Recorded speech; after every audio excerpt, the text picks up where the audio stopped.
I was missing.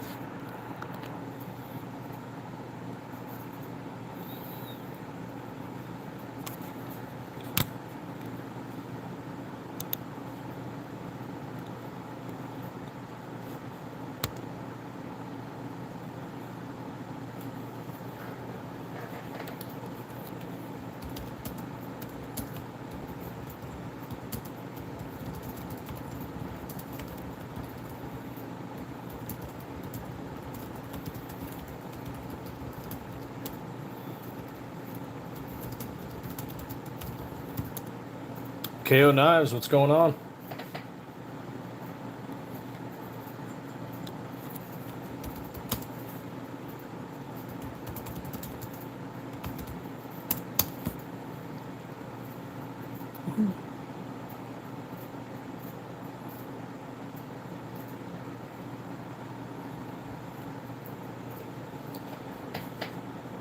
Just doing it live. Not sure how long we'll be on, but talking about our slides, talking about Ghost Dad Tacticals, gun lube.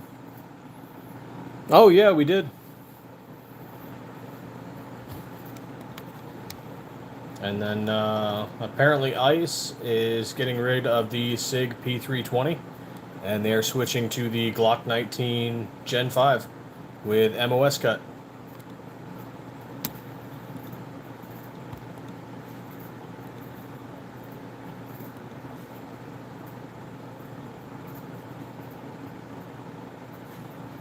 So that is definitely interesting.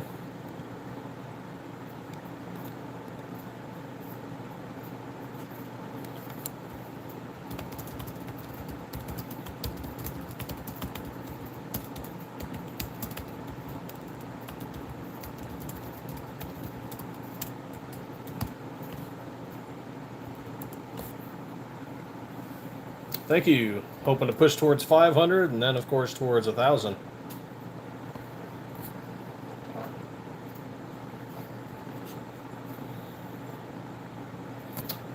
Oh, and we'll talk about RB Tactical Market today, too.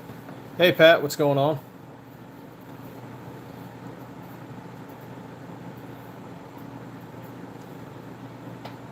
Thank you for the like. Yep, we're at 403 today.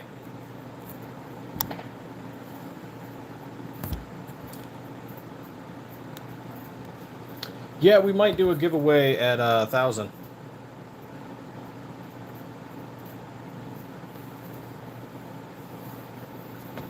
Not sure how I'll do the giveaway. I gotta figure that part out. But it'll be one of our slides, I imagine. Probably a 19. Just gotta figure out how to actually do it.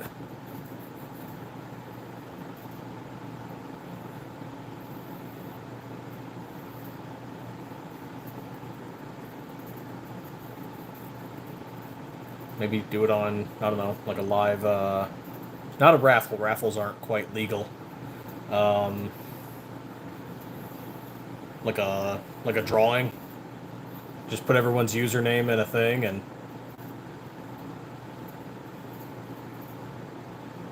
Oh yeah, go for it. Let us know how you did it. I'm curious how other people are doing it too.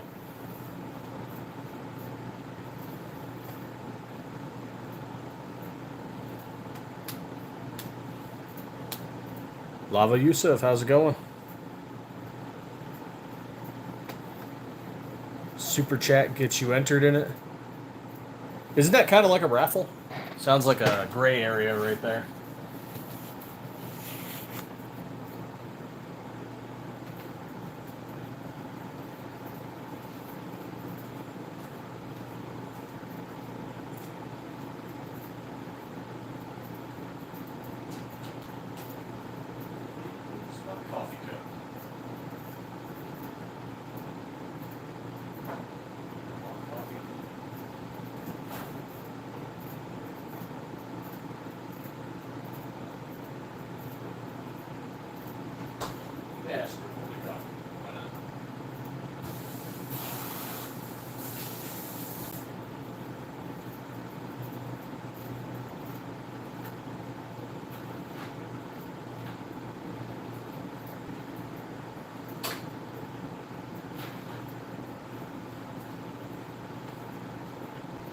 Yeah, definitely curious how people are doing their giveaways. Want to make sure we're doing everything right.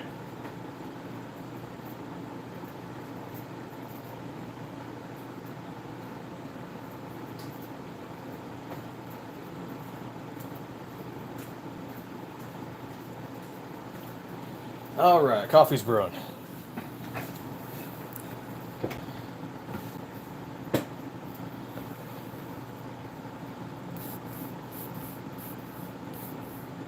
Let's see, make a giveaway video. Everyone who comments is entered. That website picks a random comment. Okay, what website are you using? Hey, Ghost Dad Tactical, what's going on?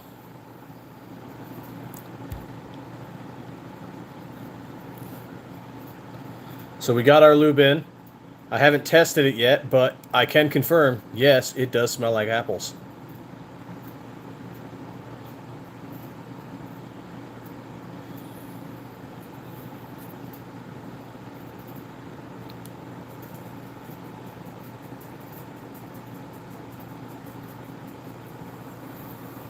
We'll probably bring it along on our next range trip, and we'll lube up some of our builds.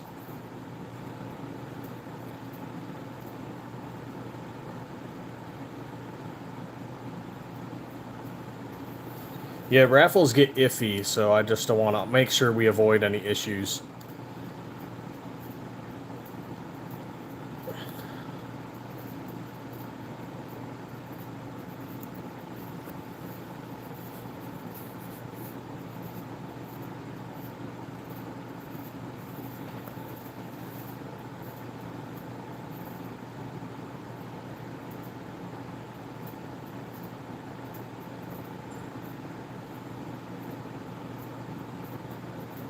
Okay, so I need 500 subs for that. Well, I mean, at that point, we'd be at 1,000, so we'd probably be fine. Hello, Average Utah Dad. What's going on?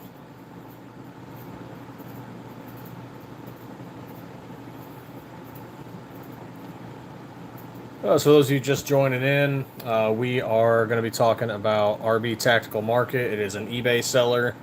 We send some of our gun slides off to. Ghost Dad Tactical, we got his lube in. And the SIG P320 and Glock 19 Gen 5.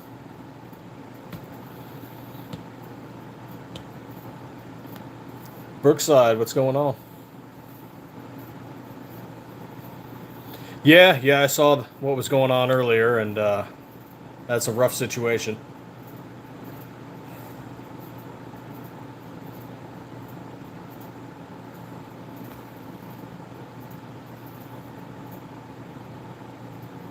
Oh, nice. That sounds awesome, Ghost Dad. I wish we could get more local gun shops involved in what we're doing. Some of the employees seem interested, but the gun shops themselves don't, like the owners and stuff, don't seem interested. We did get the hub, which is in Tucson, Mesa, and Lakeside to carry some of our slides, as well as Serious Arms up in Prescott. So we're not doing too bad. But wish we could get some more. I prefer some local stuff.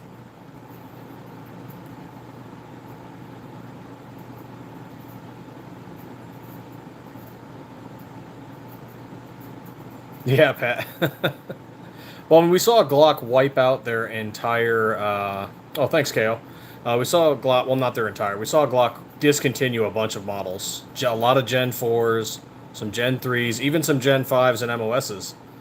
Everything that was SIG 36, anything that was SIG's 357, anything that was Glock 45 Gap, a bunch of other, even some popular stuff as they're focusing on their Glock 45 and their Glock 47, and their 48.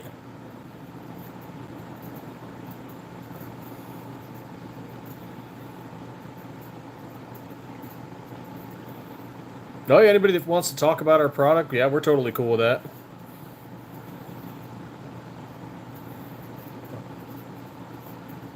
Making connections and whatnot. Yeah, G. Mumford, like KO and I have said, we're in Arizona. White Rambo, what's going on?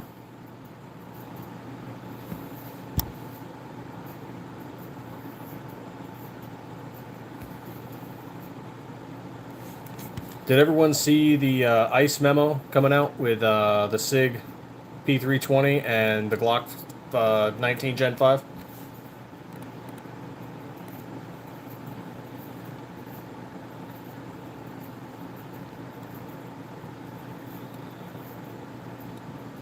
Oh yeah, they discontinued a lot of models.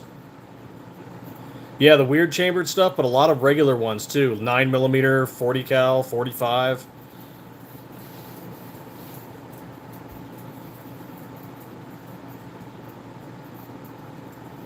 I've never fired it or have any real familiarization with 45 gap, but if I had to guess, it was Glock trying to make their own version of 45.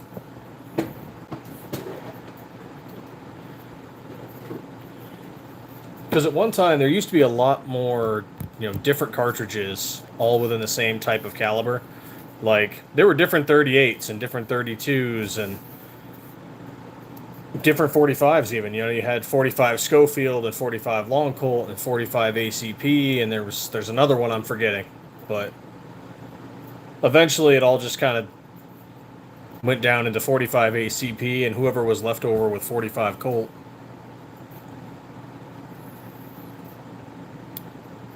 Or APC, automatic pistol cartridge, not ACP. Yeah. Long day. Been up since 3 a.m. and still going.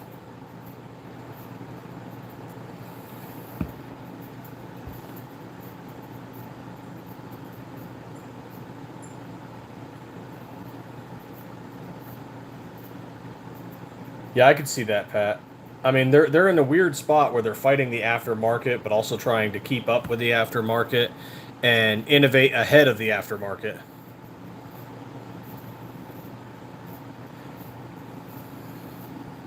Kinda. I mean, 380 was supposed to be like that concealable, smaller frame, less recoil having cartridge compared to 9mm. It's like a 9mm short, but it just never really caught on. And on smaller frames, you feel the recoil anyway.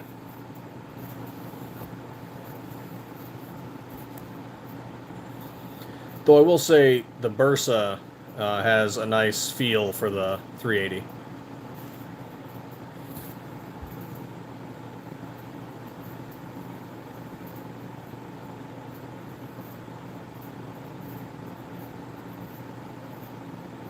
Yeah, and who knows what their Gen 6 is actually going to be. There's always a lot of people out there saying they know what it's going to be every week or two. But Glock may do something entirely new and try and get it patented so the aftermarket can't touch it. Who knows?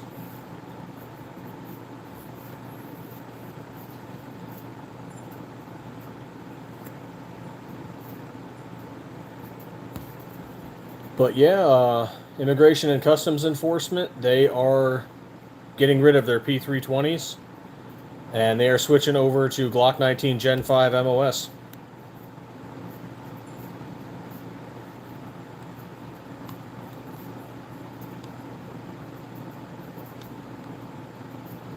So as signed by the Director of ICE, purpose, this memorandum directs the United States Immigration and Customs Enforcement authorized officers will no longer be approved to carry all models of the SIG Sauer P320 pistols. It also directs the Office of Firearms and Tactical Programs to purchase, as soon as practical, replacement duty handguns for current affected ICE AOs, including those scheduled to be issued in the near term, and to provide a proposed plan within 10 calendar days to, among other items, supply an agency-issued Glock 19 MOS pistol and related equipment to include a micro red dot, weapons-mounted light, duty holster, and concealed carry holster, all to ICE AOs moving forward.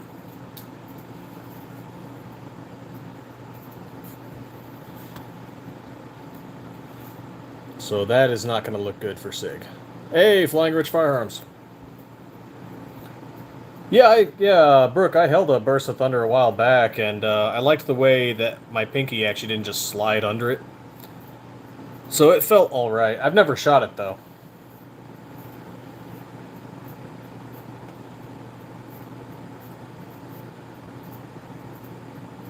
Oh, yeah. Oh, man, the stuff that could cause. You're in a high stress, tactical environment, doing an enforcement action, and maybe you're breaching a door, maybe you're clearing a room, maybe you're getting ready to, take someone into custody, and all of a sudden your pistol goes off and takes you in the leg. So then you've got an agent down, but maybe by just the very act of a shot fired, accidental or not, other agents then fire their weapons in response,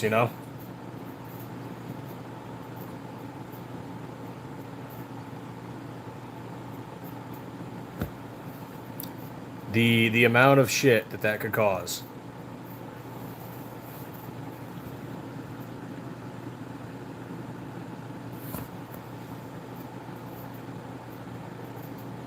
And I know they're still testing stuff. California had that officer who got herself shot in the leg. Um,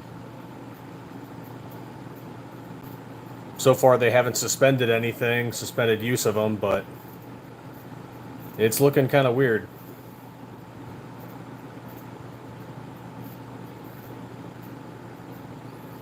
And this begs the question is, has this issue been addressed for all military M17s, which are in the same P320 class?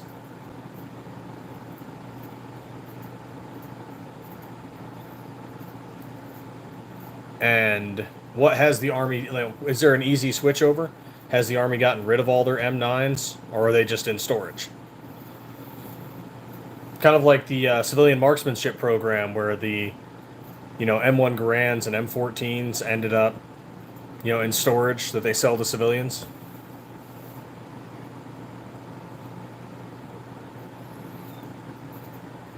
Yeah, they probably have at this point, KO knives. And can the armorers in the Army fix this issue themselves, or are they going to have to get, SIG's assistance?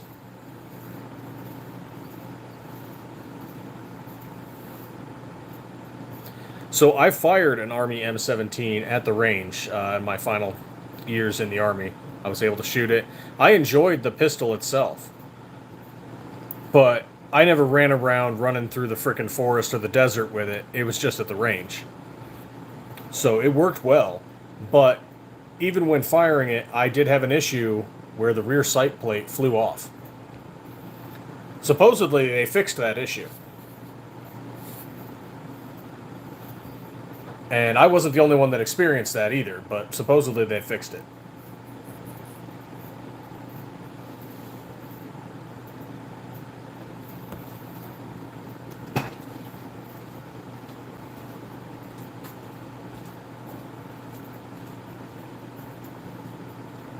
Coffee.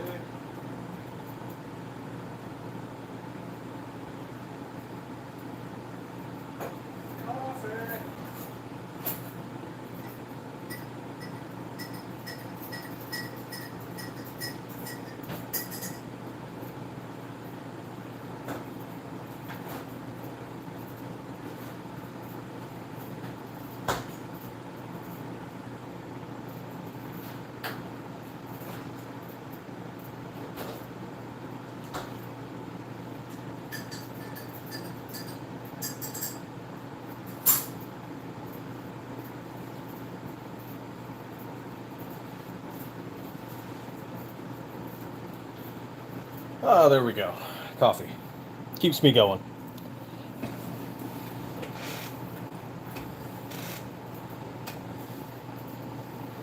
Now, I know some have said that what they believe the issue to be is that officers are riding around in their vehicle, they're doing their foot patrols, and vibration is causing it to ride forward and cause a light primer strike.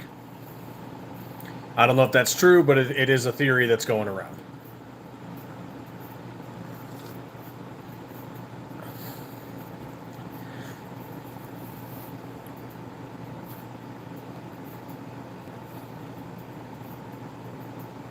Yeah, not carrying the chamber, except we all know in a tactical environment, in a being prepared, just in generally being prepared, you carry in the chamber.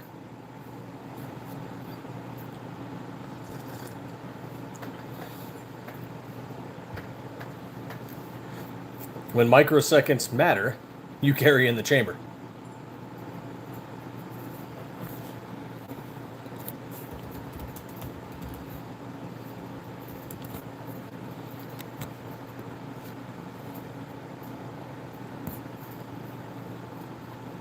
I'm gonna drop the link to the page for RB Market. I've probably done that a couple times before.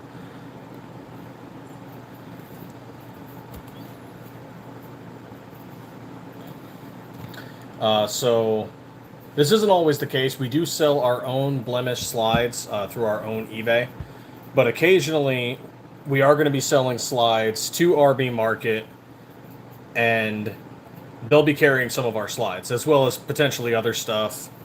They do things like collectibles, militaria, and now they're getting into gun parts and accessories.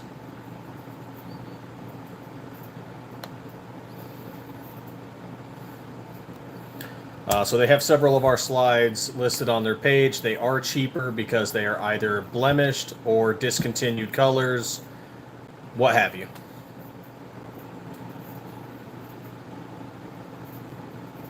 For those of you that are not aware, blemished or blem means anything from simple scratches and scuffs to distortions in the Cerakote when it cured, or even machine tool marks where there's a large, not even necessarily large, there is a gouge in the machine or in the slide, or there is even a chunk missing from the slide.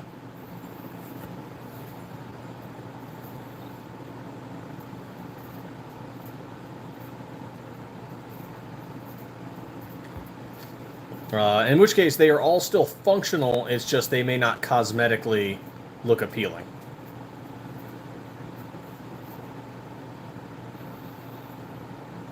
And this might be something great for someone who's trying to do their own laser work on a slide they don't really care about, or someone who just wants a build and they don't care at all what it looks like. They don't care if it's scratched or scuffed or the Cerakote warped, or even if there's a section missing.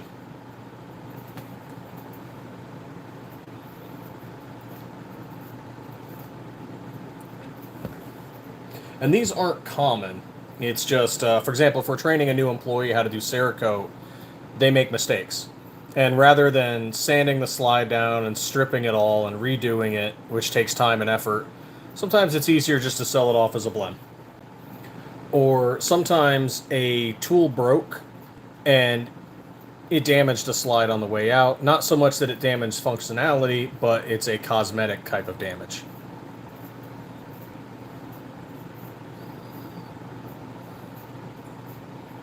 Hey, Tommy John. Yeah, we got this one from Siley. They sent it out to us to test. I've put 100 rounds through one of our slides with it so far. I've got to get back to the range and test it some more, and I got to get out to the desert to do some torture testing on it.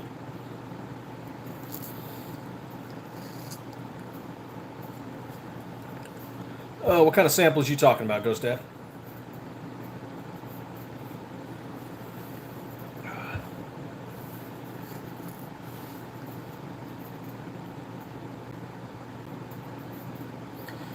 There is a warranty, and you can find the warranty on our website. It's actually a pretty extensive warranty.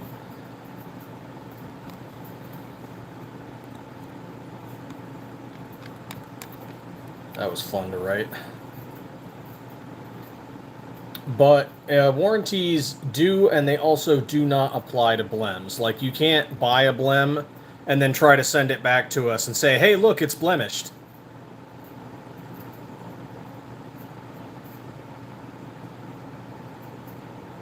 So if there was something mechanically wrong with it, we might assist you with that. You know what? I got to talk with my people on that one. So I want to say yes, that we would assist if there was a mechanical issue, because blems still function.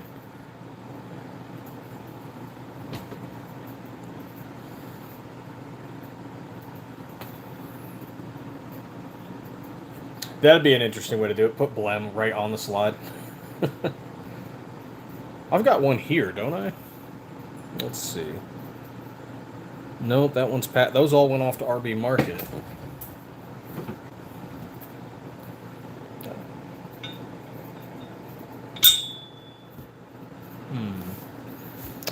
I know I have a blem here somewhere.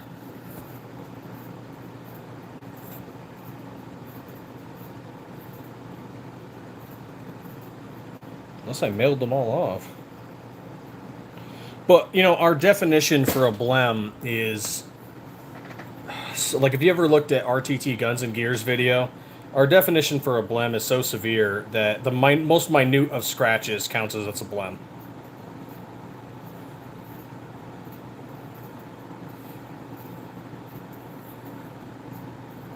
Like, if we look at that and go, yeah, that's not the way we like it, it's a blem.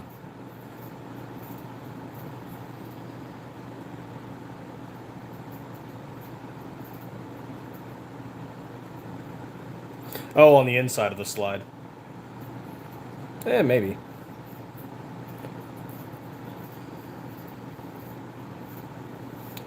Right on, man. Travel safe. Damn it, I thought I had a blend one here. Just an example to show. Maybe I'll just have to hit it against the table. Here, let me make a blend for you real quick.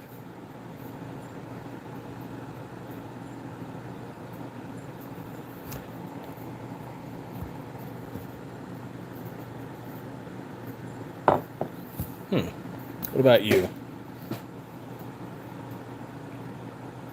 Oh, yeah, this one is. Okay, except I'm not sure I can show it on the camera. Okay, so there is... Okay, let's see if we can get into focus. It's not really focusing. Son of a gun. Okay, so along the slide here, there's two wear marks that shouldn't be there.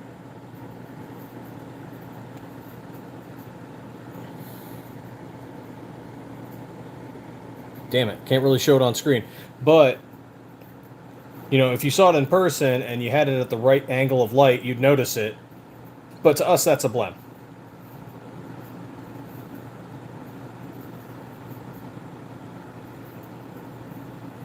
Because my shipping and quality and control manager is very, very anal retentive, and we love her for that.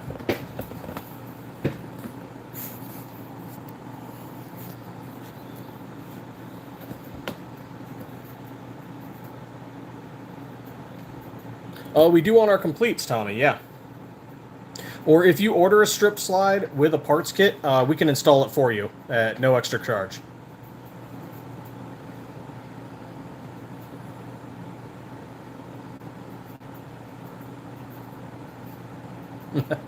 Well, they're not blems, are they? They don't say it.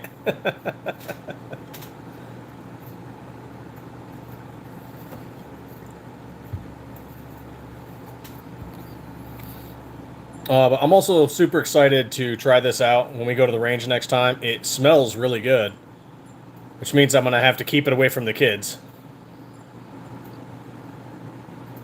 But check that out from Ghostad Tactical. This is their Ecto Lube. They're doing gun lubes that smell good.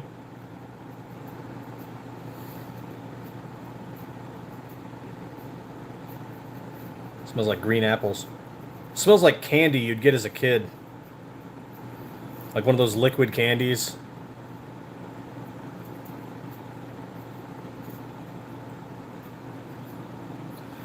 Oh yeah, this is Habanero Red. And the light kind of makes it look a little orange. But it's red with metallic flake in it.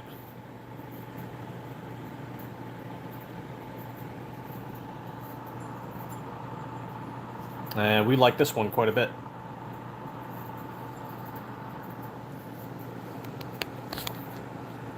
We do have an actual orange one called Hunter Orange, and that seems to get real popular as hunting season starts to kick in.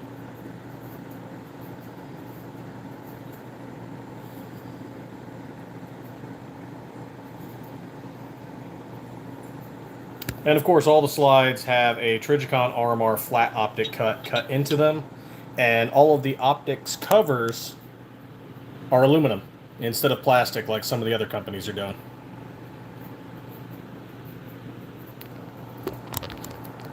So this way you don't have to worry about them breaking from tightening them down a little too hard. Oh yeah. Got the front grip serrations there, and of course some top serrations just for some aesthetics. A little bit of style.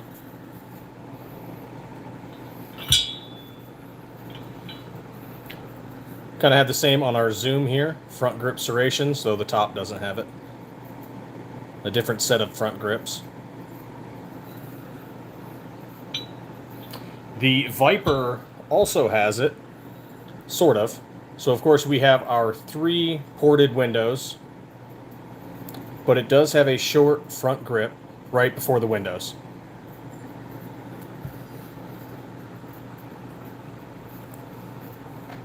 And the Turbo is also similar, where we do have a top window for ported barrels, but front grip serrations.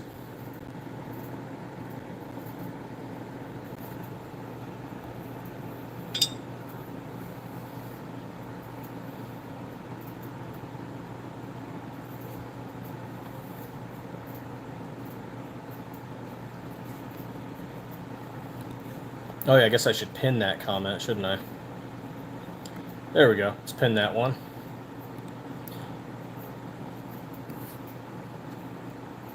Thank you very much, Tommy. And thank you all for your likes and subscribes. It's greatly appreciated. And so like we were saying earlier, RB Market is going to get some of our discontinued colors. Like Sky Blue, they have a bunch of those on there right now.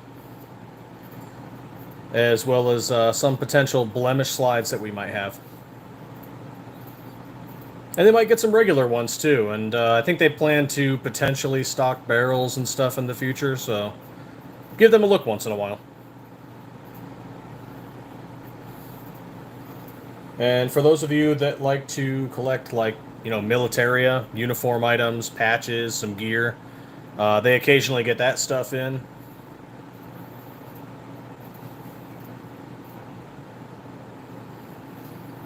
I think he's also going to be doing things like trading cards and Funko Pops and stuff like that.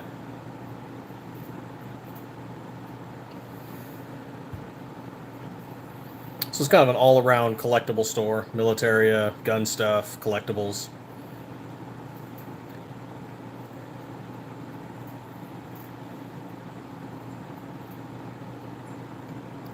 Little green gun lube. And then once we get done testing this optic, I don't know, we might potentially make some with ours. Maybe have complete slides with optics. That might be an option. That might be an option in the future.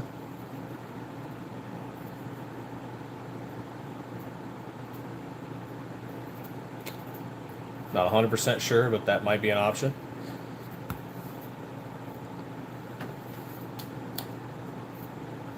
And in regards to the whole ICE thing with them switching over from the 320 to the Glock 19, obviously that, you know, it's not great for SIG, but it is great for businesses like us because our Gen 3 slides fit on Gen 5 with very little modification.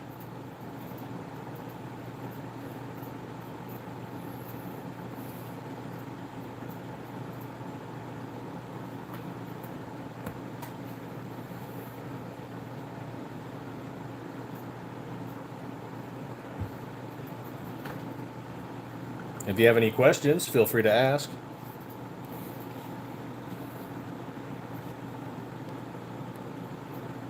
Otherwise, I'll just talk to myself for 2, 3, 4 hours.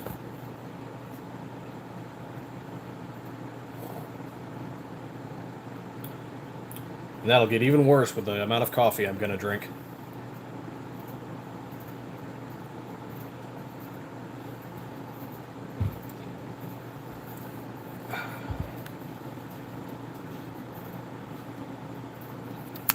Thank you, Pat.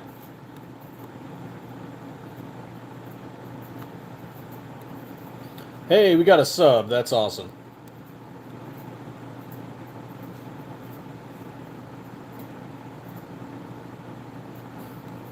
Greatly appreciate that sub. Thank you, thank you. Appreciate those likes. For those of you just joining us, we're talking about our slides. We're talking a little bit about ICE switching from the P320 to the Glock 19. Talking a little bit about the deal we have with an eBay seller called RB Tactical Market, as well as this lube from Ghost Dad Tactical.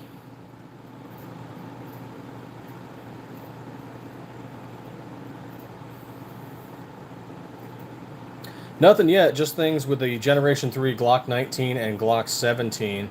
I don't know if we'll do ARs in the future, but I don't want to rule it out. We might.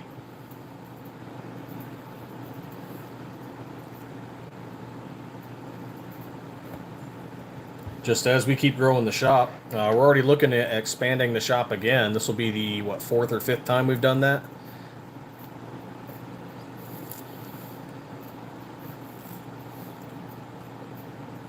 Though this is going to be a whole new building if we do it this way. So, we'll see what happens. The previous times, we've just been knocking down walls and making the building bigger.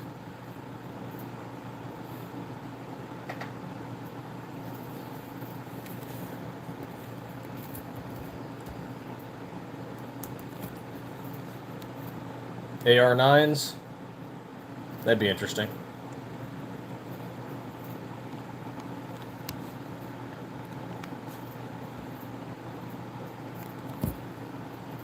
Yeah, I won't rule it out.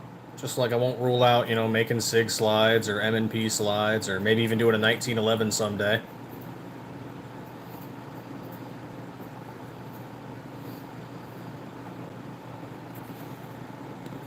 I've seen them around. I've never actually shot one myself. Never seen the chassis. I mean, I've seen them. I've never shot one with it.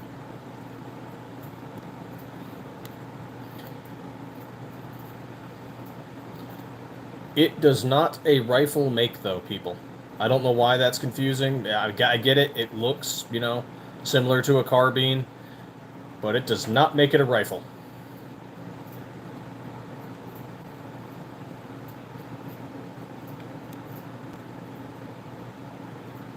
I mean, you're giving yourself more stability and therefore, more accuracy, and, it kind of functions like it's a carbine, kind of. But it's also not quite a carbine, and you're not using rifle caliber ammunition, and you're still just using the pistol.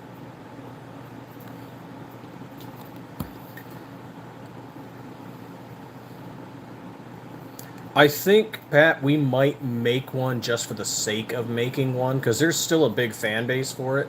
But with everything that's going on, I don't, at least in the near future, I don't see it making a lot of money.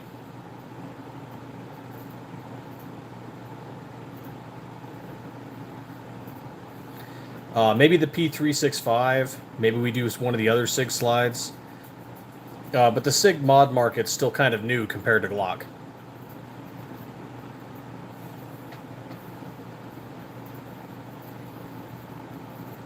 Maybe we go pick up an RX. I mean, RXM is basically a Glock Gen 3 clone, so...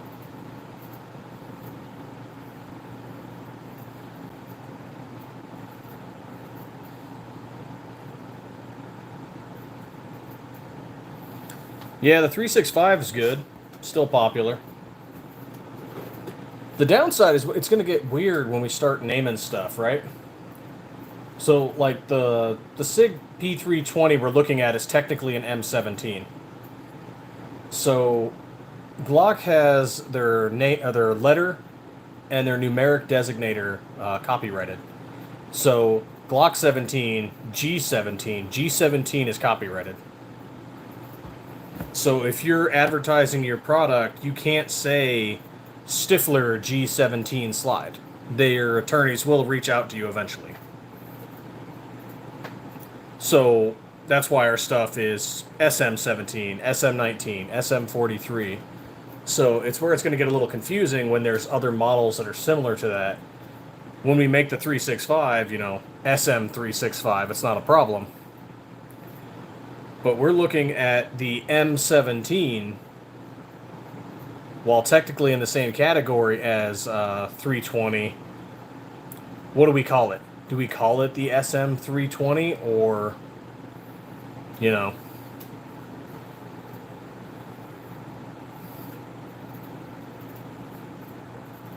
Oh yeah, and Glock's very, and rightfully so, protective of their product.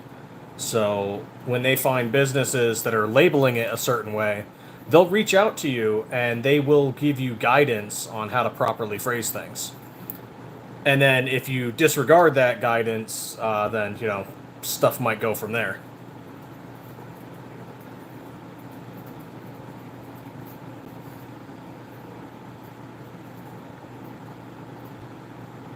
Yeah, exactly, Brookside, exactly.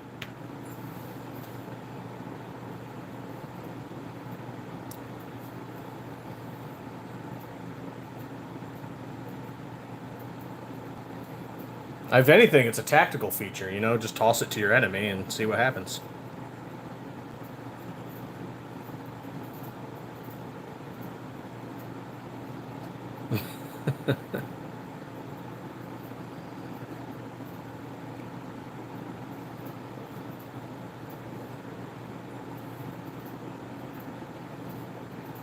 What do you guys think about the cover plates? Have you had experience with the plastic ones? I've seen a lot of people who seem to have broken them over time.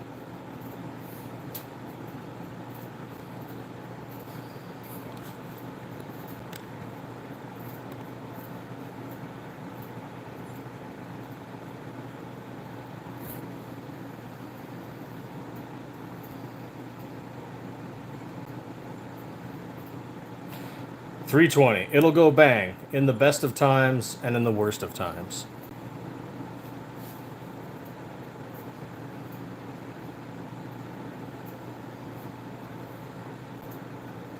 Man, I wish I had a frame with me. I'd test out the Ecto Lube. But all the frames are at the shop right now. And I am not going in the shop today. Or I've already been there, but I'm not going back. If I can help it. Unless something breaks, I'm not going back. Sometimes you want a little bit of a break, but I never really take a break because then I go on lives and I answer emails and answer instant messages and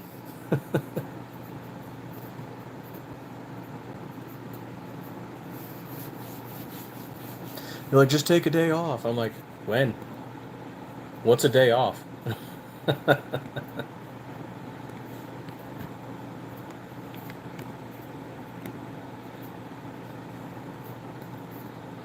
Oh, actually, if you go check out that RB Market link that I pinned there, you can actually see one of the ones that has... Oh, yep, there it is.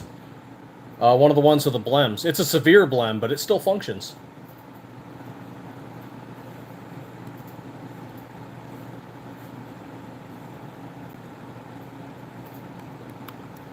And so you can get it at one heck of a discount.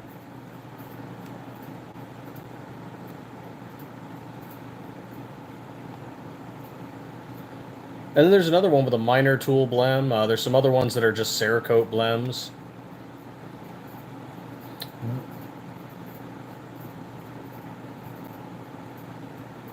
Oh, I remember this one. This one's not actually technically blemmed, but we had to list it as a blem. So it's the Glock 19 Gen 3 Shimmer Aluminum Cerakote. And a customer had ordered it as a complete. And so we began to install everything, and we put the channel liner in. And then they canceled the order. And so our strip slides already come, without the channel liner. They're completely stripped. And at the time, we weren't selling complete slides fully yet. So RB Market bought this off of us.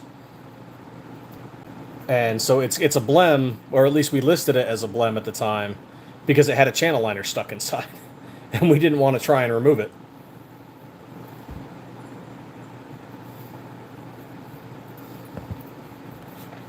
So with he's selling it for $136 plus shipping.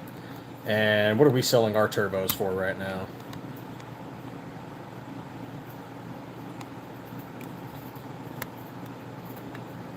Oh, we gotta get this website updated.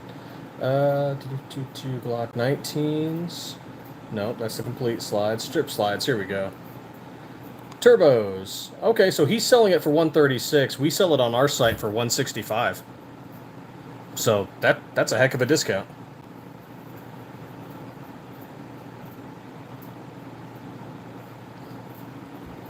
And it comes with the channel liner.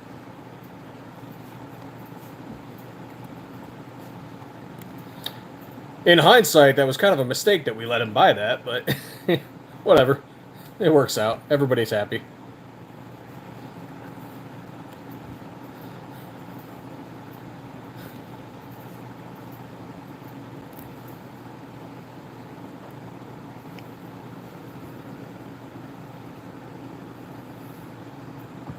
Let's see, that one goes back there.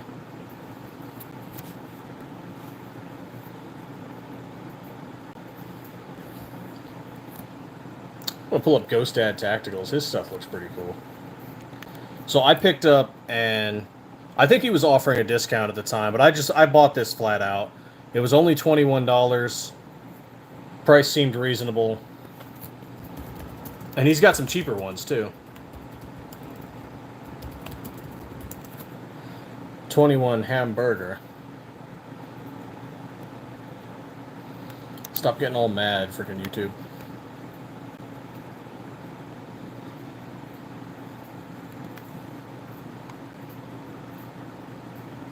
Yes, I do, Eric McDonald. Yes, I do. Stiffler Manufacturing, we turn steel bars like this one here. Solid steel bar into these slides. We do all the Cerakote in-house.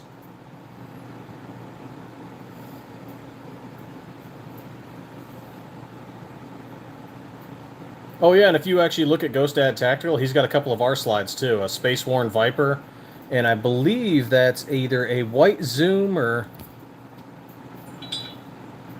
No.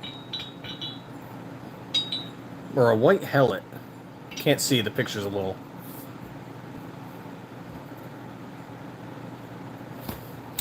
We're just going to show it. Boom. There we go. Arizona. So there he is with the ghost sauce. That's only 15. And the Ecto Lube is the one I picked up. It's only 21. So yeah, give him a look. Check his stuff out.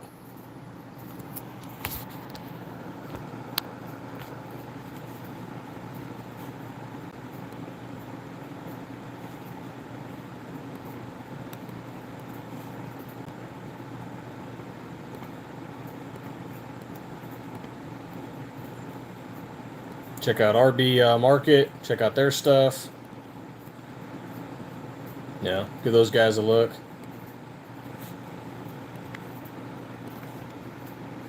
And as it relates to like the, the 320 and the Glock 19, it's kind of weird to say that, you're a little happy about it because people might end up buying your stuff because of it. But at the same time, I'm also not happy about it because, you never want to see that happen. And I mean, if you look at it like incident reports, it's, you got more than 100 people, including law enforcement officers, who have claimed that their P320 has discharged without the trigger being pulled, often while holstered. There's several lawsuits in effect right now. And, we're all just kind of waiting to see what the results of those are going to be.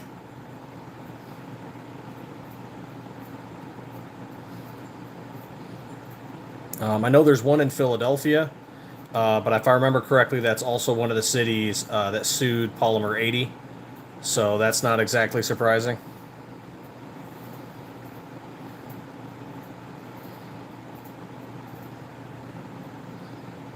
And there appears to be possibly a potential class action one going on that started in March 2025. I think it's involved in Vermont, but I'm not 100%.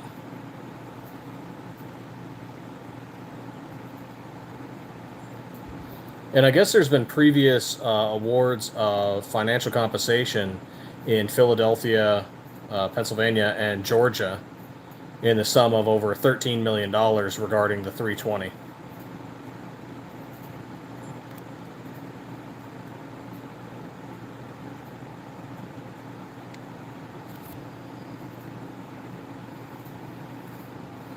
So I guess we'll see. We'll see what happens. Oh, and there might be one in New Hampshire going on, too.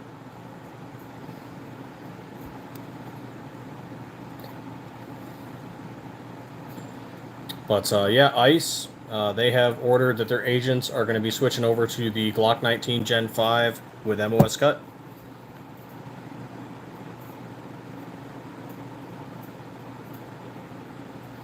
And so just the nature of what happens with that, it's, it's good news for slide manufacturers like us, or for businesses that sell, you know, FFLs that sell full Glocks. Because there's always a crowd that wants the same platforms that police use, that the military uses. So when something like that happens, there is a shift in the market.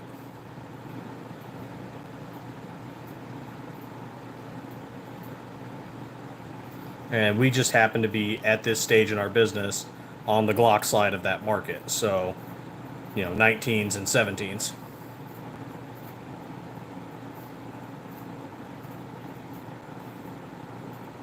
And eventually 43s. We're hoping to do 43s before the year's end. You know, if everything goes right. If it all goes right. I always got to say that, if it goes right. Hey, we got another subscribe. That's awesome. Thank you.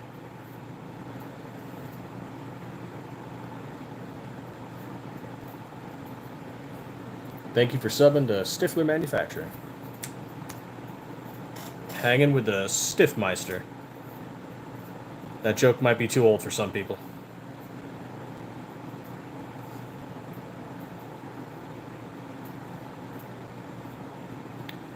We just make slides, Eric, but we also procure parts kits and barrels. So we get our barrels from ELD Performance, and we get our parts kits from SCT Manufacturing.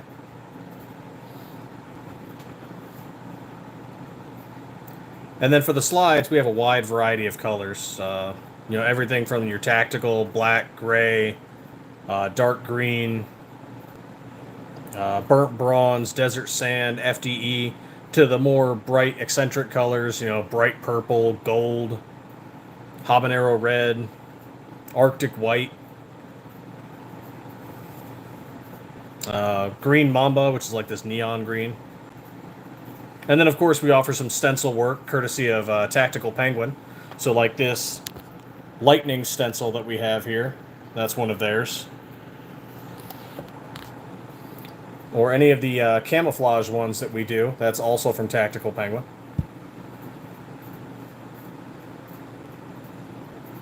Anthony Fountain, what's going on? Unfortunately, we don't do custom work on people's individual slides yet. We might do that sometime in the future. I just can't say when. And the reason is that our machines, we're cranking out a few hundred slides a week. And so in order to do custom work on one person's slide, we'd have to stop production. And so for both, you know, for us to make money on it to do that, we'd have to outrageously charge the customer, and that's not fair to the customer.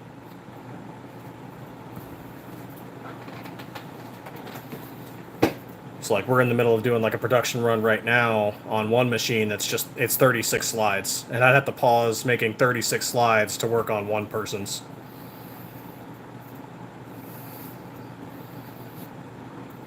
And that just wouldn't be fair to either of us.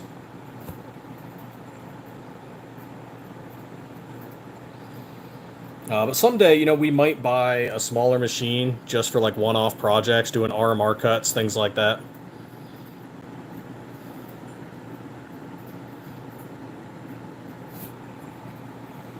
Currently, we only work on Gen 3 Glock 19s and Glock 17s.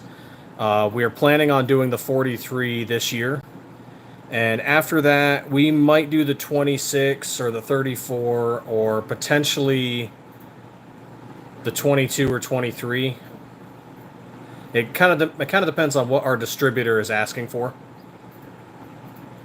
There's also some discussion about doing the 20 or the 21, but... And then, of course, potentially a SIG P365 or a Smith & Wesson M&P 2.0.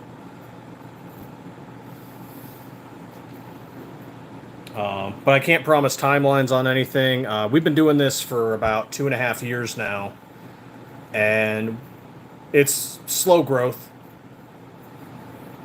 You know, don't want to try and chase too many models all at once and, you know, put ourselves in a hole.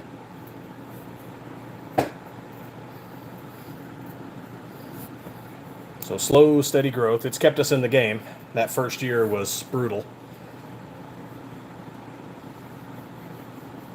We're approaching our 3rd year in this coming January. We attended SHOT Show 2025 this year, so yeah, we're slowly growing.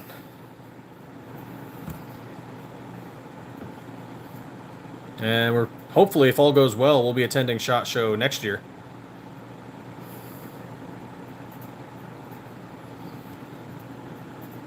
Couldn't do GunCon, unfortunately. It was in Ohio, and what was that, last month? And just, we couldn't get there. Same with GOA goals, we're just not going to be able to get there.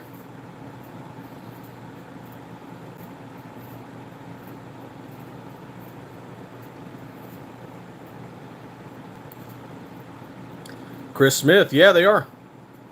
And then there's a raw 17 in the background here.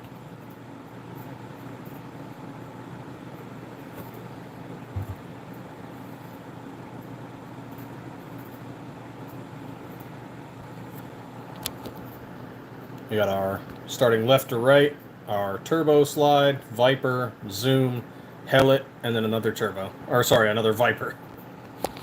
Long day.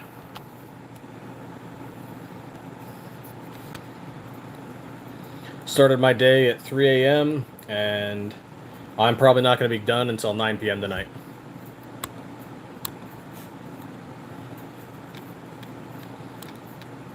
Yeah, and in the background, I got my computer here. I'm just doing some admin work and checking on some of our social media and some of our stores. So, like, we've got an eBay store, we've got our website store.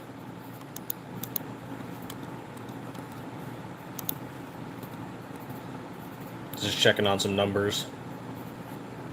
And of course, the pinned link is to RB Tactical Market.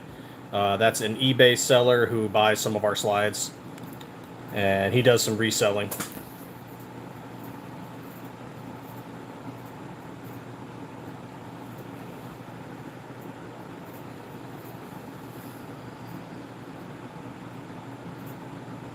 Oh, an FNX45? That's awesome.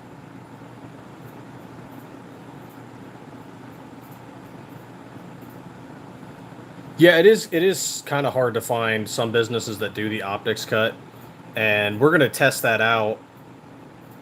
Actually, I think we found the best way to test it out is we're going to make our slides without the optics cut, and then once we're ready to do something like that, we'll then put them in the machine and make it do the optics cut after.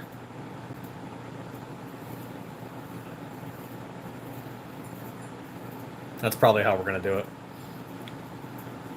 Oh, right on, Chris. Glock 19.5 MOS. That's what we were talking about earlier, is that Immigration and Customs Enforcement has issued a policy memo that they are going to have agents stop using the P320 and start using the Glock 19 Gen 5 MOS.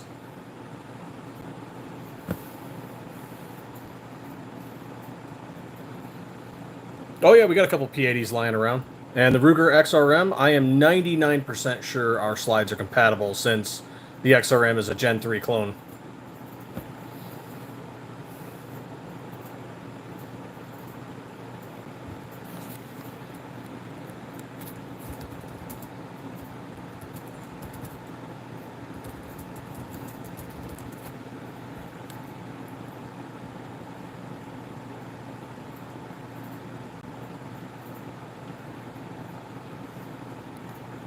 Well, I haven't tested it yet. I want to get an RXM, or I want one of our customers who has an RXM. Just like, hey, I put one of your slides on it.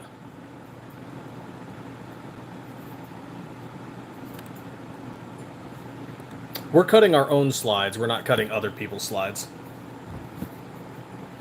So we take a bar like this, and we mill it down into these slides. And then we do all the Cerakote work in-house.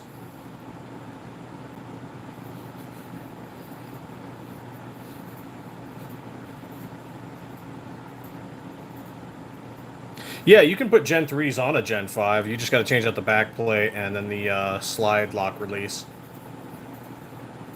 Same with like the 19X. It's a similar process.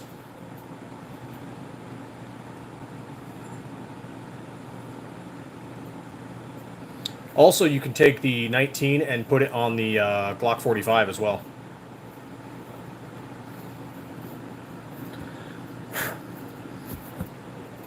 Glock is like just Legos.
Oh, it was a hot day. Make sure you're drinking your water, people. Hey, J-Dog, what's going on?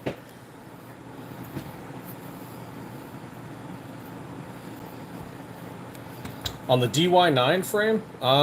Don't think we've ever tested it, but so long as it's good for Gen 3, it should.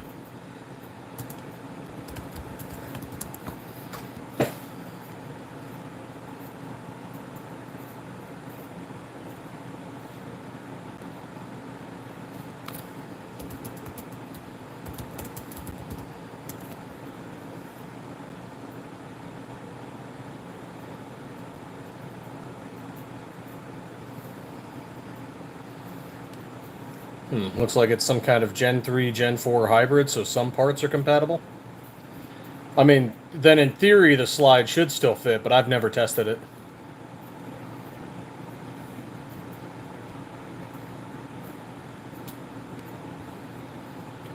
Hey J-Dog, we were talking about several things here. We had Ghost Ag Tactical in here for a moment, talking about his gun lube.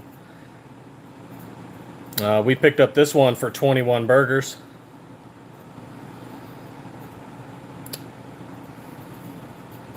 We got the pinned link there. That is to RB Tactical Market.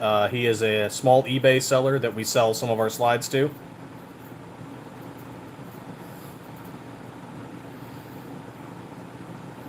Stuff like discontinued colors, like sky blue that we no longer have.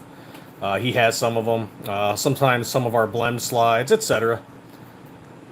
And then we were also talking about how Immigration and Customs Enforcement has put out a memo for their agents to stop using the P320 and that they will be switching to the Glock 19 Gen 5 MOS.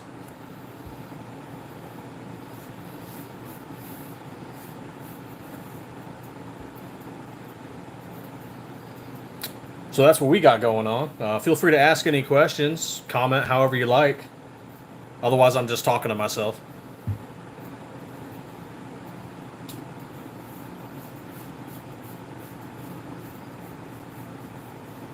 And if I talk to myself too much, then I'm just a crazy vet.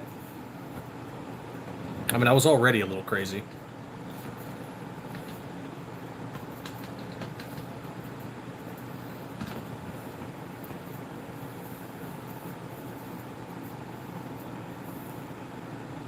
I mean, statistically speaking, less than 1% of the population joins the military. I guess that would make us the odd ones out, wouldn't it?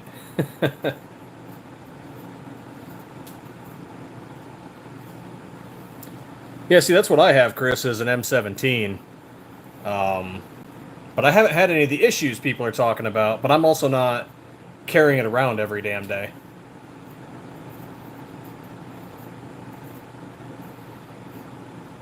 So I don't know what your guys' carry guns are, but I wish I had a frame with me. I could show you. But I carry this helmet here. There we go. I carry that red slide there. Not necessarily in red, usually, you know, sniper gray or battleship gray or graphite black or FDE, something like that. Or I carry a Glock 19 Gen 3 or a Ruger RSM, or sorry, not RXM, a Ruger SR9.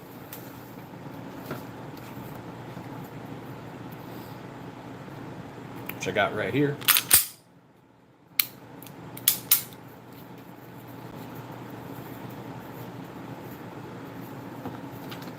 And if we're going somewhere fancy, you know, some kind of like cowboy town, maybe go out to Tombstone just for the fun of it when family and friends are visiting from out of state,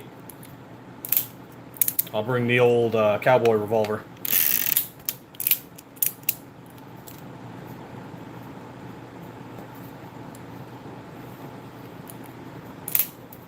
No, not on the street barking at nobody. Who'd listen anyway?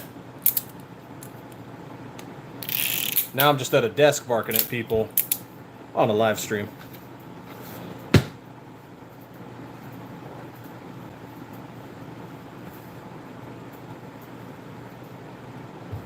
And I'm out of coffee. It's okay. Drink water, everybody.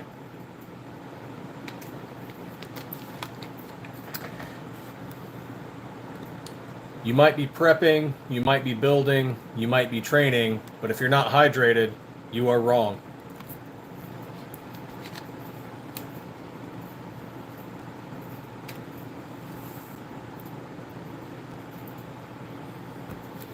Drink water.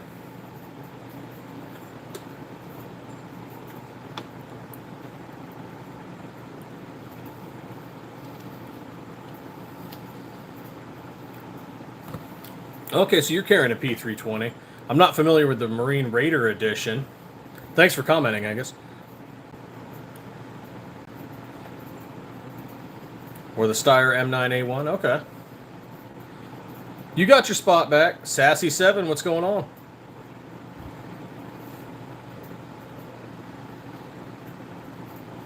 Talking about some slides. Got that pinned link up there. We sell slides to another small eBay seller. Ghost Dad Tactical has his gun lube. We finally got some of that. Mine says you're number one right now, KO Knives. Which Wolf? Oh, the Wolf X Pro. Duh. I put 100 rounds through it on one of our frames, and it seems fine. What I really need to do is take it out to the desert and torture it.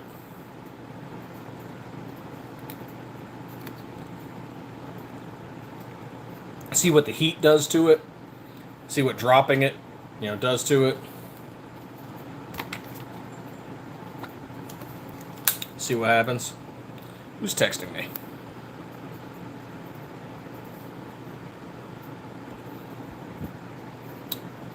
Okay, finally. Frickin' A.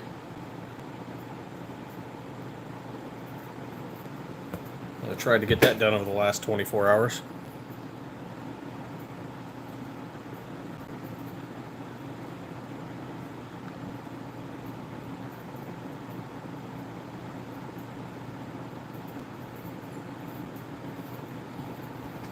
We got a torture guy. Yeah, see, that's another one we might potentially do, the Hellcat. You got to look into how popular is it? Are people actively trying to mod it? Like, one we get a weird request for every couple of months is the Ruger P89. We're not going to make a slide for it. No, we're not doing it. It's an old gun. It's no longer in production. They're hard to find. And it'd be cool, to offer parts for people on, like, some certain old guns. But I've also got to be able to make money on it. Like, is the market there? Is a real driving factor.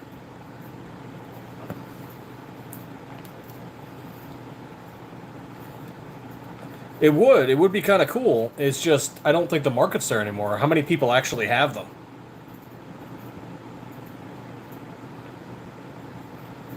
Like, I tried finding a P89 and a P85 years ago, and I never could find one.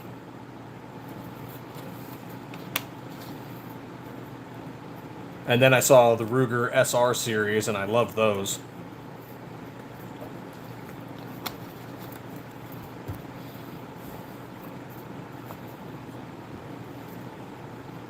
I actually did not get into the Glocks for the longest time because I did not like the feel of the Gen 2, Gen 3s.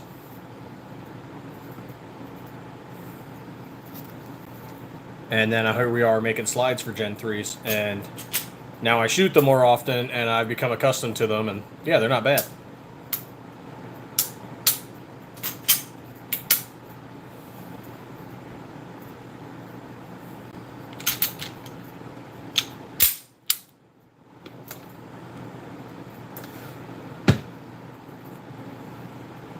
It's kind of funny.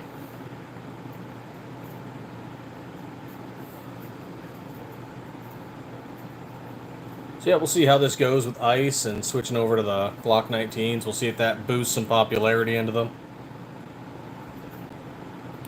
I mean, statistically speaking, just every time the military or the government switches to a certain cartridge or a certain platform, the civilian population tends to flock to it.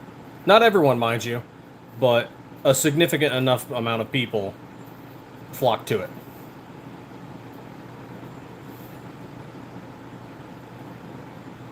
Okay. How is the APX? I've never shot it. I've shot an M9. What you gotta love about the M9 is if you run out of ammo, you could beat someone down with it. Can't really do that with the M17. I mean, you could, but it's it's not going to be as easy.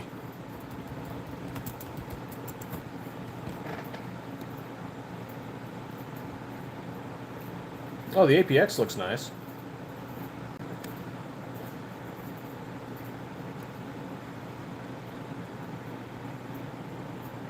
The P85 you throw. Nice.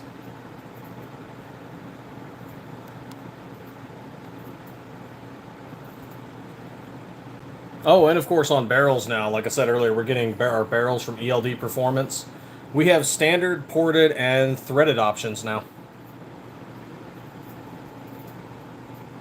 Pistol Pete, thank you. Welcome in. Talking about some of our slides. We've got an eBay seller that we are selling slides to who's doing some resale stuff. Feel free to check out his store that we've got pinned there. Ghost Dad Tactical, we got some of his lube in. We're going to test this out when we get a chance.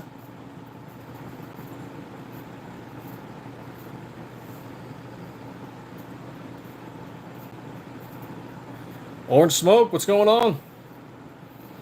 And we're also talking about how ICE is getting rid of their P320s and going over to Glock 19. The funny thing is they're switching over to a pistol that does not have a thumb safety, which is very often a common desire of government agencies and the military. Like, one of the reasons Glock did not win out in the pistol contract was because it didn't have a thumb safety.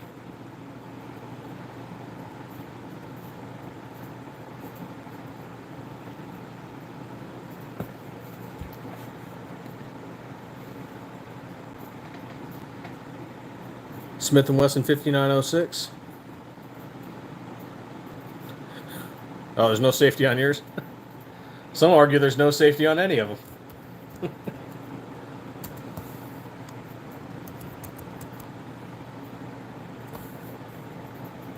What does she need?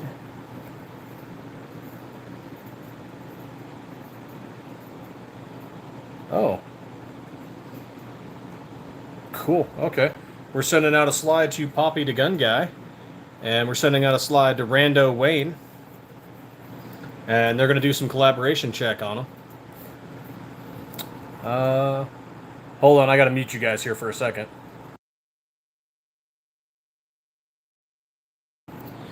Okay, go ahead and talk amongst yourselves for a second. I will be right back. I got to go take care of something in the yard.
chest dog.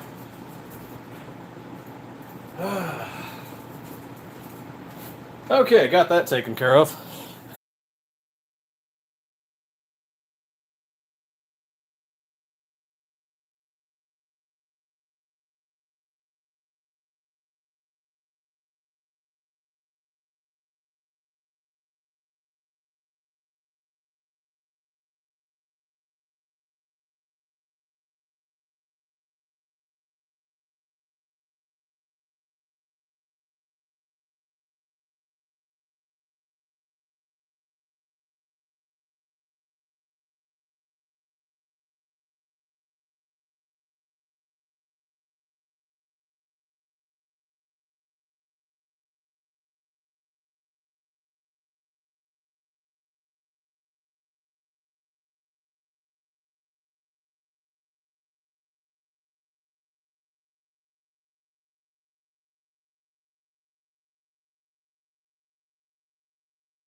Okay.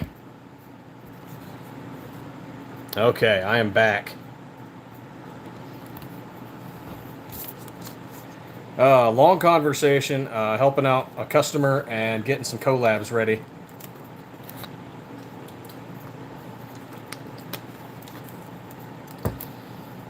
Woo! I'm sure that messed with my my viewing numbers for a bit there, but hey, when a customer, you know, needs some help, yeah, you do what you can for them.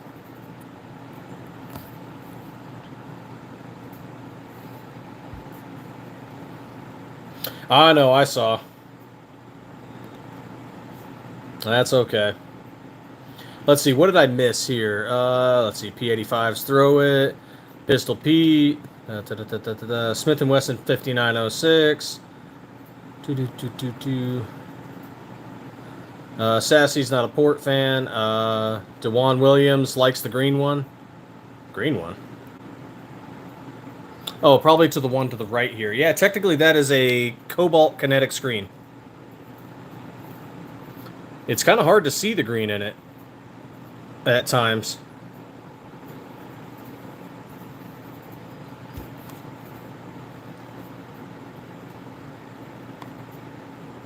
Woo! Where were we? What were we talking about before I had to deal with that?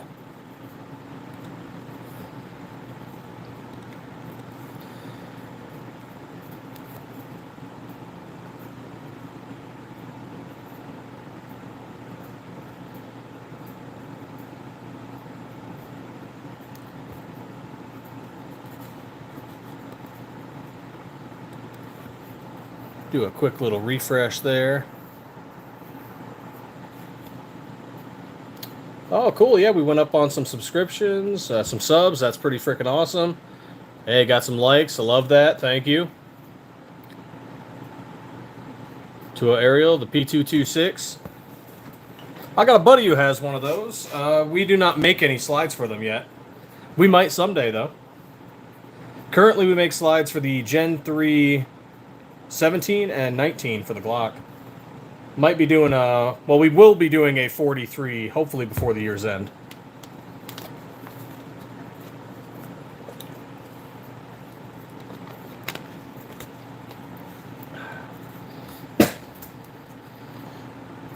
Okay, let me get a hold of... Got to get a hold of Poppy, the gun guy. We're going to be doing some collaboration with him here. Got to get a hold of Flying Rich Firearms. We're going to be doing a collaboration with him as well.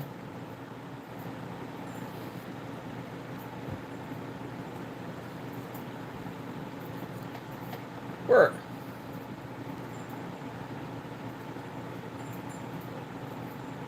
There we go.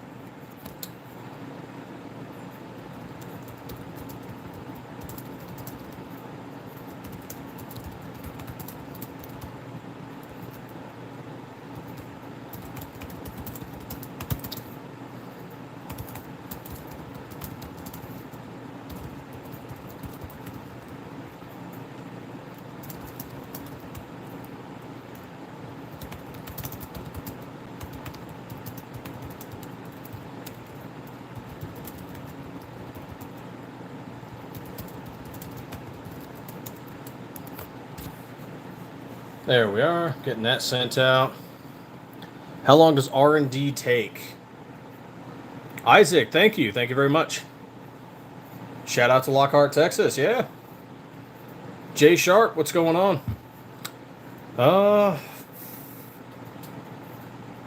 So if we don't get interrupted by anything, R&D actually doesn't take all that long. A few months, you know, you've got to get the programming down. So you make your slide, then you go to the range and test it. And if everything works great, then you move it on to production. But if things don't work great, or you don't like it, or if production is too slow, you work on the programming.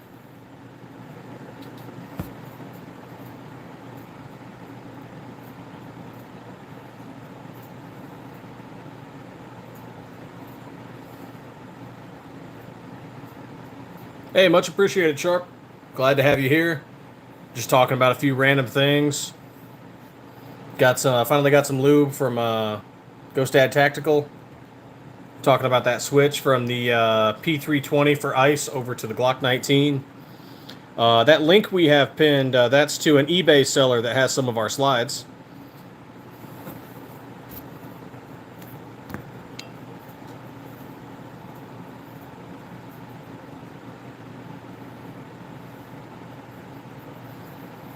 Yeah, Sakeo knives, in theory, R&D actually doesn't take all that long.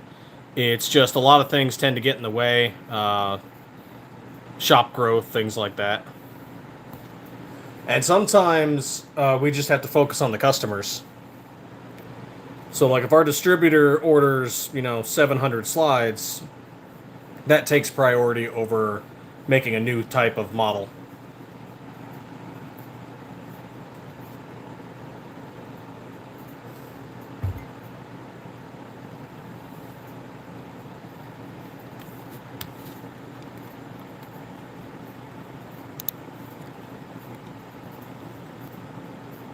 Oh, he's not live no more. Oh, well. I'll catch him later.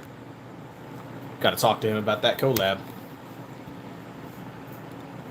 Alright, let's go back to those.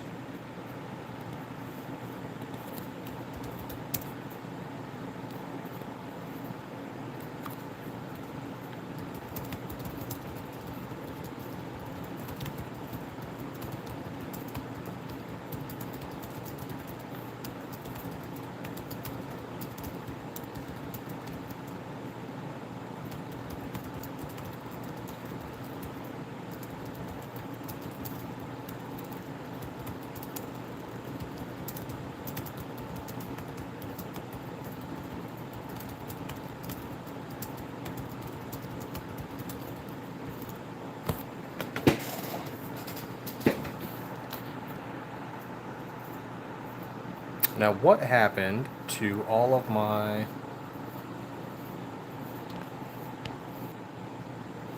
Huh. One of the feeds has none of the comments. That's weird.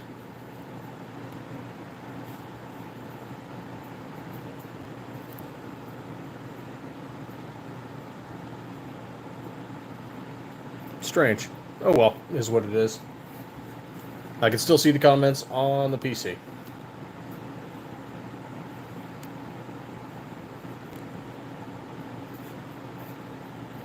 Hey, we got a couple more subscriptions. All right, thank you guys. Thanks for those subs. And if you have any questions, feel free to ask. You know, we're an Arizona-based business, small vet-owned and operated. We make slides out of bars of steel like this one right here.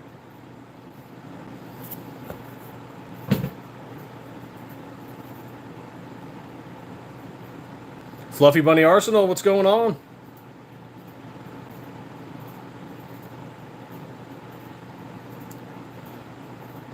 Flying Rich, I just messaged you. It's about that helmet.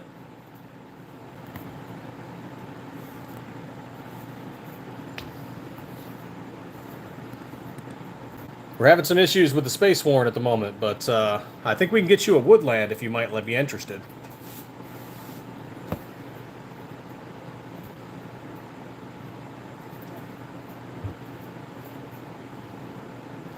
I've also got to reach out to Dark and John Crump, because I think we have a slide in mind for Dark.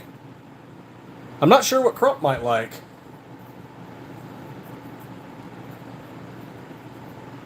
Maybe something in SIG pink for Dark there.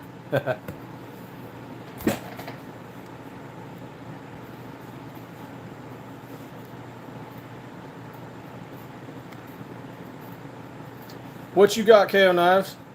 You got to reach out to us. You got to email us. What's your plan? What kind of build you going to make?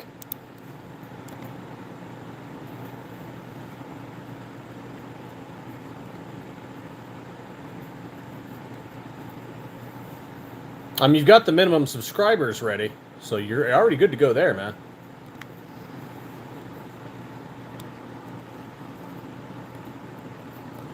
You can carry a knife with your Glock.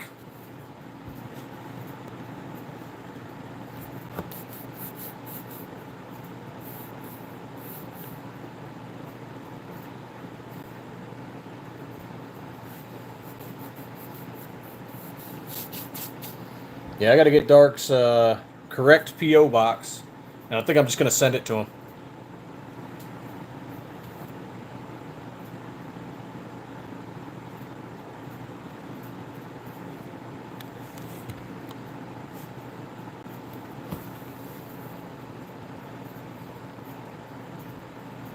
Oof. My back. Join the army, they said. Have all kinds of fun, they said. They didn't say you'd wreck your back and knees.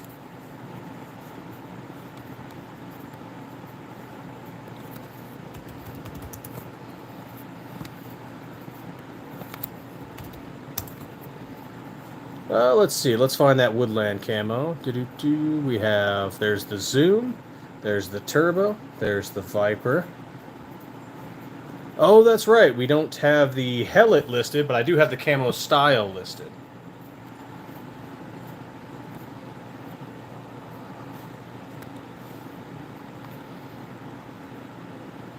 What is she doing to me? Why? Why is it named that? What are you doing to me?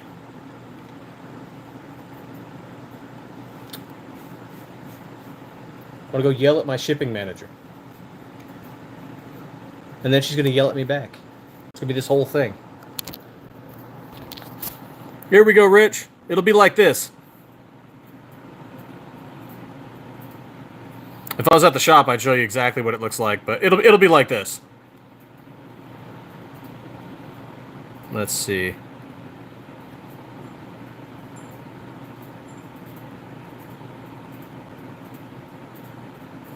Yeah. A little similar to the one that RDR has, Red Dawn.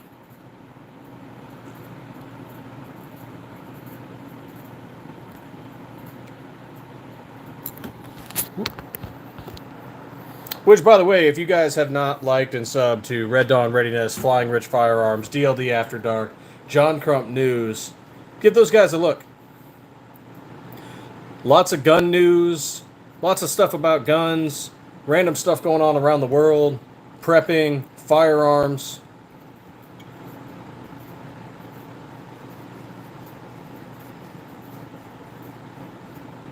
You know, get right with yourself, your training, get right with God. Will do, Rich, I will send it.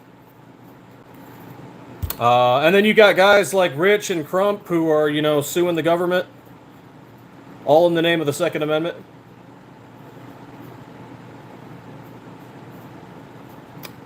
Doing the Constitution's work. We didn't have the Hellet production lineup at the moment. So yeah, he got one.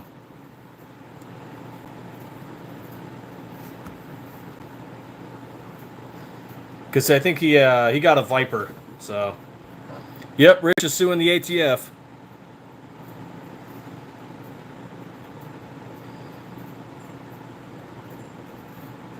Good group of guys. They got some cool people hanging out in their channels. You know, you want to go check out Gideon Optics, you know, Fat Tack Holsters, Frag Out Design Studios. They're doing awesome stuff. KO Knives, if I am forced, if for some reason the government forces us to serialize our slides, because I know there's groups of people out there that want to do that, it is going to be FT8. It is going to be FATF. Yeah. FATF, yes. Followed by whatever number. I don't even care. Exactly.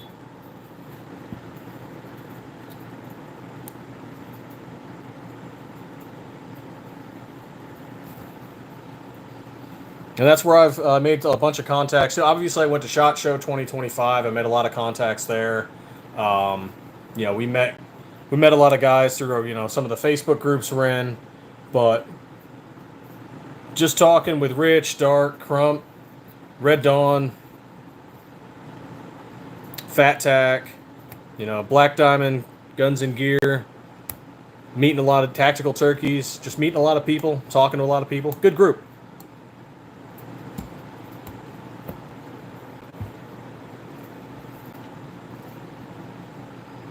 And for those of you that might have just popped in, go check out RB Tactical Market. We've got the link pinned. They sell some of our slides along with some other stuff, military and collectibles.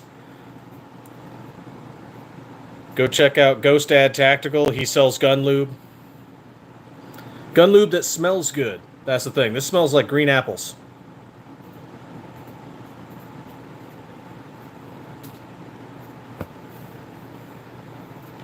And on the other side of the conversation, we were talking about the SIG P320. Immigration and Customs Enforcement is getting rid of their P320s and moving on to the Glock 19.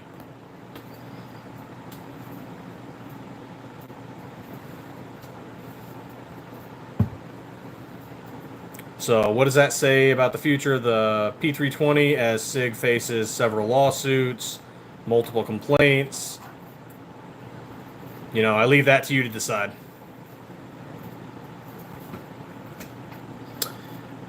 You know, I've eaten some nasty food in my time. I don't think I'm going to try this.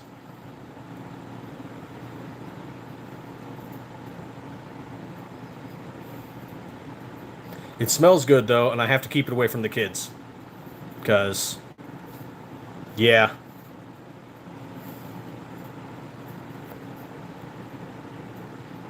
Let's see. High performance gun oil for firearms and bolt carrier groups.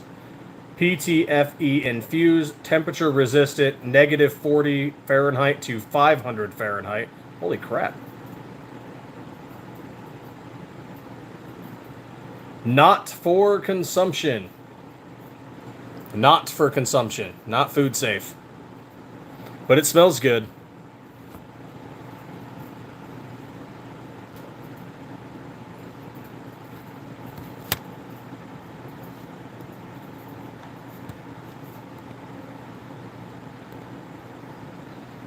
Hey, Rich, if you're still there, get me Dark's P.O. box.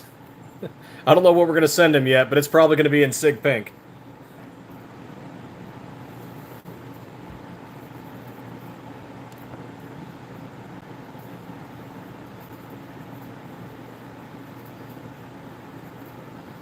I don't know what Crump would want. I don't even know what he would build.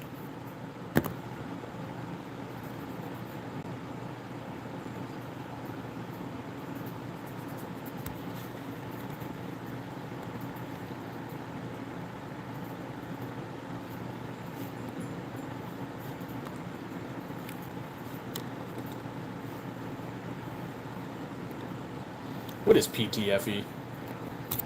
Me not knowing things.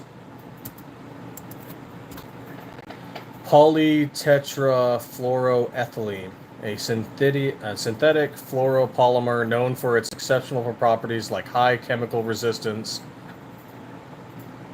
It is particularly used in non-stick cookware.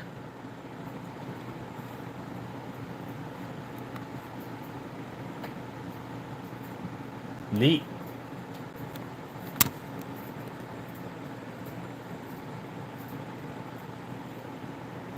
Is it? I thought he had multiple addresses. I didn't want to send something to the wrong address, you know?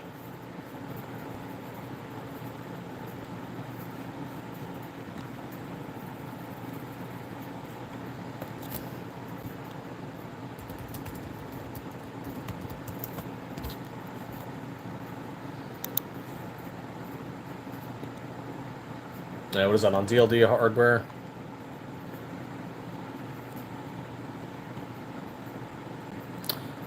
Before winter, I gotta get a goon beam.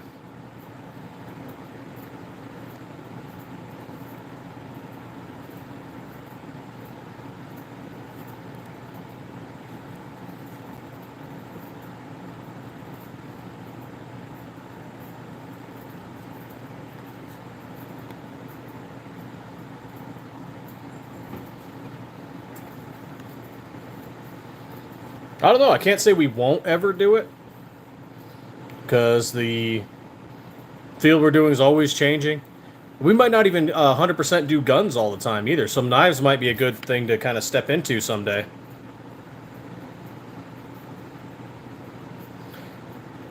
Or maybe, you know, some other things like, I don't know, medical items. Do other kinds of machining. That way not all your eggs are in one basket.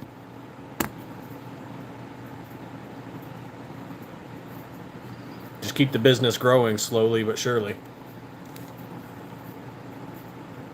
I mean, we could do it like Glock and get involved in horses, you know, but I don't see a huge market there for us.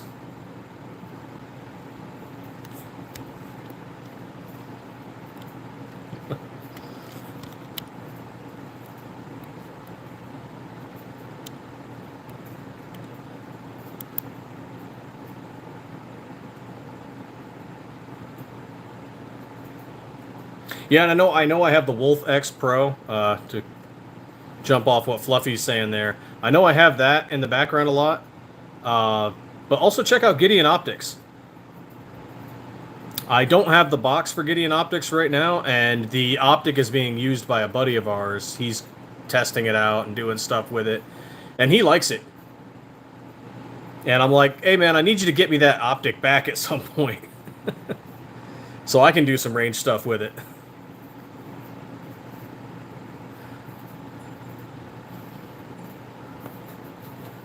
Put it on our videos and whatnot. Oh yeah, tourniquets are good. I don't know, maybe we'll get some first aid stuff. Get some trauma bandages, tourniquets, pressure bandages.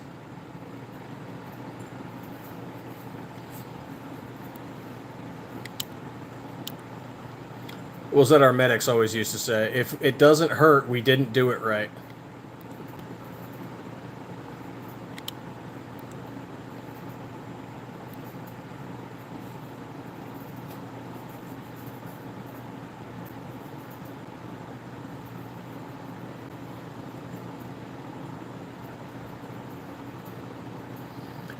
Hey, with these P320s, was it everything made prior to 2017, or is it more modern models that are having this issue as well?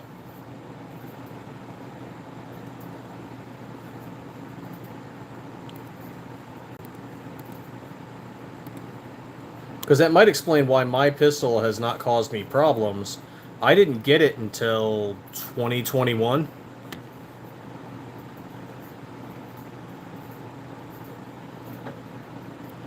State of Freedom, what's going on? Yeah, 19s and 17s, and we are currently working on the 43. We hope to have it ready before the year's end, if everything goes right.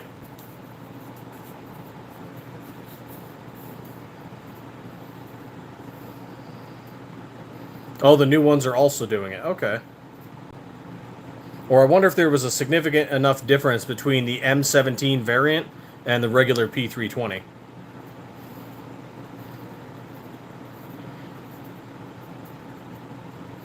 Yeah, feel free to check out our website, stifflermanufacturing.com, or feel free to check out that link we have pinned. That's a small eBay seller that resells some of our slides.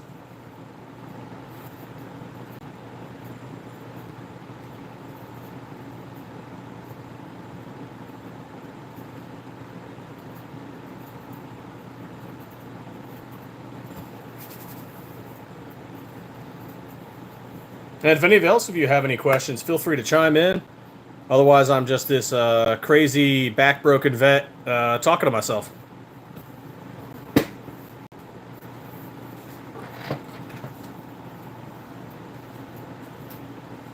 God, he's so crazy.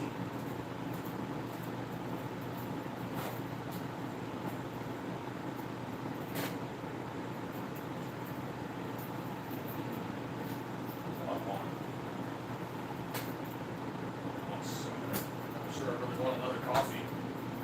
The correct answer is water.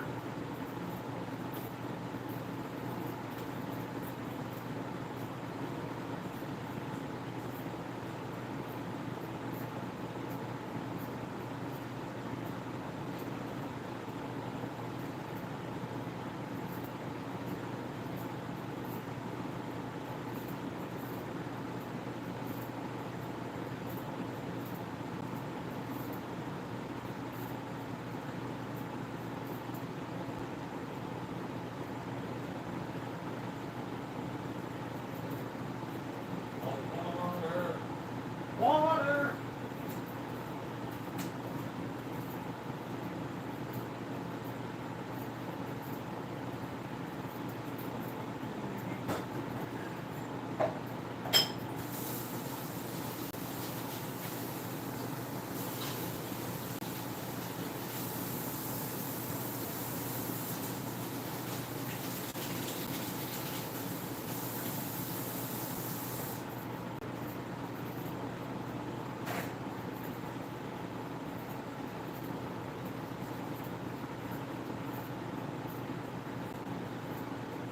Amazing how much that mic is picking up.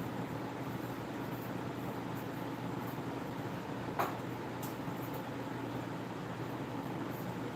hear all of that in my headset.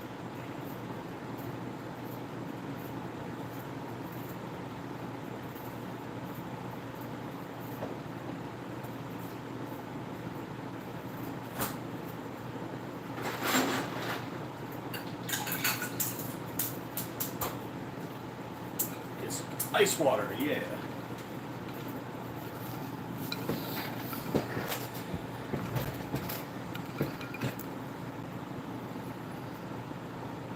Okay, so there's no difference between the M17 and the regular 320. I kind of figured that, but you don't know till you know.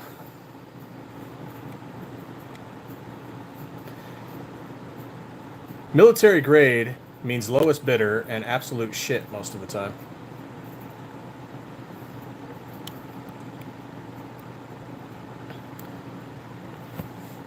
It'll run just enough. You'd be surprised at how much stuff was 550 corded together.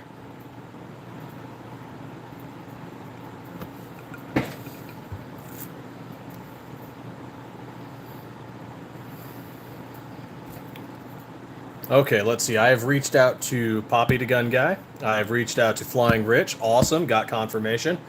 Who else do I have to reach out to today?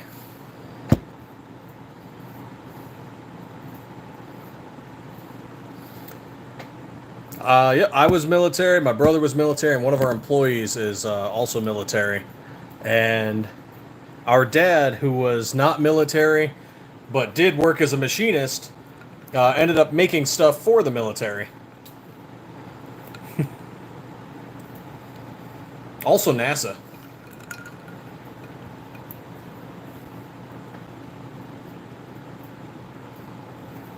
I'm not saying that there's not some good stuff. Like there is some good stuff, you know. We do have some quality on some really good stuff compared to other nations. But just general gear uh, tends to suck.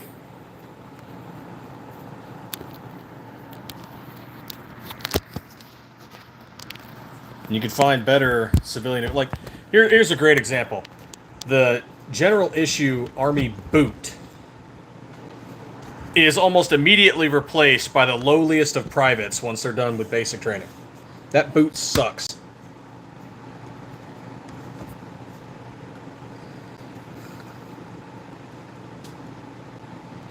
Hell, I've still got some brand new ones that I've never used. General issue. Why? Because I bought better boots. I bought and I broke in better boots. They were lighter, more comfortable, better for ruck marches.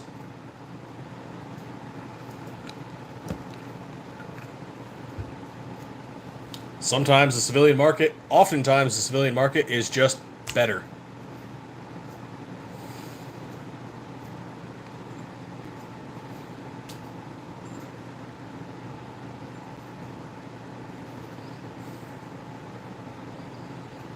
Ah, man, you should have switched over to the Guard or Reserves on a quick ship.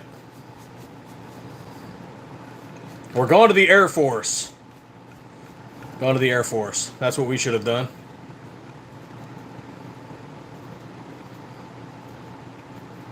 We all got in the high 80s on ours, and... Nah, we're going to do things hard. We're going to go join the Army.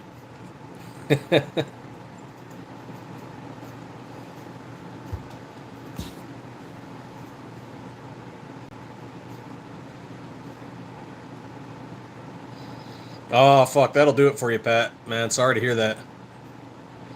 Plus, with the way they do medical in processing now, even more people are getting disqualified.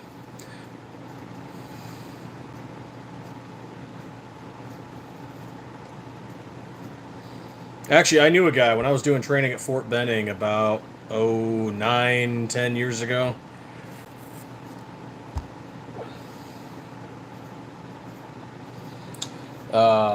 He fractured his pelvis in training, and that got him out, medical discharge. And he was like one of the most motivated dudes I ever knew while we were there.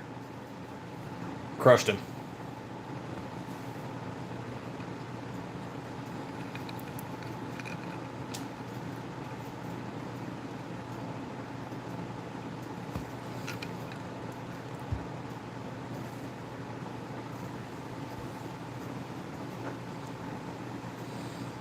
Now remember, recruit, say nothing.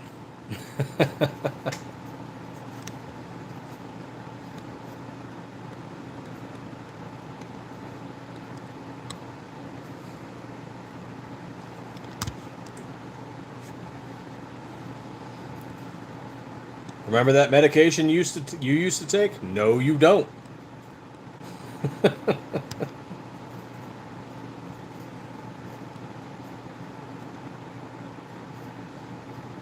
uh, the stories are true. They really are.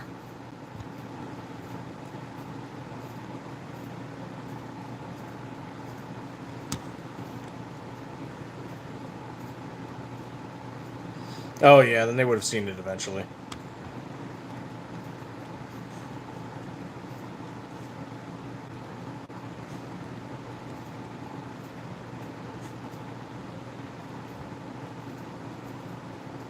Hmm.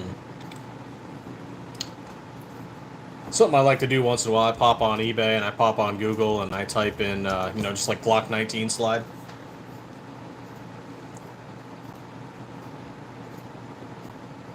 And I see who pops up. Is it ours? Is it somebody else's?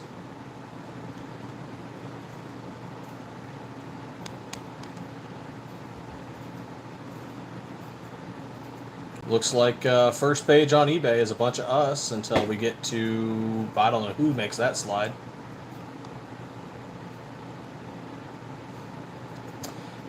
Oh, you know, we got enough people in here to talk about this one. Okay, so does anybody in here have a broken slide or a Glock slide they don't like anymore?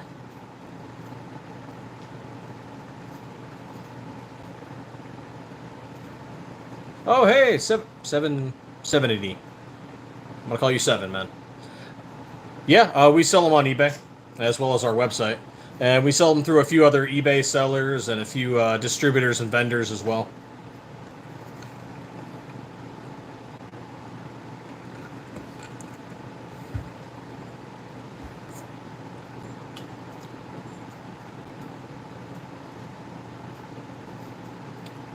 Which is funny, Pat, because we're all a little crazy.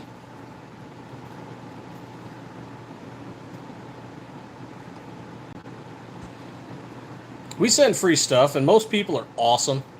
Do stuff for like collabs and things. And we've gotten some really awesome content created by RTT Guns and Gear, by Got Gamage, Rando Wayne. Good guys. And there's others too, plenty of others. We've only ever gotten screwed over twice. And they're blacklisted now, so we'll never deal with them again.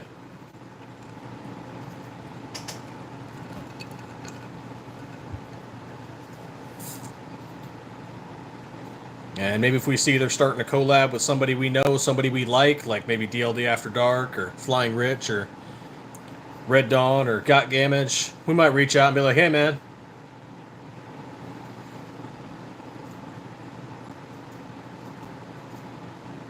yes, we do, 7. And yeah, you're right. eBay does not let us list our threaded slide or our threaded barrels.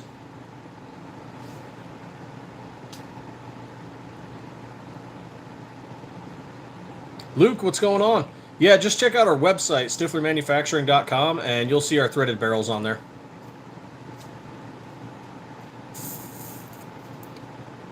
Ultra Fire, what's going on, man? Talking about a few different things today. We got this lube over from Ghost Dad Tactical. Smell good lube. Talking about our slides here that we got.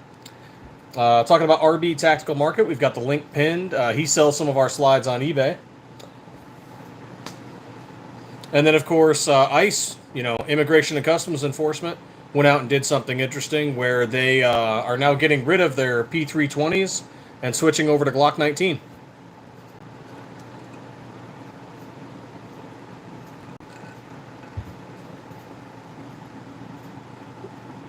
Let's get that more in the light there. Boom. Ghost Dad Tactical Ecto Lube smells like green apple.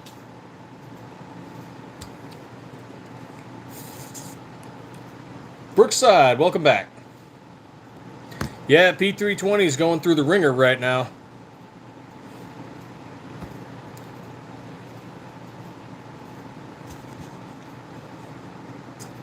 Dang, I forgot to create my 11 July social media collab and viewership page today.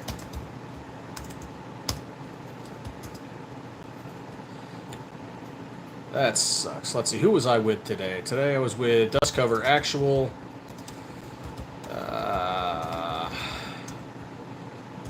Below Average Utah Dad. Chanson.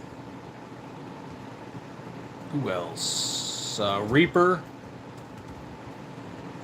And I think that's it. Then, of course, myself.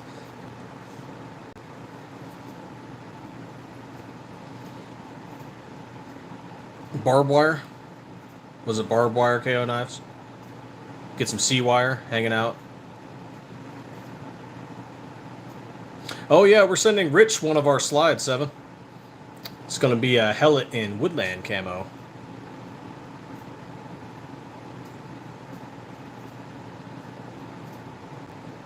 Leo slides. Which Leo slides?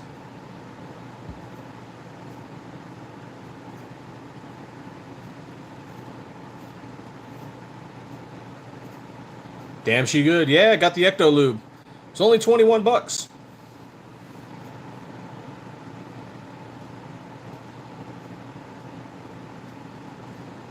Man, see, this is what you get for touching plants. Meat only, man.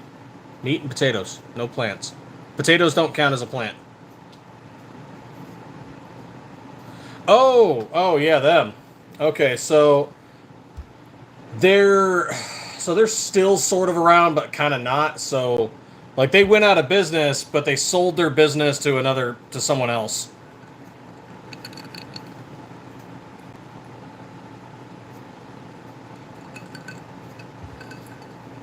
Yeah, they were hot for a little bit.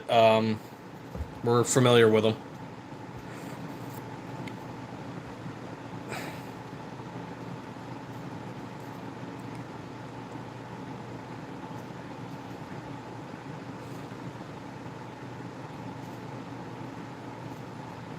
A way to print slides.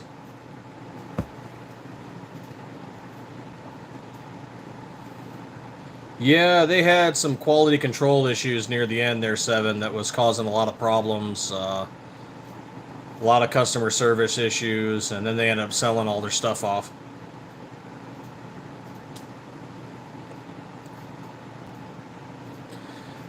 They still technically exist on eBay, but I think that's because they didn't want to change. Whoever took over didn't want to change the name.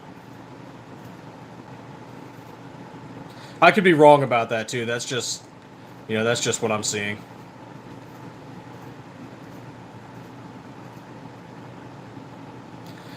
Thick Slick, you can buy it on either or, but we would prefer the website, and I'll tell you why.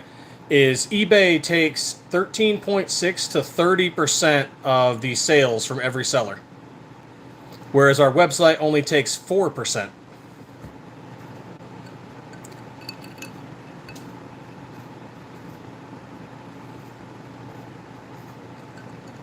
And I think we actually charge a little bit more on eBay because of that. So you'd probably get it cheaper, and plus you can use discount codes on our website. So, like, if you're militarily affiliated, we have a discount for you.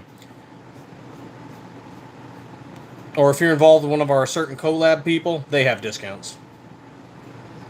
So, I think we still have the FJB discount active, and that'll get you 5%. Because he said our business shouldn't exist. So we said, screw it, we're doing a discount because of this.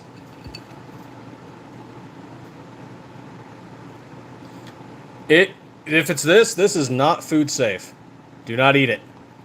I got to keep it away from the kids because it smells good.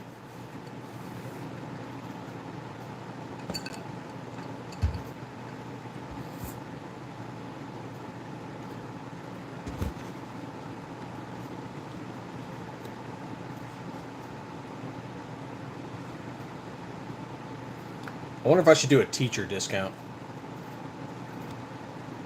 Oh yeah, if you find a popular eBay seller, try to Google search them, because eBay won't let them say it outright, but a lot of them have websites. And it's just like, if you're a regular seller on eBay, they take 13.6% automatically. But if you're a business, that means you need to do some advertising. And when you advertise on eBay, they take even higher percentages, which could be 20 to 30%.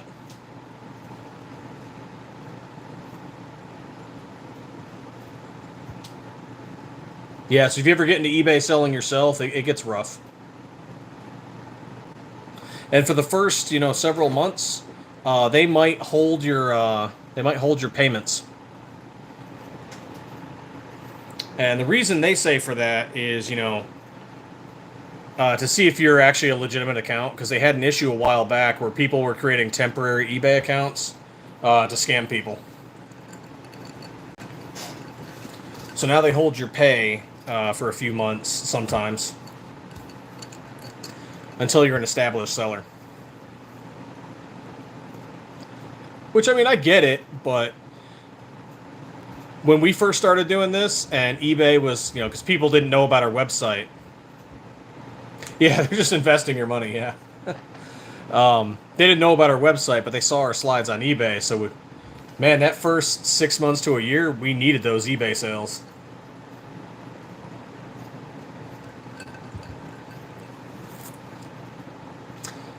They probably are. God. I really wish, and I'll post a link here, but this is our link bio.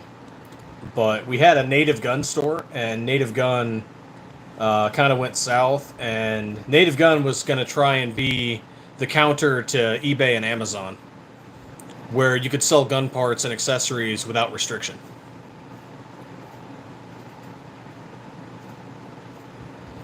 Because eBay is actually kind of anti-gun. They just don't want to give up the money they get from it, so they restrict it.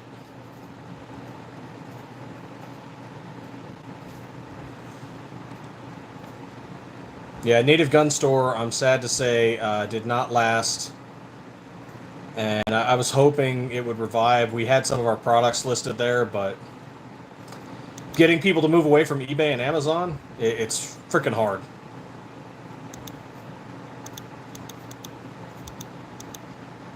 There's some people that know we have a website and they still order on eBay anyway because they like eBay. And it's like, well, okay. I mean, we still made a little money, but...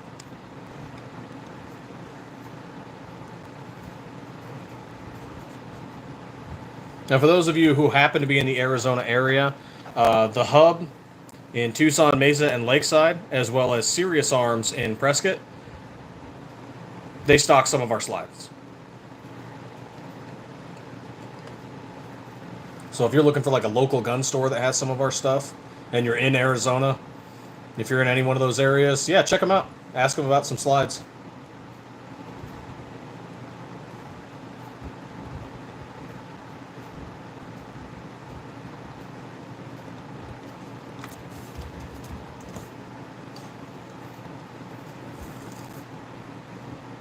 Arms list, yeah, we were talking about doing Gun Broker, but they have bad fees too. I don't know about Arms List, but I know Gun Broker's fees kind of sucked.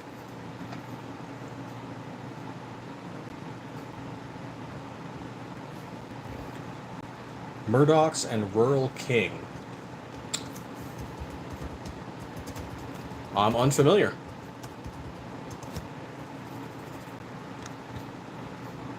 Was Ranch and Home Supply? Maybe I have the wrong website or something. Sporting Goods? Oh, they have guns. Okay.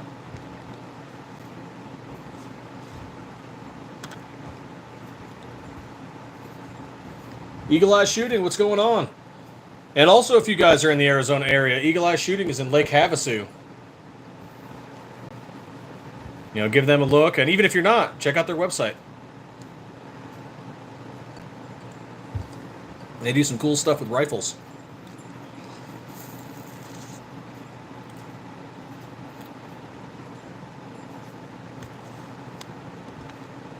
What is this? Rural King? No.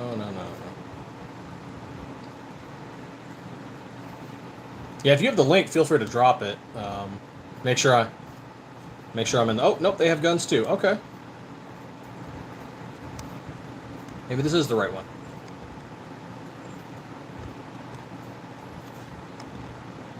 Yeah, I'm always looking for small gun shops and vendors. You know, we'll get them a good deal and to carry our stuff, or maybe we'll do consignment. There's one in Texas that I'd love to do work with, and unfortunately, they're having issues with the ATF recognizing their change of address.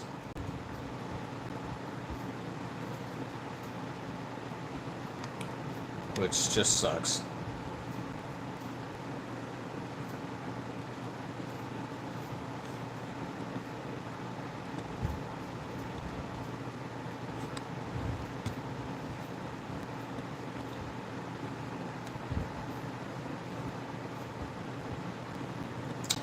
honestly didn't think vertical lives would actually do that much for me, but we've gotten a lot more people because of it.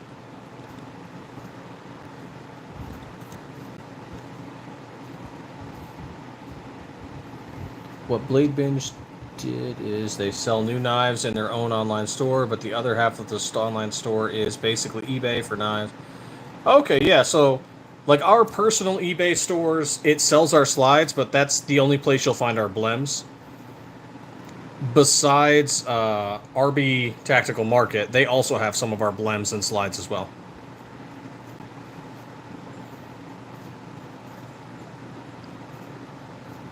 Yeah, it is a Haas. Yeah.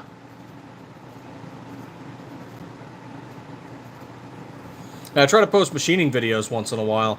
I'd love to get a phone mount so I can just set it up and do a live. But I'm also afraid that someone's going to walk by and knock the phone off or something. Because there's such high activity in the machine shop that... Also, sometimes the language is less than polite. You got a few machinists and parts changers in there and a few vets. Watch YouTube have a conniption like, you're getting restricted. There's too much cussing going on.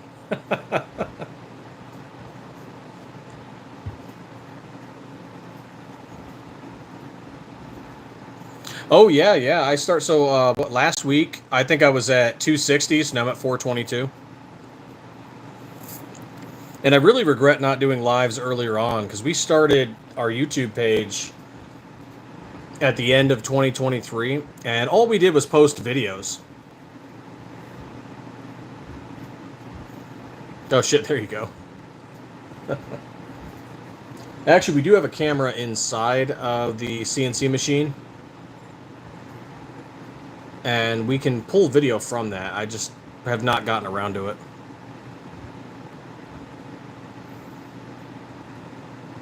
Yeah, Instagram does. Well, Instagram does and does not care because they are Meta.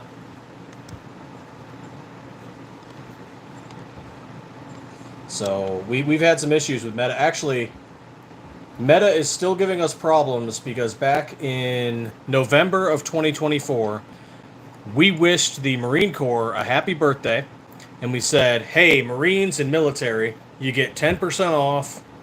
Thank you for your service. Happy birthday. And Facebook restricted our account for like 7 months. And we're still actually partially restricted. Facebook is not your friend if you are posting gun stuff. Yeah, we've been thinking about doing some ASMR machining videos. I would do it of us putting the slides together, but none of our employees want to be recorded.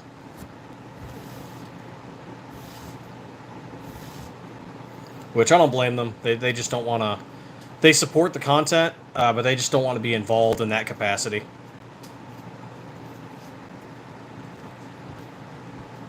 And I don't blame them for it,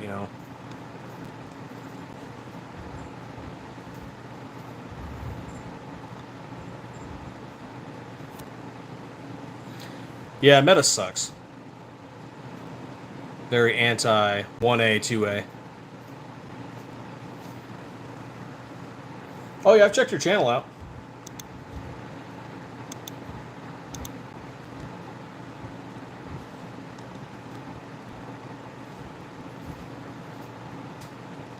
Oh, my feed is full of King of the Hill stuff.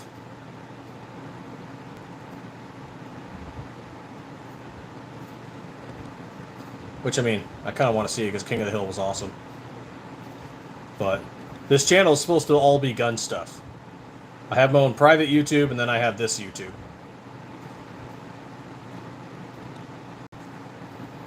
It's only supposed to be gun stuff.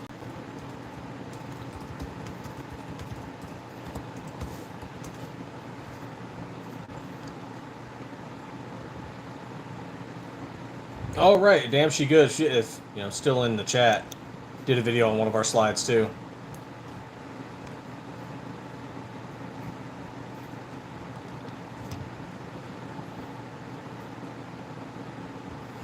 Got one of our slides from Delta Team Tactical. We sold to them.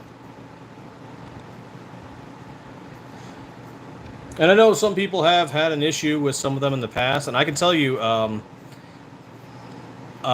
it was not so much Delta as it was some of their manufacturers.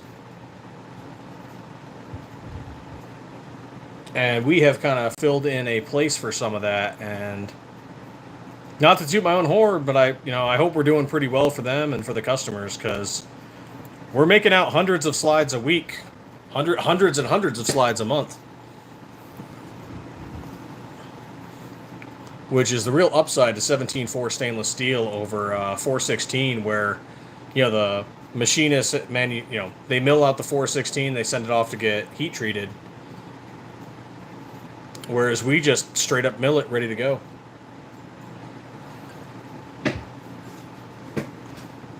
So like this one back here, take our little coin off here. This is our first, actually that's not technically, this is our second but successful 17 Viper model. And we took it right off the line and took it straight to the range. We did not do any finishing work. We did not coat it. 28 to 32 Rockwell KO knives. And I can tell you, it was sharp enough. I actually cut my finger racking it, or cut my thumb.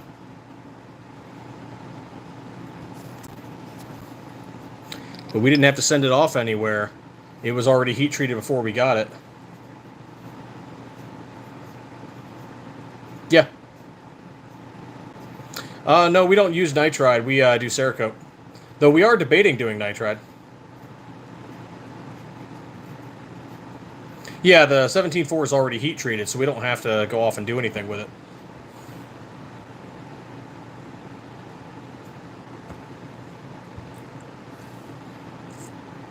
But we've talked with, I know, DLC.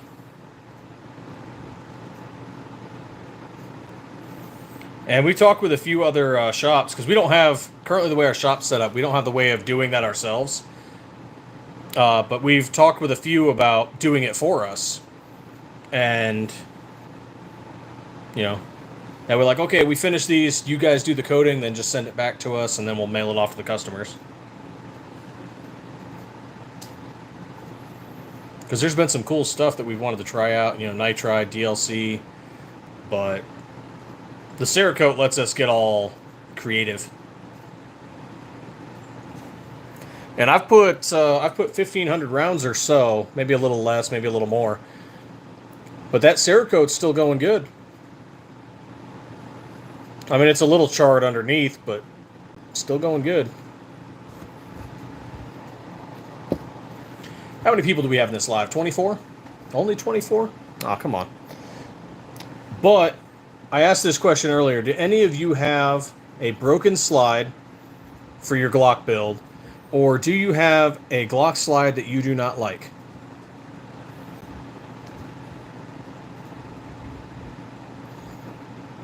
Oh, you should check out our honeycomb frame. It's on our eBay page. I don't think we have it on the website yet. But, oh man, I just thought of something. Where's my pen? Where's my pen?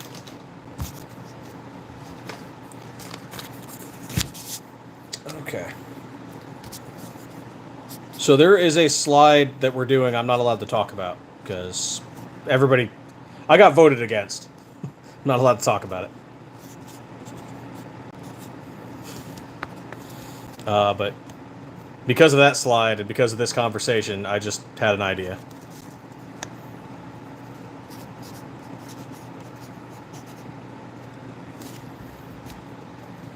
Okay, there we go. Written down for later.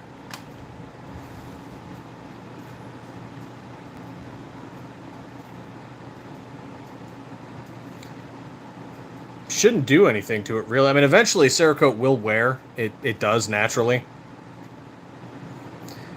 We actually have a variant of slide where we purposely wear out the Cerakote as a type of distressing. It's called the Space Worn. Space Worm production's a little slow right now. But they're nice. They look great. Well, I guess this is good news that none of you have any broken slides or slides that you are not interested in anymore. But here we have what is a Remsport R19 basic slide. It's made of 416R stainless steel. It's got a nitride finish. It has its rear grip serrations, but it does not have an optics cut, and it does not have front grip serrations, and there's no real design. It's a very flat front face. It has some minor chamfering, but then it has a rounded edge. So it's very basic. But as you can see,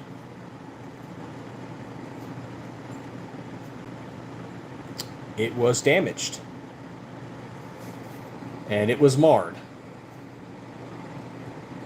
And so what we did is we helped this guy get back to the range. We sent him one of our SM19 zoom slides in exchange for this.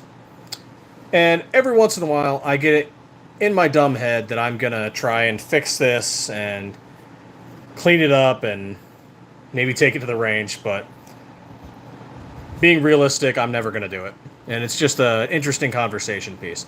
But the purpose of that little story is to say, if you have a damaged slide, if you have a slide you don't like, maybe you got a Glock 26 and you don't want that slide anymore. Maybe you want a 19 or a 17. Reach out to us. We might do a slide swap. The only cost to you is the cost of shipping your slide to us. Now, we don't do this for everybody. It is done on a case-by-case basis. So, I mean, if you took a hammer to your slide to try and get one of ours, sorry, we're not doing that.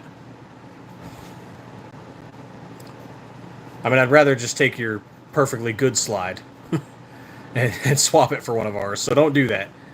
But if something crazy happened at the range, if you're at the range and you're just, plinking targets and your slide cracked, kind of like what happens to those rock slides, reach out to us. We might do a swap for you, get you back to the range.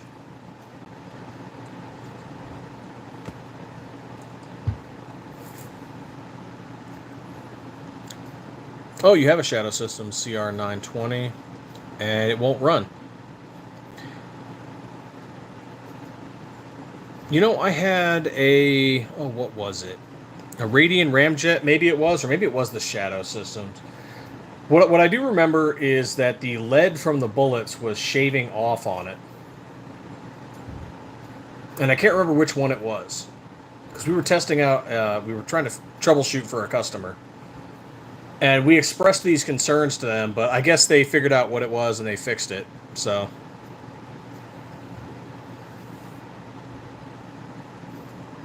Oh.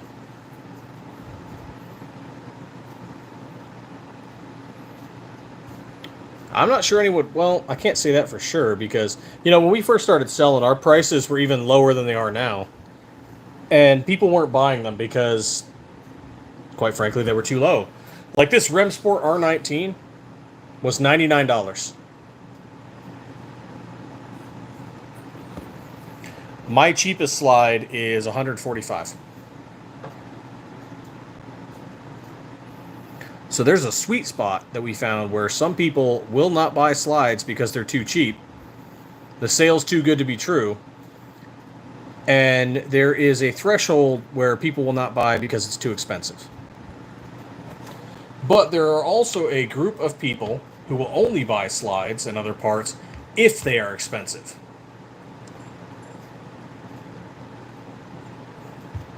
Because expensive must mean good.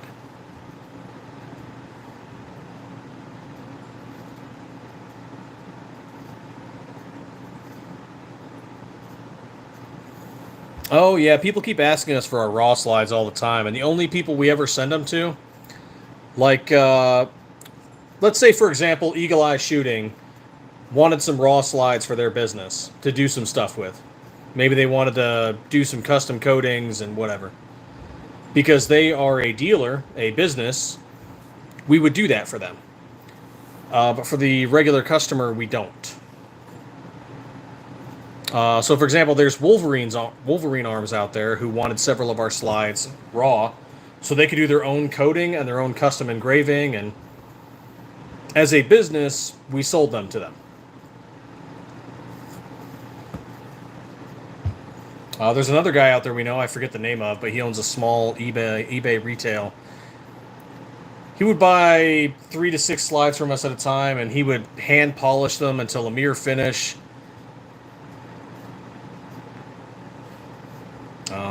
His communication sucks, though, so we haven't heard from him in a while, but whatever. But he was running a business, so we did that for him. It's just something we don't do for individuals. But polished DLC, that might be an option.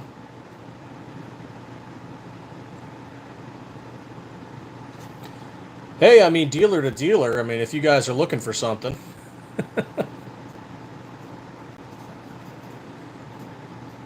I mean, our order range is usually around 12 slides, but...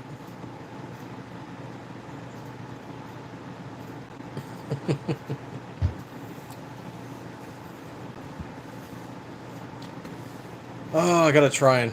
Well, I don't know if Lake Havasu is gonna work. We're gonna now that we've been out for almost 3 years, I gotta try and reach out to all the businesses in Arizona again.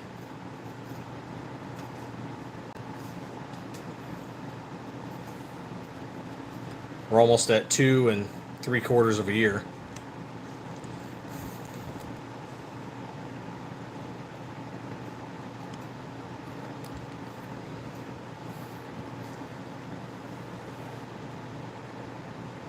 Oh man, you should have seen me the first 6 months.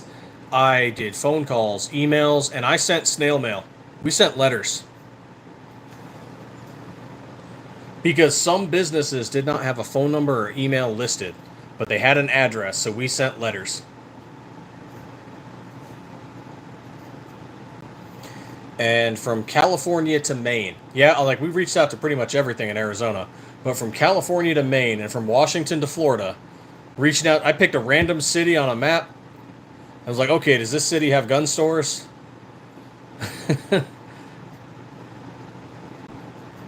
And FN15 carbine from James Kristofsich, if I pronounced that right. I can't say I'm familiar with the FN15, but hey, any AR platform is awesome. Just get your training in.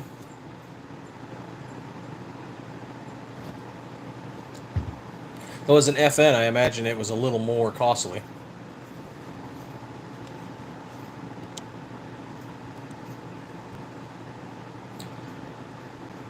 Oh, yep. Leo finally popped up. You know, their best slide was probably the Symmetry.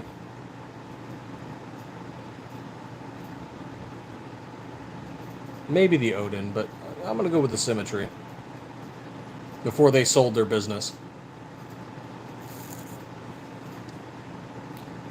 Oh, hey, RB Market's popping up there. That's nice.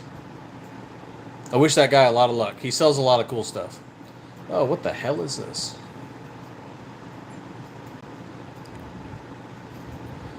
$99, but $10 in shipping. It should only cost about $5 to $6. I mean, the weight of a slide is, you know, usually between 8 and 12 ounces, depending.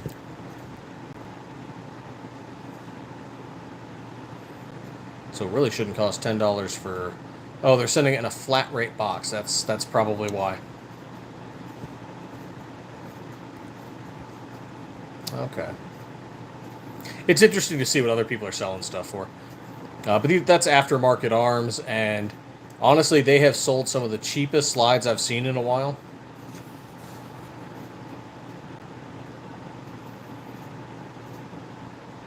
And I think they're all 416, but let's take a look here. Yep, 416. I don't have a review on their stuff, but I've seen their stuff around.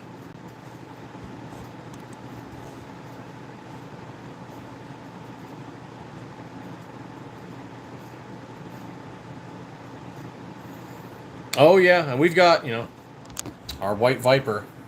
And once we released it, it was incredibly popular.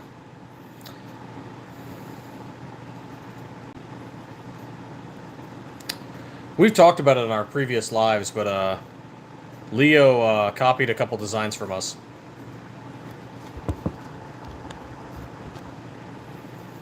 And we knew each other when we were in Florida at the same time. So it was disappointing, but we don't blame the company that bought them out. That, you know, it's none of their business, none of their concern.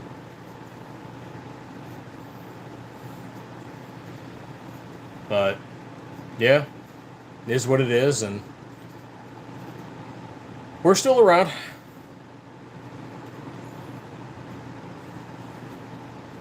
Honestly, I really have to thank our shipping and QC manager, because she catches the most minute scratches or scuffs that the rest of us would miss, that none of us would. She sees it though, and she catches it. It's like, nope, that's a blem. She keeps our quality control so on point that the only time there's ever been a mistake is when she takes time off.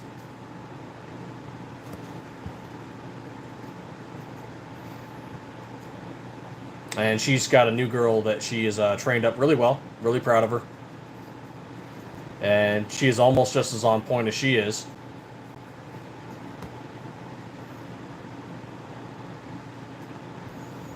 You made over 6,000 rifles and none sold to anyone in Havasu.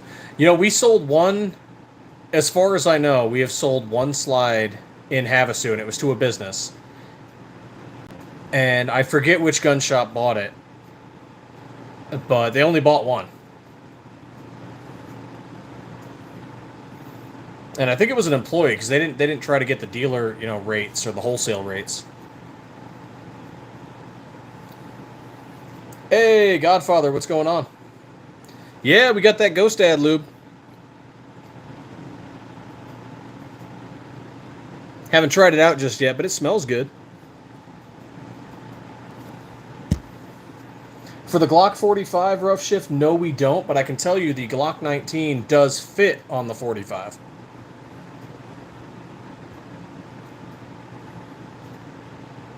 Oh, even in flat rate, you're shipping $6. Yeah, see, I just sent a package from southern Arizona to northern Arizona, and it cost like $6 and change. And the package was over a pound, because they had ordered more than just the one slide. But I've sent a similar package, you know, all the way to the Midwest, and same thing, it was about $6 and change. $7 tops when it goes a little further. So I see some, and I get it, they're trying to recoup some money on shipping, so I understand. And it does work. It's an interesting marketing tactic. It does work on people. Okay, I'll see if I can show it. Let's see if it... no, it's getting blurry. Not for consumption. Tell Carson not to act like a Marine. Stuff smells like liquid crayon. Any Marines out there, we love you. Not yet, rough shift, but we might do it someday. Right now we have the Gen 3 Glock 19, Gen 3 Glock 17, and we're going to be working on the 43.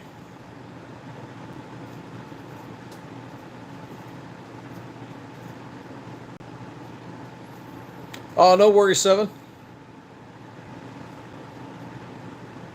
Everyone's, and you know, we've had people reach out, man, I'd love to get your stuff, but I'm just like, I don't have the money right now, or I'd love to do business with you, but take care of yourself.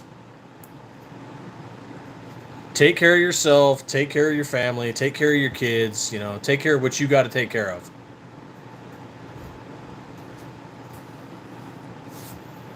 Everything will make it right when it, you know, eventually. It'll get there.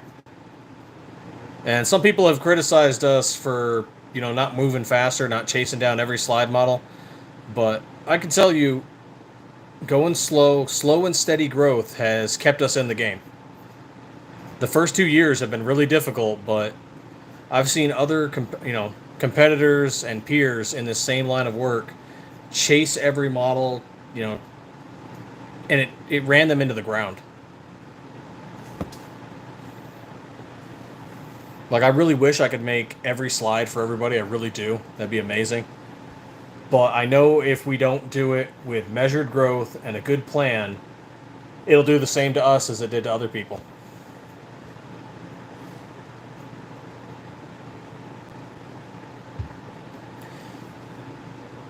So, I mean, the people who've been so patient with us, we started it with a 19, and we did not make a 17 until we hit 18 to 24 months in. Everything was focused on the 19. And just the people who stuck with us until we were ready, we greatly appreciate it, because there's always going to be somebody who wants something you don't have, and if you keep chasing what you don't have, you're not going to focus on your business.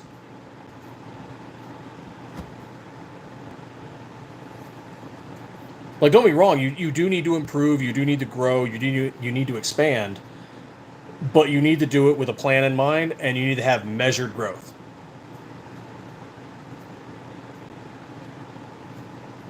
Like, even what I'm doing right now, the whole reason we can do social media is I can prove measured growth. That I get to talk with customers, and I get to talk with businesses, and we actually had to justify this. We're like, hey, should we even do social media? Yeah. Yeah, it works. Talking to people. I get to meet so many people, talk to people about the product. Risk is a part of the business, that's true. But you got to balance that with a good plan. Hey, Notney, how are you doing? If I'm pronouncing that right.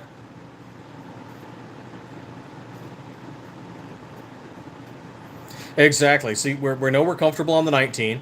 We've got several models. We're on our third model of the 17. Once we finish with the 17, we're moving on to the 43. I think I need 500 subscribers to do donations. Or I'm not sure exactly how that works, to be honest. I haven't really looked into it.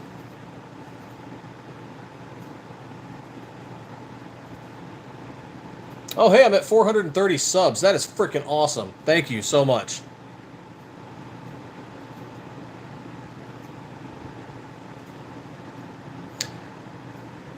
Duramax Daddy, no, I don't have them in Gen 5. I have them in Gen 3. But you can swap Gen 3s onto Gen 5s by swapping out the back plate as well as the slide stop release. So if you check out a channel called RTT Guns and Gear, he has a video on how to do that.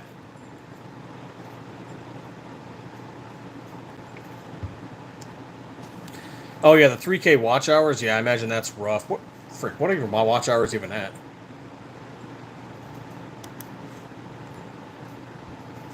Let's see here.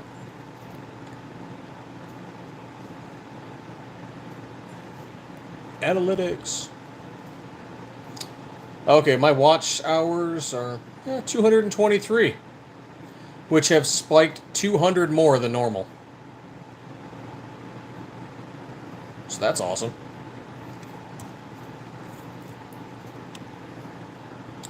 Look at me. I'm like a little kid, so happy.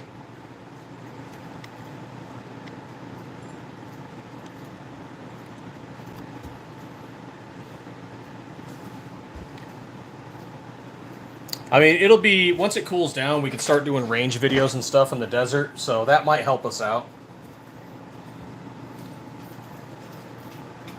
And I keep doing live videos while I'm driving and stuff. That helps us fill in the gaps here and there. Though, that one cop that popped into our live kind of gave me some shit for it. I was hands-free the whole time. We were good.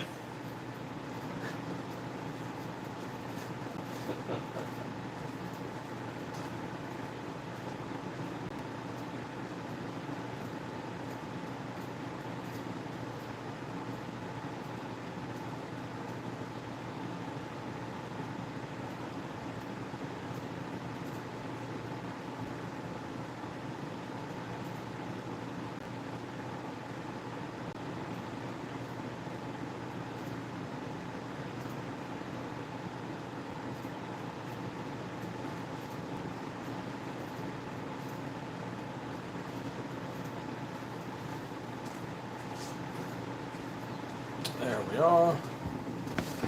Oh, I gotta keep... I'll notice this, though, doing lives, I drink a lot more water than I used to.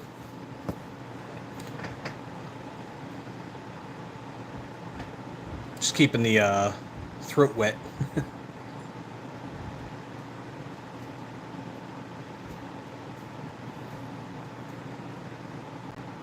Oh, not any, yeah. Our slides are on Delta Team Tactical, MMC Armory, eBay, RB Tactical Market, several gun stores. So we're around. We're a little bit around. Oh, the temp today was 110. Or no, that was yesterday. Today was 105. So it went down a little bit.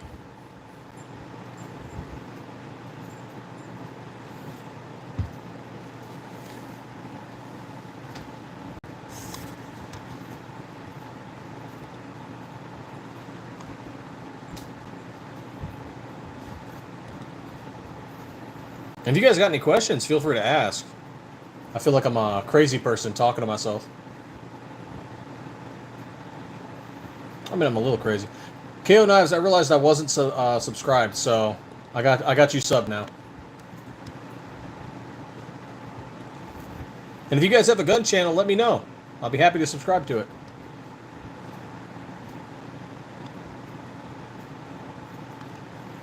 Okay, I gotta go check out Rando Wayne. He's got one of our slides.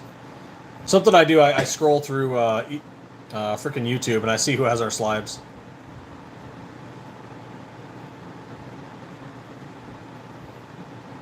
Just kind of scroll through and who has what. Sometimes it's the most craziest content ever. Sometimes it's really benign. And sometimes I come across something really cool. It's just awesome.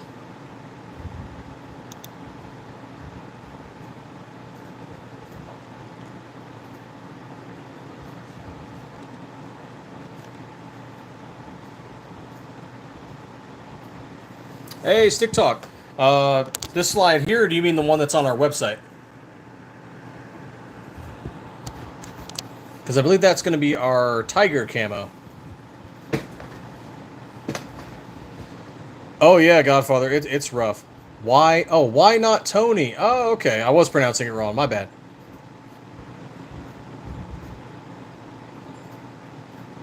And now I just thought of that one video. What's your name? Tony. What's your name? Ezekiel. Fuck you, Ezekiel.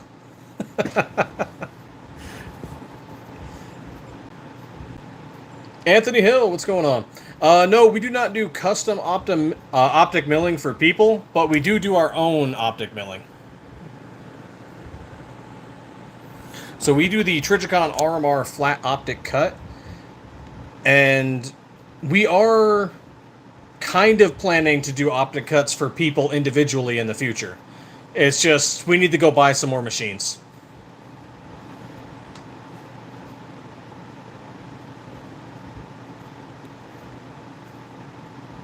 Jante Dustin, no, we can't at the moment. It is something we'd like to try and do in the future.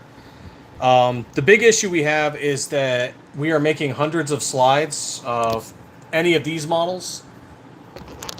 And if we were to do custom work, we'd have to pause production. So it's just more of a, we need to get another machine in the future, something small that we can do custom work with. Though I say small, but like the machines we have now cost more than 250 grand. So small is relative.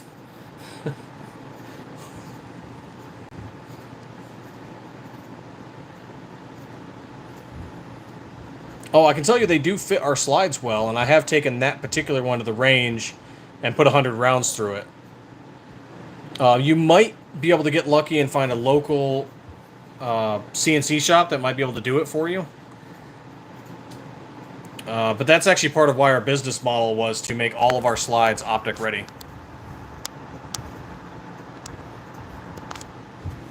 We're just not ready to do it for people yet, but All of our slides do have it.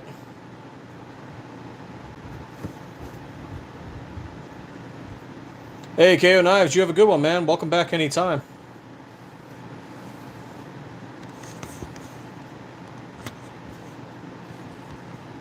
Oh, let's do a little refresh. Oh, 435. Man, thank you all for the subs. This is greatly appreciated.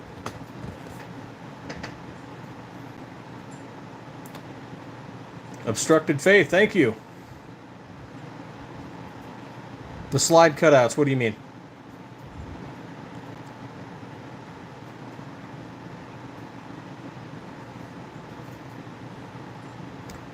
Oh, thank you, Raymond. That is a habanero red, so it is a red with metallic flake in it.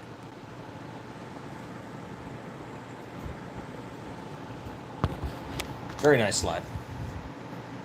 Oh, the black plate. So the black plate is nitride coated, and we have debated Cerakoting those as well, but it's more of just a time issue.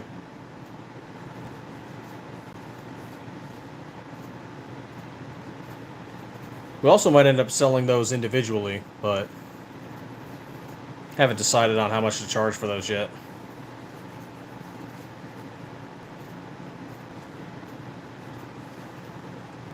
It's a great color. When we switched from crimson, we replaced it with the habanero red.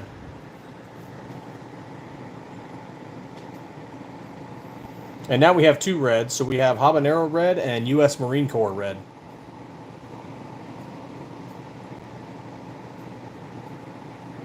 Oh yeah, they're for the Generation 3 Glock 19 and Glock 17. Oh, and Jonte Dustin asked, are we doing for the 43X MOS? We are planning on making 43 slides. Hopefully, if everything works out right, we'll have them by the year's end.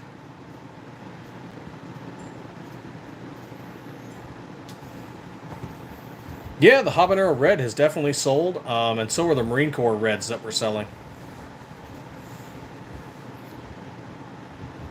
And once we approach fall hunting season, we have a hunter orange that's likely going to start picking up as well.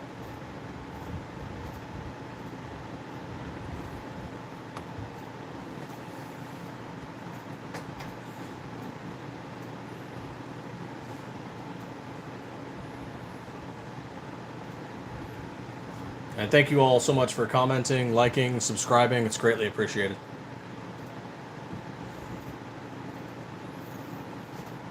If you have a gun-related channel, let me know. I'd love to check it out. I'll sub. I love checking out everybody's channels.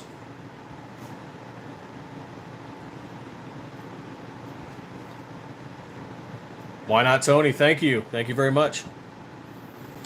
So for those of you just joining us, we're Stiffler Manufacturing. We are a small veteran-owned and operated business in Arizona. We make aftermarket gun slides for the Generation 3 Glock 19 and 17. And we are working on getting the 43 hopefully by December.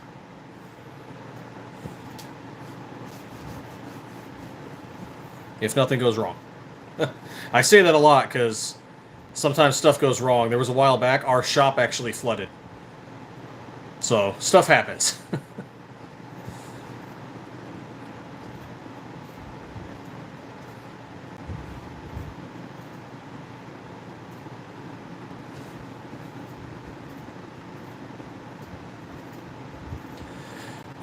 We've tried to do some lives in the shop, and we've gotten a few to go through, but something about all the metal and all the wiring screws with us going live.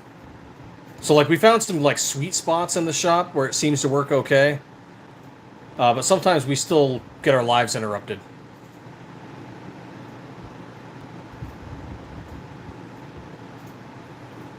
Oh, yeah, that ice memo, that's very interesting.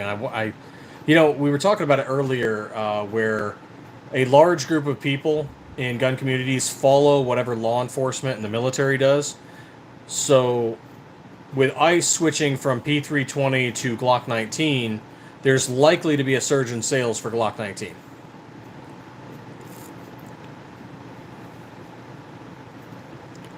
The Ecto Lube, I have not tried it yet. I can tell you it smells like green apples. But we do plan to try it the next time we go to the range.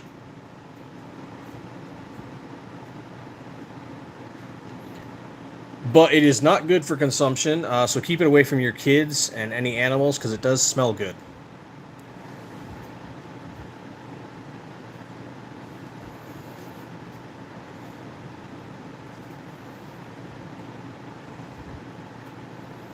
Oh yeah, yeah, our complete slides are nuts, and then you just throw them on a PSA frame. Freaking wild. I mean, our range is from 145 to about 270, 280.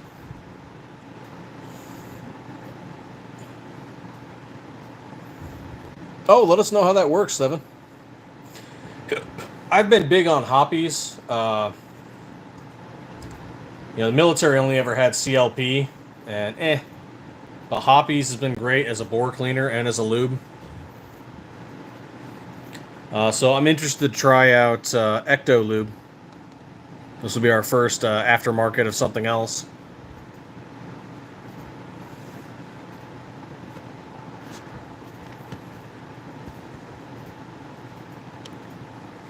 And I really, really need to get out into the desert once it cools down and test this out.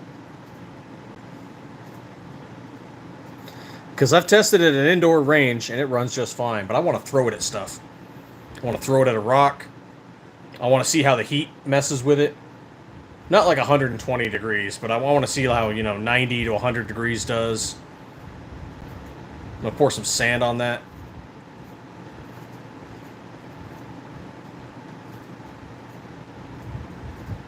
Because Siley gave us that to test it out, and I really want to test it out. I might take my rubber mallet and hit it.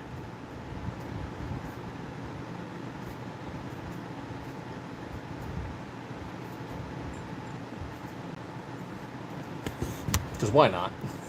But at the same time, I'd also be really disappointed to damage an optic they gave us.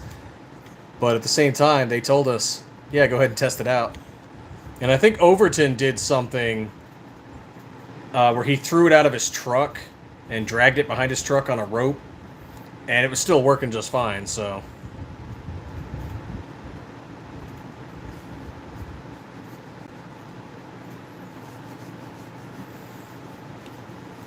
We won't be able to do cold testing just because Arizona, I mean, it does get cold here, but not cold like you need. To be honest, I love the cold weather here.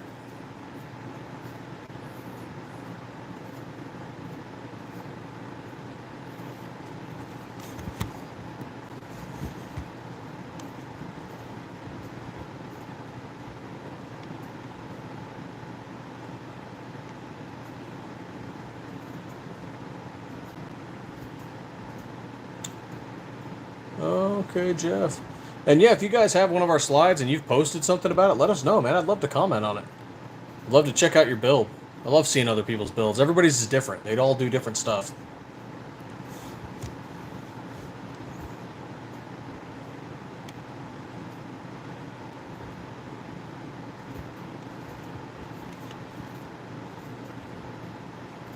I do got to give a shout out to Rando Wayne. He got one of our slides through Delta Team Tactical, and he did a pretty good test on it.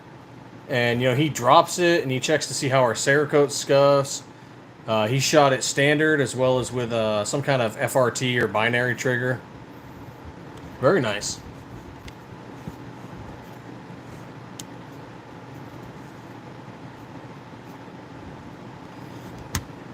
Oh, hell yeah, Anthony. Thank you.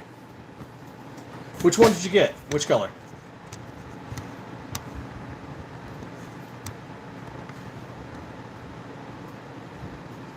The Viper slide is a real funny story with us.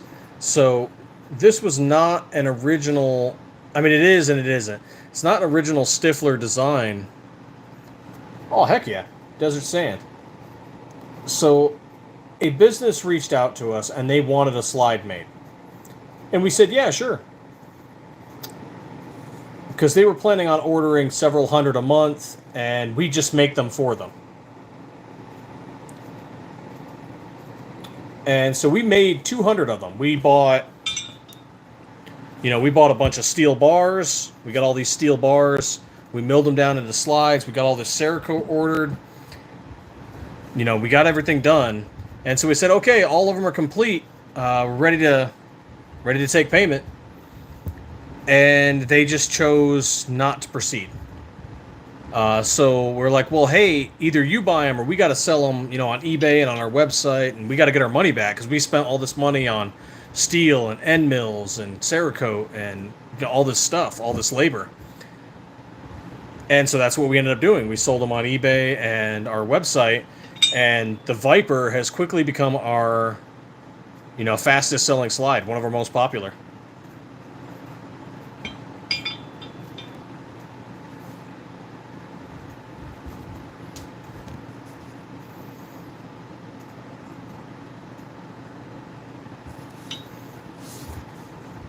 Yes, we are only doing Gen 3s right now. We do plan to expand, but I'm not sure if we're going to do Gen 4. We might skip Gen 3 and go straight to Gen 4. Or, sorry, Gen 5.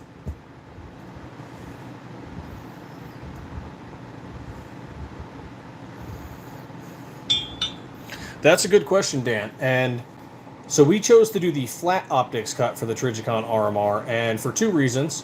One, it's easier machining. And two, we do tight tolerances within 5 thousandths. So you're talking like 2 pieces of hair. And that reduces the issue of like shear force stress on the screws. So if you're doing tight tolerances, if you're doing a tight cut, it's not necessarily needed as much. And we have not had any shear force issues with optics used on our slides, at least for as long as we've been in business.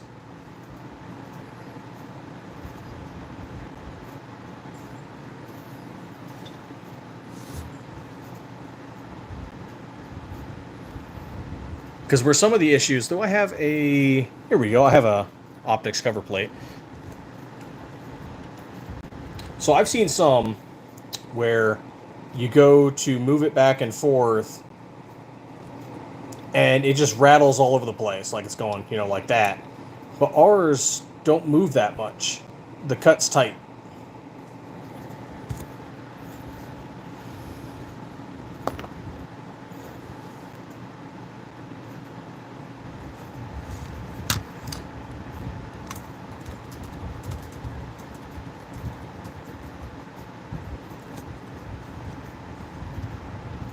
Let's see. I want to say a Glock 19 OEM slide weighs around, what, 11 to 12 ounces?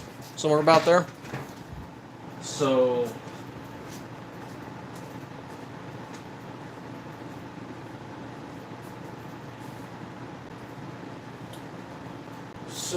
let me grab my scale here. Because it's different per model. Because, like, the Viper has the most cut out of any of the slides we have right now.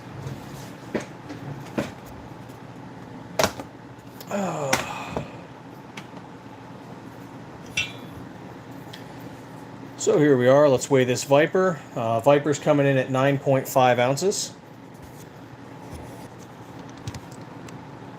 Oh, there we are. Had a little bit of lag. Yeah, Trev, we're going to do a Gen 5 someday. And so what you need to do when you're doing your build is, if the weight reduction is a concern, you need to consider the weight of your recoil spring assembly or what your optic is going to add to it. Now let's take the helmet here, and we'll weigh that.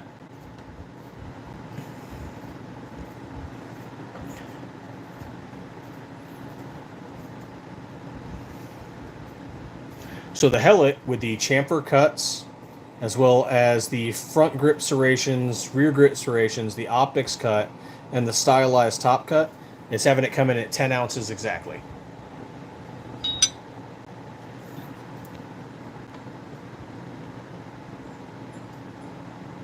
And the same thing is going on with the Zoom, also 10 ounces. Now, when you remove the RMR cover plate, you're going to take 1/10 of an ounce off, so 0.1. So always factor that into it, but if you're taking it off, it's usually to add an optic, so you got to add the optic weight on as well. We'll take this other Viper just for comparison. Yep, 9.5. And let's take a look at this turbo slide. Turbo slide's coming in at also about 10 ounces, 9.9. The lube we have here we got from a company called Ghost Dad Tactical. It is their Ecto lube, and they make good smelling lubes. So this one smells like green apples. It is not edible. That is a common question.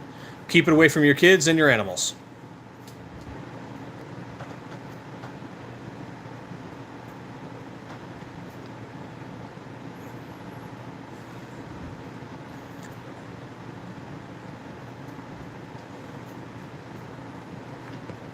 Because it does smell good. What kind of ported barrel? We use ELD performance barrels in R. It's a 416R stainless steel barrel. We have standard, ported, and threaded in black nitride, and we also have standard and copper PVD.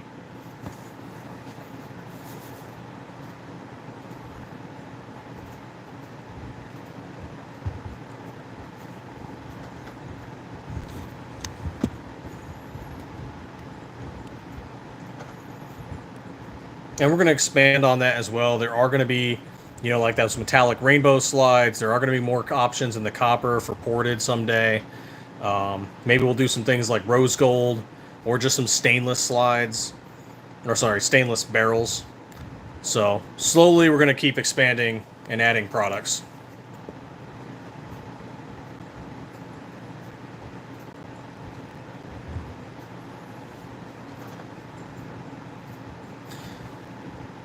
Actually, Trev, you know you can swap Gen 3 onto a Gen 5 by removing the back plate as well as possibly the slide release and lock. So if you swap those out, if you check out RTT Guns and Gear, he has a video on it.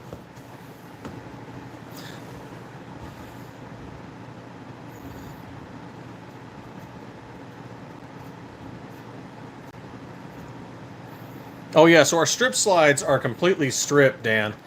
So they don't even have channel liners in them. But if you get one of our completes, it comes with an ELD performance barrel, an SCT manufacturing upper parts kit, and Glock OEM sights.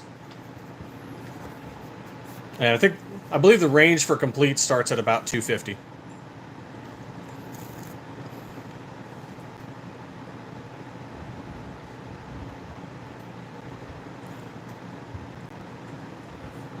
Yeah, RTT Guns and Gear. He's a vet-owned gun tube channel, about 50,000 plus followers out of Arizona. And he does a lot of gun content. He has a couple of videos on swapping slides. And we know the Gun Guy's 77, I believe, is his numeric. He swapped one of our slides, which is a Gen 3 Glock 19, onto his Gen 5 Glock 45. And all they did was swap the back plates and the slide lock and release. Most of the changes between Gen 3, 4, and 5 are in the frame itself. There's not too much difference between what's going on with the slide, with the exception of Gen 3 to Gen 4 where they changed the recoil spring assembly, and Gen 5 where they made it ambidextrous.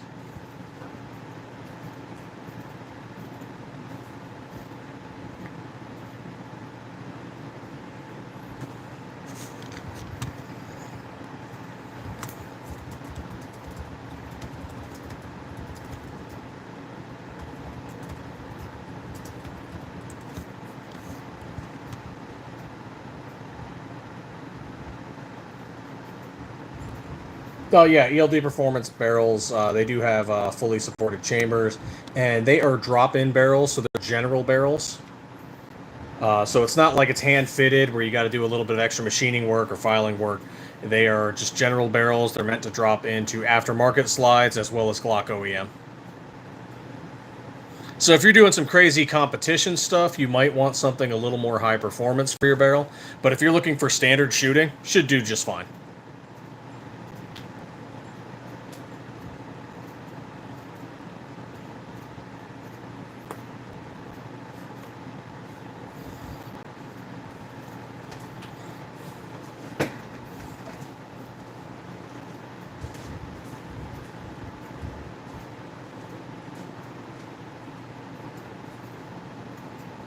Oh yeah, it's pretty easy. I've been needing to do it myself a bit to get a Glock 45 and a Glock 47 so we can swap our 19s and our 17s.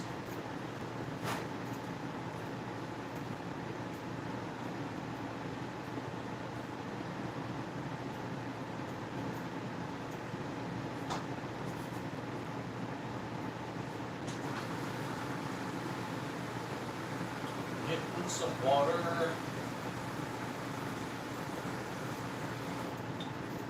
And that's an important thing for all of you, whether you are prepping, training, educating, building.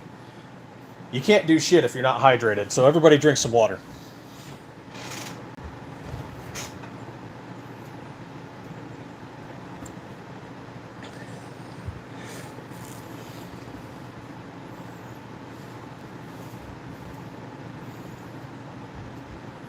Oh, nice, Dan. How's that working out for you with the conversion barrel? Because, I mean, 40 is kind of like a 9 or a 10 millimeter short, so I'm kind of curious how that's working.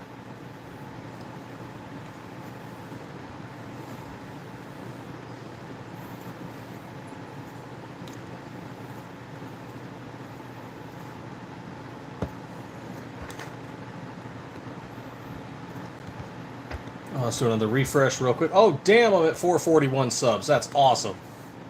You guys are great.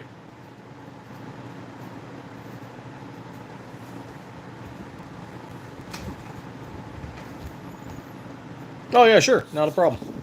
So there is a bit of difference between the front muzzle of the Viper. Let's see if I can get that. There we go.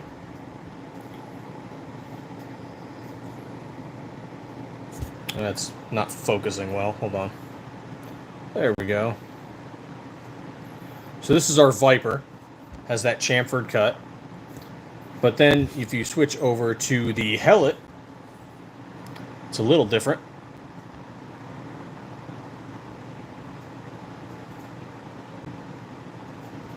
A little more noticeable, a little more robust.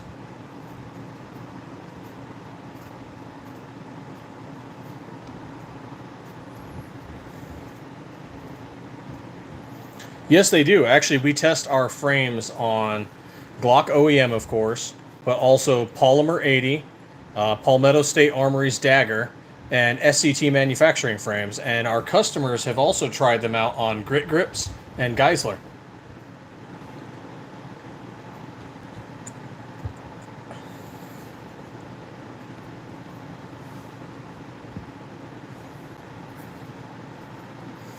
Oh, that water's sweet. It was still freaking hot today.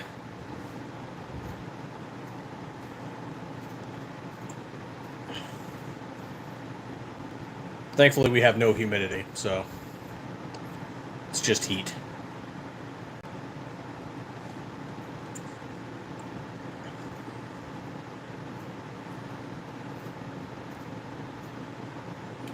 Yeah, that should be doable. There is a group I saw, the Gun Guys. They did some Cerakote stenciling. Actually, this here, for example, is a stencil. It's just a bit more, pronounced. But I believe you can get letter stencils that you can also do Cerakote work in.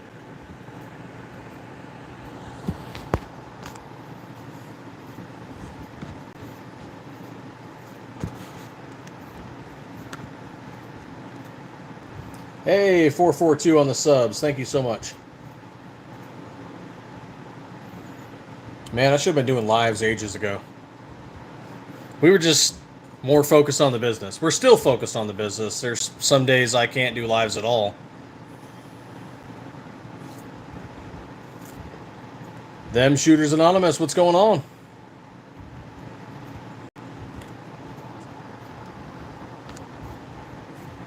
Checking out some Stiffler Manufacturing slides. And of course, if you guys want to try out some of our old stuff or some of our blend slides, check out that link we pinned up there for RB Tactical Market on eBay. They have some of our stuff that we've either hiatused so we could focus on the 17 and the 43, or they have some colors we've discontinued, like sky blue.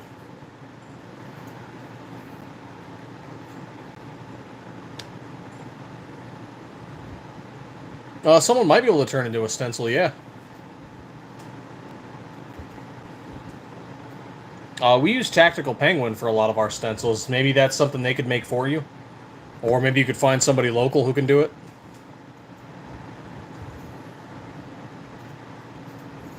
No, we do not. We only ship within the United States of America and its territories.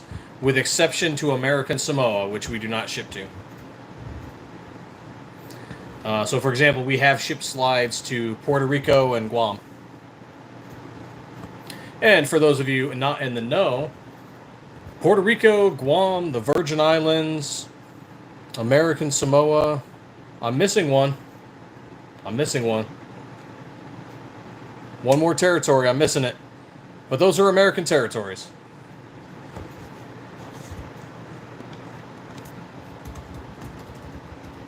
The Philippines used to be a territory too. Northern Mariana Islands. That's it. Damn it. I always forget that. People need to stop forgetting Puerto Rico, though. They served in World War I.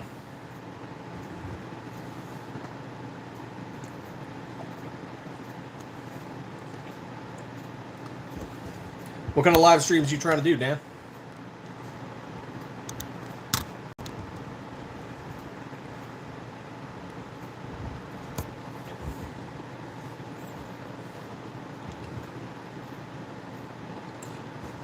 I served with some Puerto Rican units when I was overseas, as well as when I was at NTC in Atropia. Good guys. When we were overseas, they always knew how to get good stuff for barbecue. You never asked. You just provided them stuff to keep the barbecue going.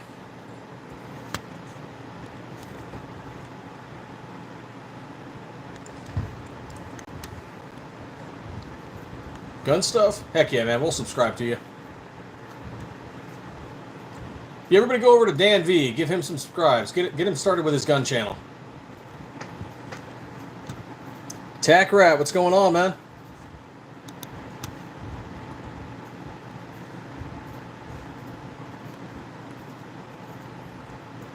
Puerto Rico, yeah.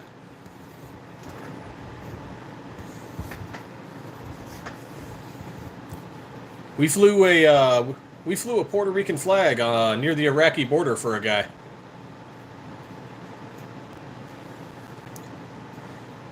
J-Dog, what's going on? Yeah, we did a lot. We flew a lot, American flags, state flags, tribal flags, like the Navajo Nation.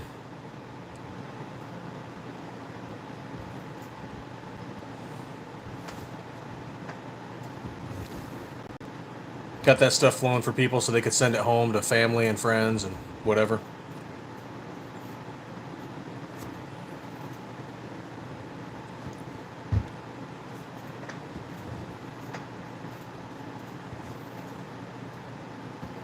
That's always, I don't know why, that's always been a pet peeve of mine. Like, the people forget that Puerto Rico is an American territory. Puerto Ricans are American. They have been since 1898. It's not their fault that you didn't pay attention in geography and or history class. You lazy bastards.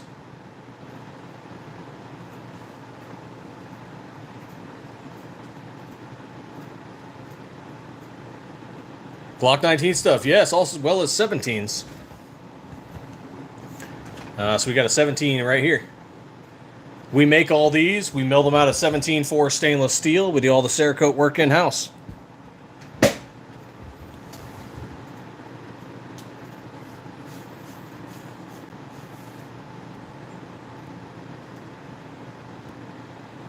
No, we're machinists and parts changers and whatnot.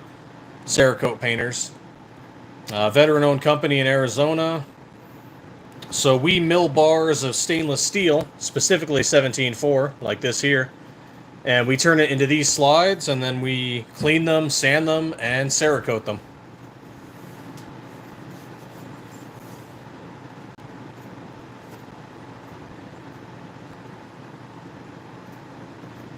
Oh, thank you, Dan V. Much appreciated.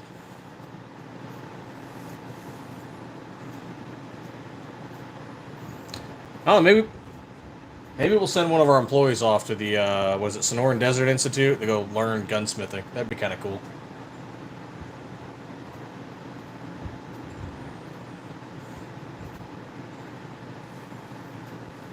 It is crazy to learn, but I can tell you right now, man, if you get into computer-assisted design, 3D programming, drawing, and you need to learn how to draw stuff in 3D, It'll help you with 3D printing. It'll help you with CNC work.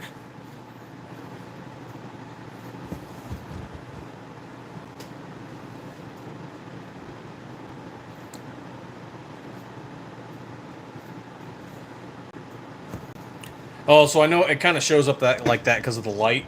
But this is actually called Habanero Red. And this ranges at about 155 for this specific model. But we also have, if you're looking for an orange, we have one called Hunter Orange. So just go to stifflermanufacturing.com and you can check out our prices. Everything ranges from 145 to about 280 depending on what you're trying to get, whether a strip slide or a complete build.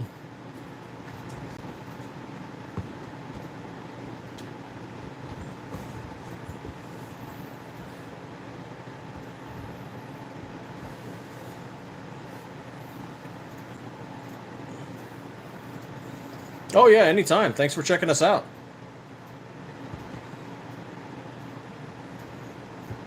That sounds familiar. Those kind of grayish Glocks, they weren't quite black. They kind of had that gray look to them.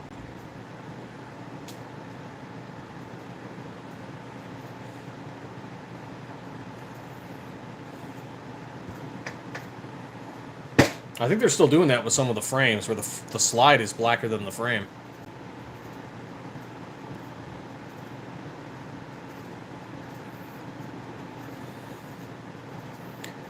We have 3 different types of gray. So we do battleship gray, which is kind of a lighter gray. Then you've got sniper gray, a little bit darker, and you've got tungsten, which is like sniper gray, but with a metallic flake to it, so it has kind of a shimmer.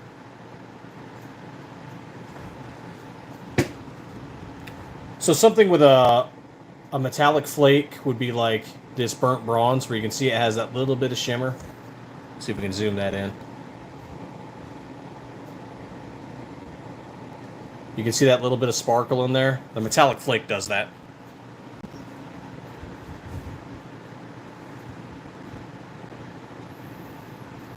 Oh yeah, if you check out our YouTube page, we've got a few videos that are like that. Terra Tactical, what's going on?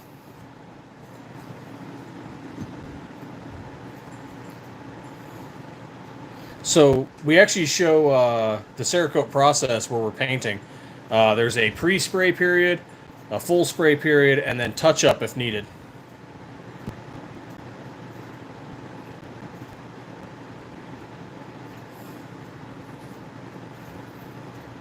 I need to do some more Cerakote videos. And thankfully, I don't have a frame in the picture, so I can touch all the slides, and YouTube doesn't care. But if I had a frame, God forbid, they'd have a conniption.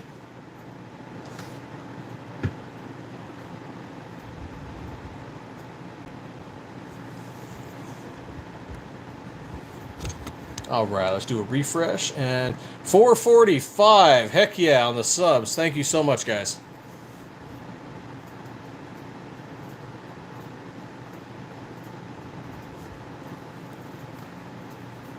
Slowly working my way to 500. Let's see, what else do I have around here? Us. We're talking about RB Tactical Market. They sell some of our slides for us on eBay. The link is pinned. We're talking about Ghost Dad Tactical. They make good smelling lubes. This one here smells like green apple. It is not edible. Don't let your kids or animals near it. Talking about our slides, of course. We make all these out of 17.4 stainless steel. Big old bars like this. And of course, Immigration and Customs Enforcement has decided to swap the P320 for the Glock 19. The SIG is having too many issues.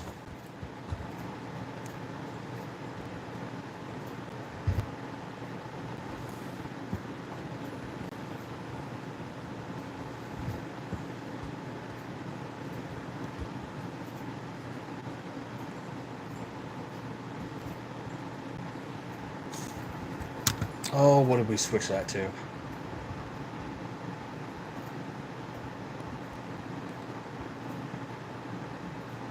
crap. We just switched that to something.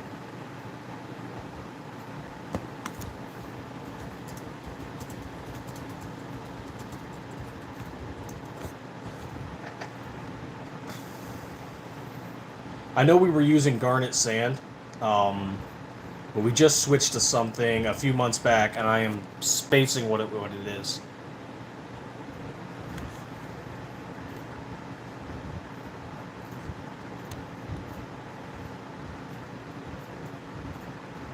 Damn it.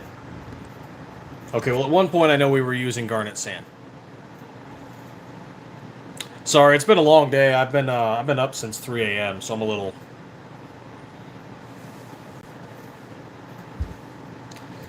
out of it.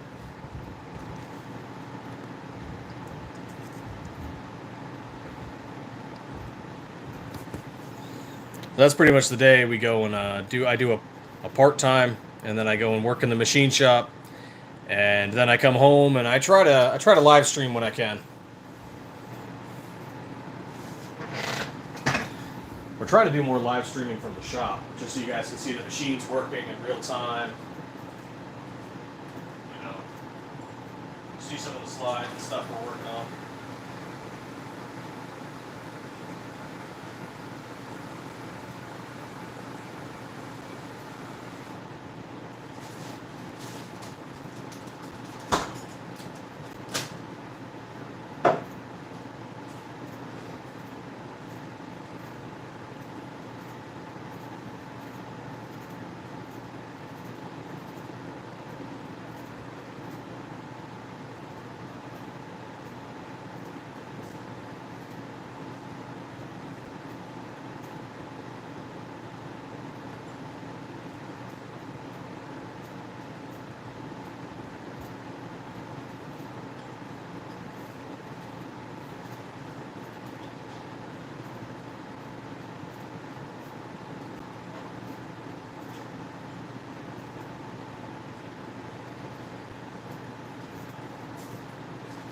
There we go, get some more water.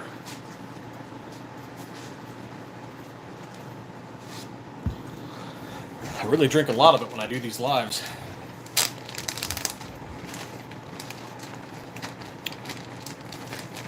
I'm afraid we only ship to the United States and its territories. And even doing that, we've even had some visits by the ATF once in a while.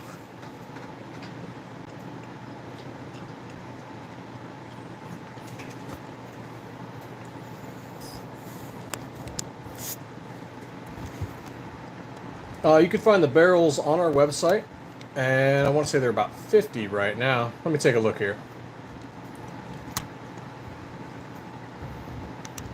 45 to 60, depending on which barrel it is.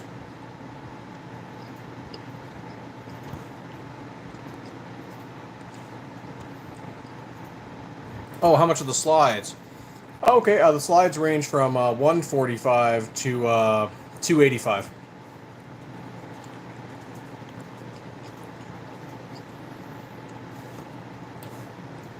Oh, this one here is Habanero Red, and it is a metallic flake H series Cerakote. But we do have a full orange, which is Hunter Orange.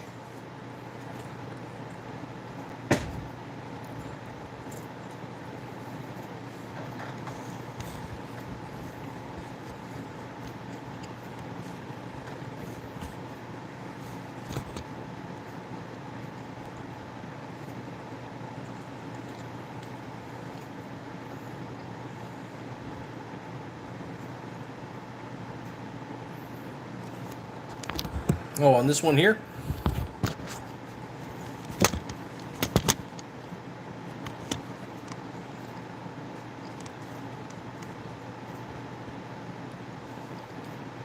Oh, let's see, on an Arctic White Viper, you're looking at 180.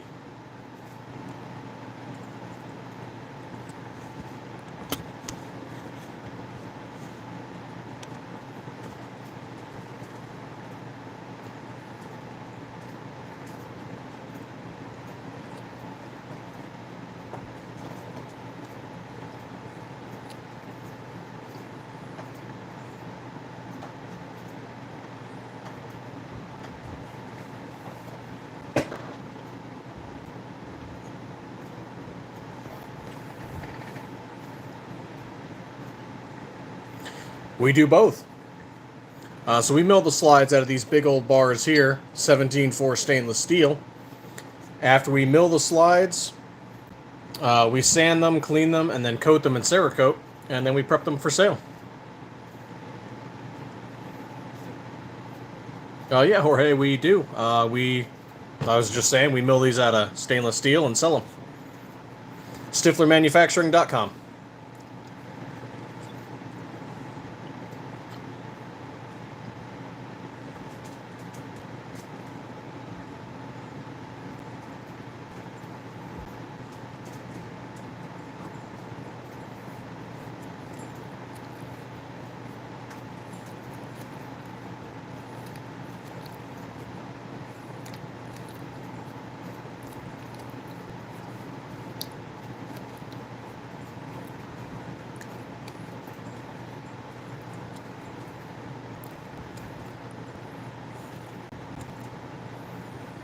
Okay, so all of our slides are Gen 3, but you can make a Gen 3 fit a Gen 5 by swapping the back plate as well as the slide lock and release. If you need assistance on it, check out a video by RTT Guns and Gear. He goes into it in a little more detail.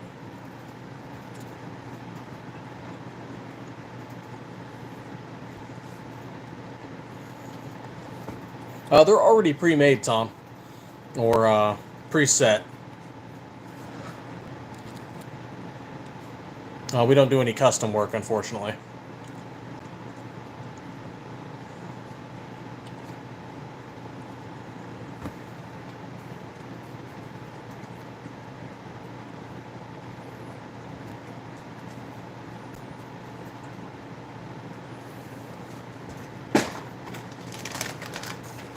Oh yeah, anytime.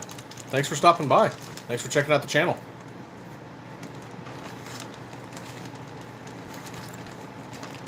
Are they? What's Glock using? 4140 or? I don't think they've ever officially released what they're using.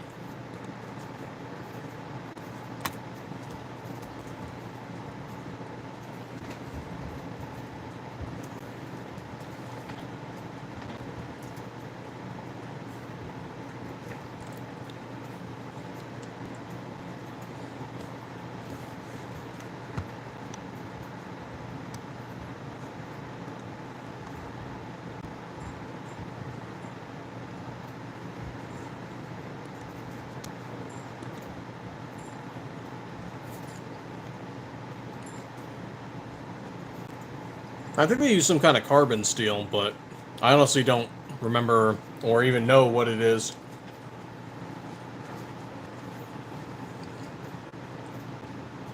They probably don't tell anybody.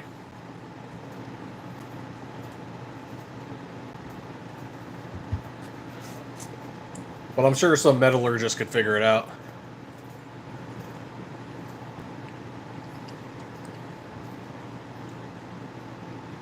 A lot of the aftermarket slide producers use 416R stainless steel, and we just use 17-4 because it's harder, it's more corrosion resistant. The downside of that, though, is it's harder to work on. It's a real pain for your end mills.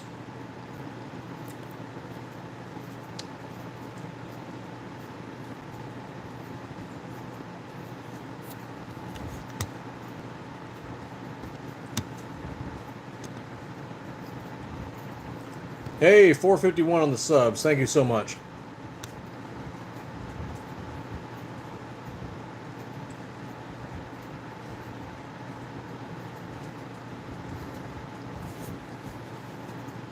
And if you're just joining us, check out Ghost Dad Tactical Lube.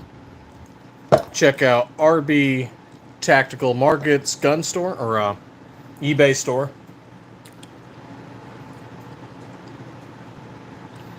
And if you have the time, pop onto our website, StifflerManufacturing.com. Check out all of our slides.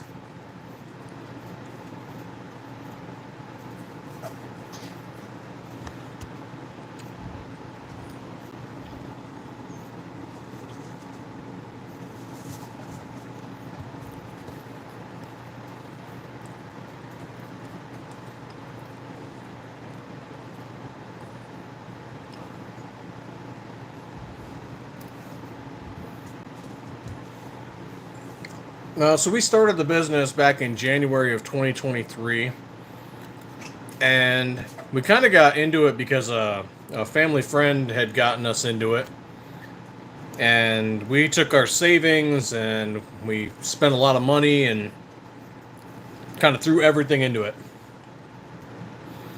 And in that first year, that first 6 months even, we almost went out of business. It was a very tough year to keep everything afloat. We spent all that money on shop rentals, on the machine that we bought, on the steel, and of course, brand new name. People didn't know who we were, so they didn't know if we were okay to buy from. So that first year, man. Whew.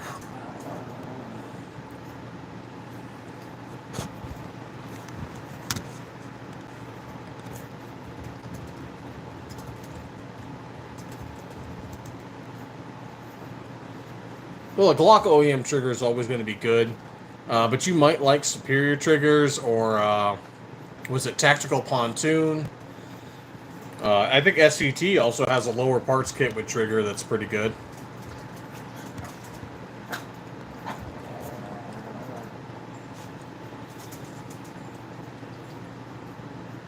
Thanks for the question, Gavin. Hey, thank you, Edward.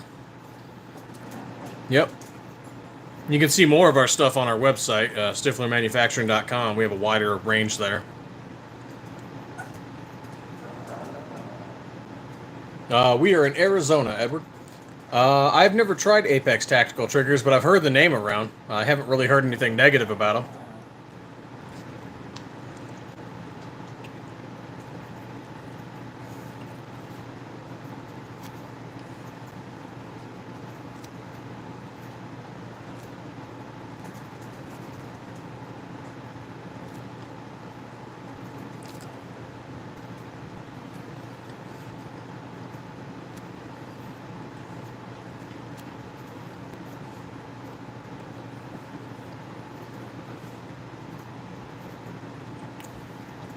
Oh, much appreciated, Edward. Right now we do stuff for Gen 3 Glock 19s and Glock 17s, and we're working on a 43. We've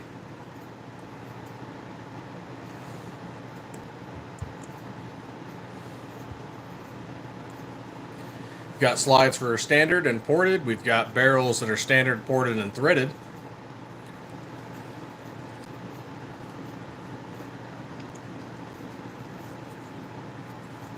Well, that's good to know.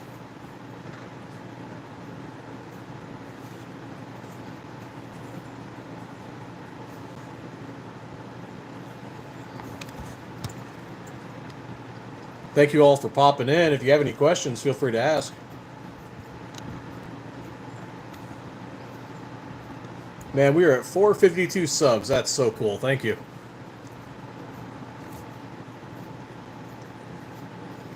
Oh, right on, Bob. Which build do you have? Or which slide do you have on your build?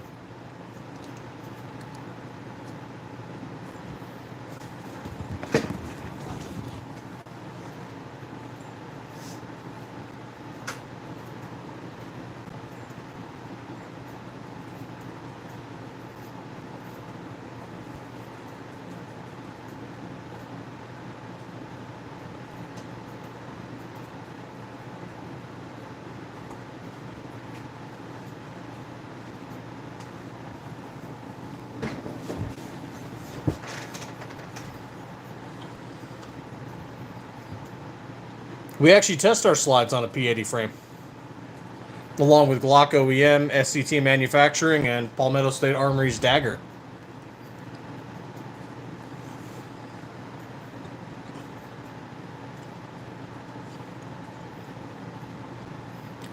Oh, thanks so much, Bob. For Edward, so our barrels run from 45 to 60. Our parts kits are around 40. And our slides range from 145 to 285, depending on if you're getting a strip slide or a complete slide and what model and color it's in.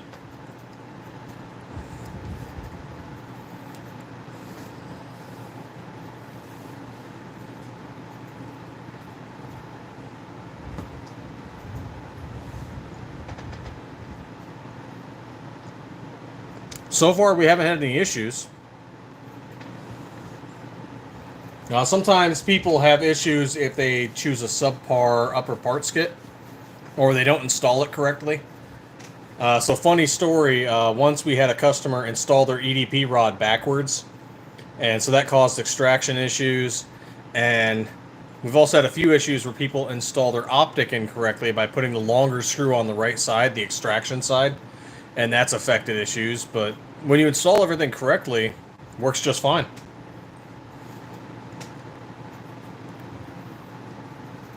I took one of our Viper slides, one of these white ones here, to the range a couple weeks ago. I threw it on a PSA dagger frame with an SCT manufacturing parts kit, an ELD performance barrel, and I put this Wolf X Pro on it, and I dumped 200 rounds. No issues. I did have one light primer strike, but I'm pretty sure that was the round itself, because I just reloaded it and fired it.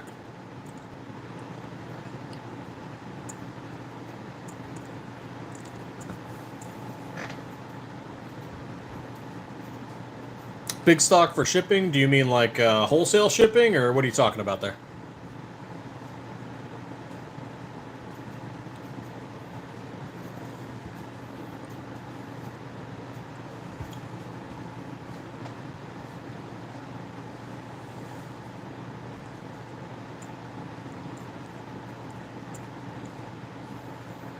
Every build has its own tweaks. Definitely recommend you polish your rails, and just make sure you get a good quality parts kit. Either OEM or SCT or something equivalent to that. If you go too cheap on the parts kit, sometimes things get a little funky.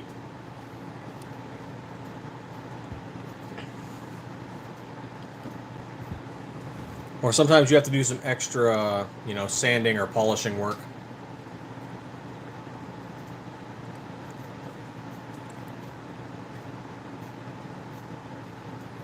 Ah, I see. So technically speaking, everything is pre-order. So everything gets milled from these 17.4 stainless steel bars. So we do have some stuff on the shelf, but roughly the turnaround time is 1 to 2 weeks. We'll mill out the slide, we'll sand it, clean it, paint it. It'll go through a QC check, and then it'll get boxed, wrapped, and shipped.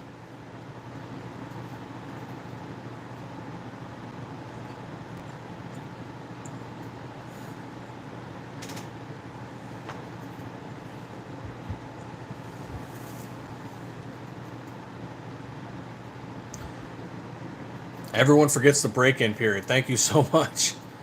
We had a slide I was running through, and once it broke past 200 rounds, oh man, perfect.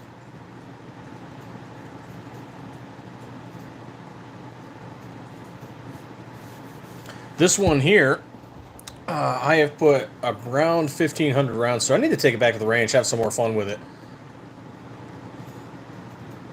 And you can see some of the carbon charring up in there, but yeah, 1,500 rounds through this one. Still going great.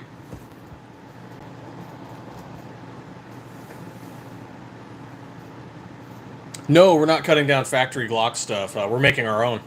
So yeah, everything gets made from these stainless steel bars.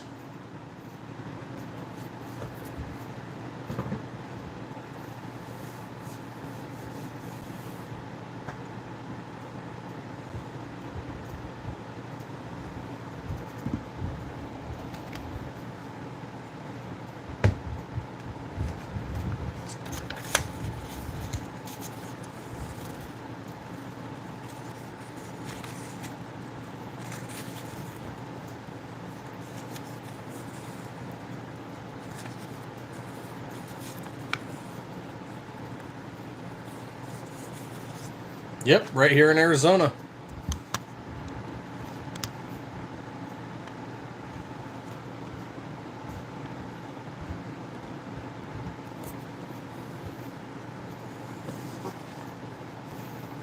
Yep, our slides have been made in Arizona since July of 2023.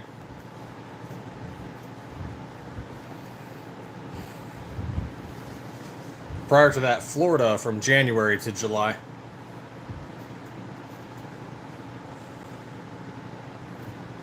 So we went from Arizona to Florida, kind of learned the business model, learned how to do some machining, and then we moved our business fully back to Arizona.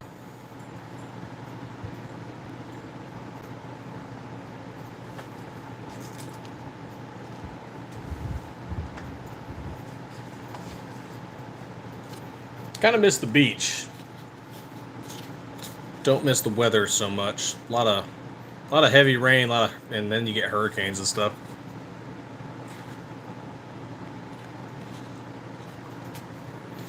Of course, here it just gets stupid hot. The sun tries to murder us all.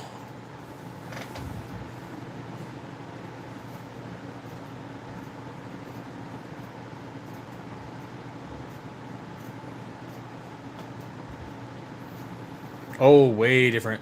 We just don't have humidity. It gets 110, 120 here.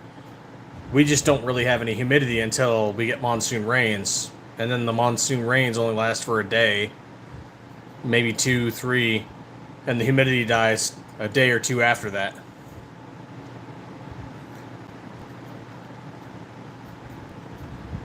Hey, Big O, what's going on? Only 105. It was 105 today. Yesterday it was 110.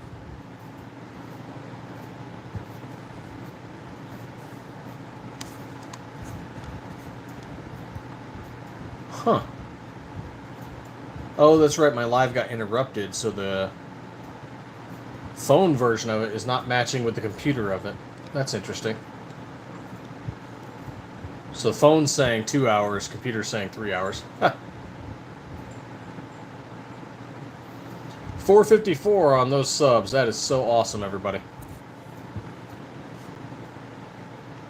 Man, the only reason I don't live in the South is because of the food. It's too good. I was in Georgia for a time. I was in Virginia, in Florida. I've passed through Mississippi and Alabama, and just the food's too damn good. I'd end up being like 400 pounds and just sitting on my porch all day long.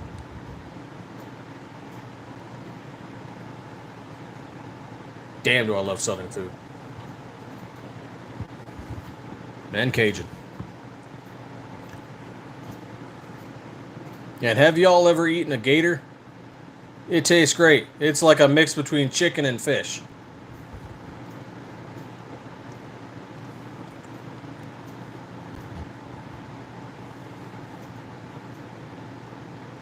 That's smart, Dan. Some people only put like 50 rounds through it, and they're like, yep, this is good, and then it just sits in their holster or sits on their shelf. It's like, nah, you gotta take it out of the range. You gotta put some rounds through it.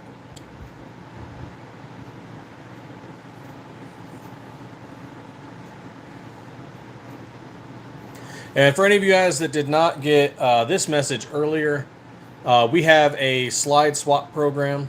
So if you guys have a slide that is broken from some other company, if you have a slide that you just don't like, maybe you got a Glock 26 and you don't like it, maybe you wanted a 19, reach out to us. That's what this customer did. He had this Remsport R19 slide, and he did not like it, and it ended up getting all marred up when some parts got stuck inside it. He tried to fix it, didn't happen.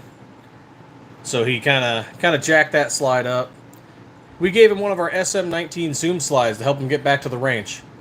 The only cost to him was mailing his busted slide to us.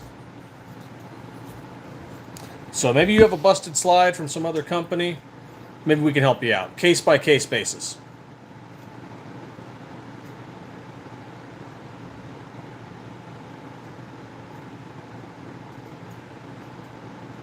Oh yeah. You got that Southern Cajun and barbecue, and it's too damn good.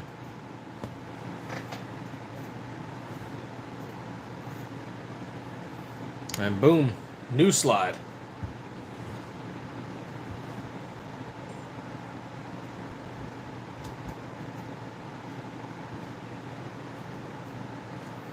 Yeah, you got to know your build's good for you.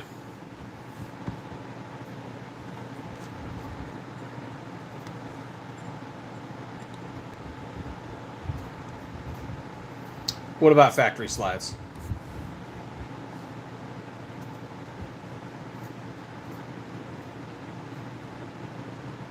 You want to swap a 45 for a 17 or a 19? I mean, we do it, but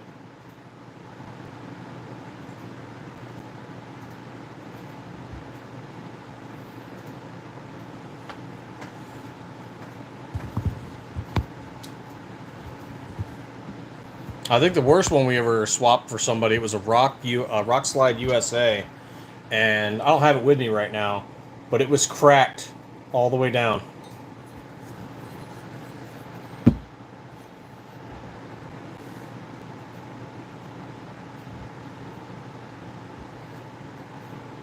Yeah, we'd swap factory slides. If somebody doesn't like the model they have, maybe they got a 26 or a 34 and they just wanted to go to 17 or 19.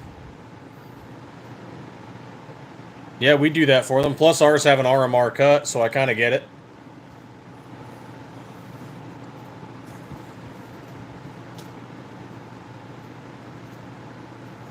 Oh yeah, ours can fit a 19X. You just got to swap out the back plate and swap out the slide lock and release. RTT Guns and Gear has a great video on it.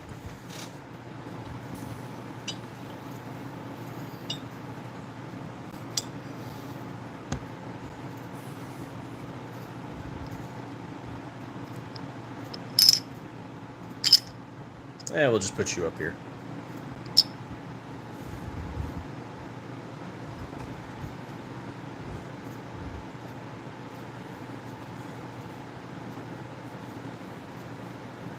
Yeah, if that's something you guys want to do, you wanted to swap a slide you're not liking anymore or something that's broken, just reach out to us at sales@stifflermanufacturing.com.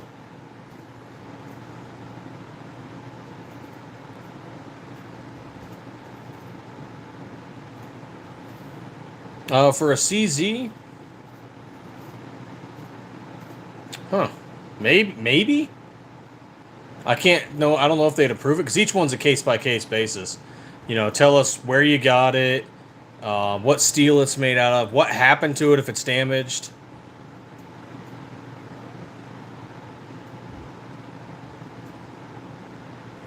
Because we can't do it for everybody because we still got to make a profit.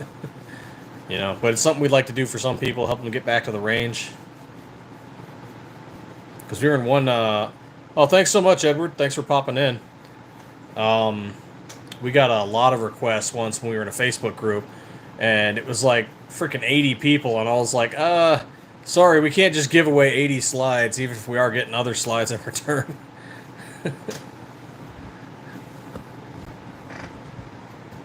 I'm like, we got to pay rent, man. Like, we got to pay our bills. But yeah, it's something we can do once in a while.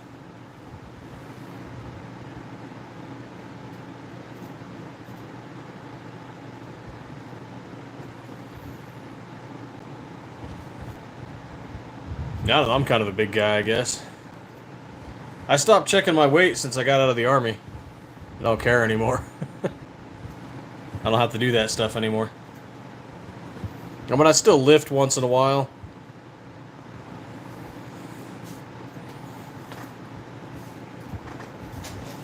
I like to go on walks and hikes and stuff, but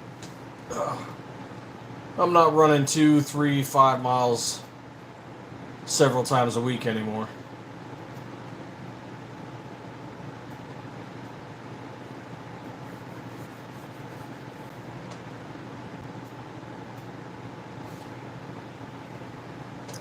Letting my knees and back relax. Growing a beard, getting fat.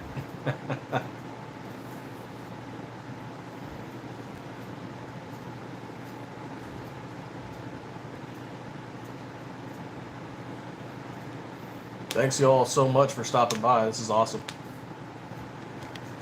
Love getting to chat with people about their bills and gun stuff.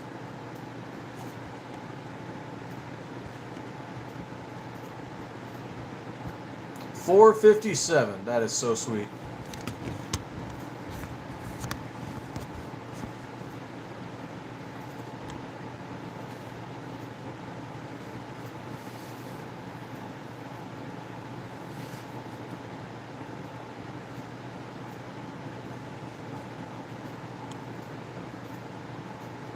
Thankfully, I don't have to get up as early tomorrow. Today was a 3 a.m., but tomorrow I can get up at 6, probably.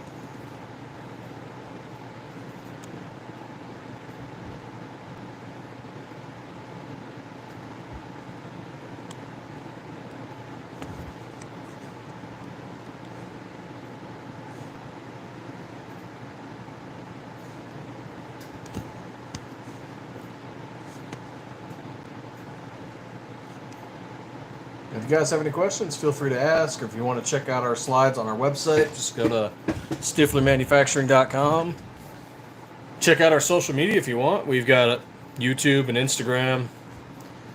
Obviously YouTube. Facebook, I meant.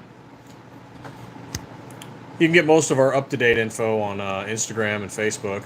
But we like to do lives as often as we can.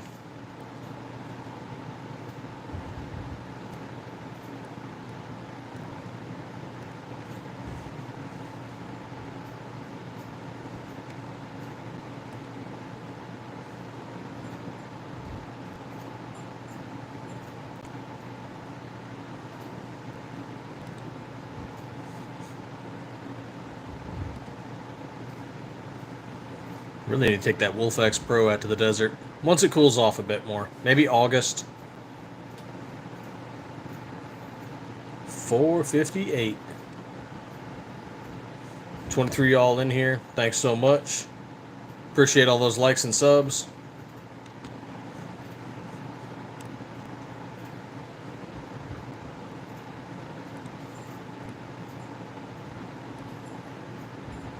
Yeah, Dan V, just start, putting videos up.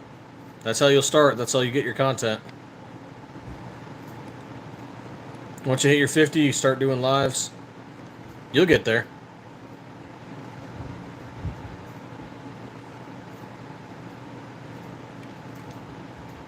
We got there. If we did it, you can do it.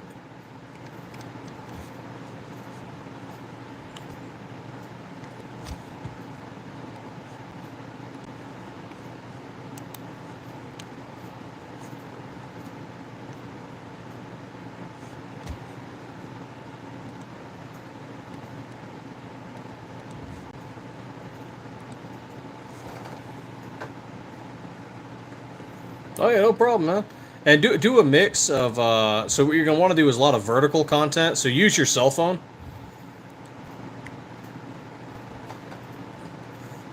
Because a lot of people can kind of scroll through and see that through their phone when they're checking, YouTube. So that helps out. Plus, anybody on their computer can also see the same. But if you're just doing your webcam, you tend not to get too many phone viewers.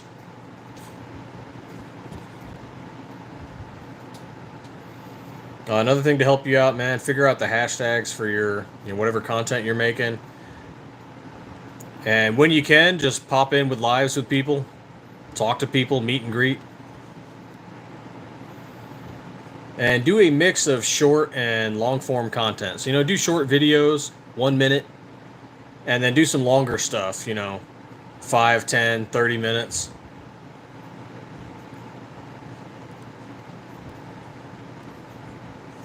And then once you get into lives, like this one we'll be doing for over 3 hours. But start out, do a half an hour, do an hour.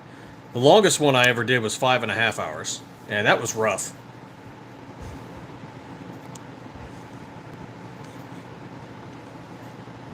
Because, you just start running out of stuff to talk about.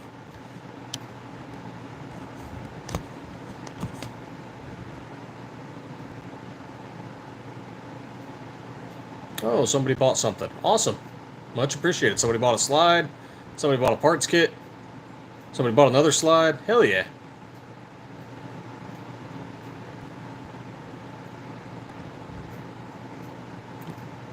What's this? Oh, they want to do a dollar? Yeah, all right. Yeah, all right. You want $1 cheaper? Okay.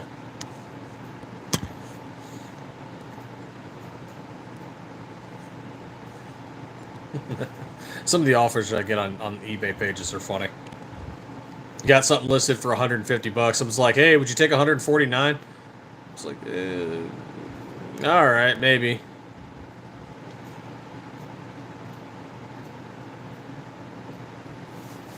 So someone were like, "Hey man, could I spend $50 and get that?" And it's like, no, I got employees to pay. I've got overhead.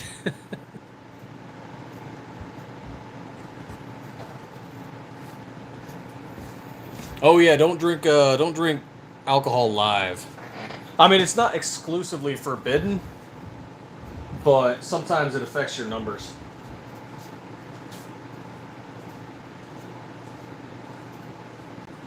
But I mean, hey, if you have a drink in the background, I mean, who's gonna know?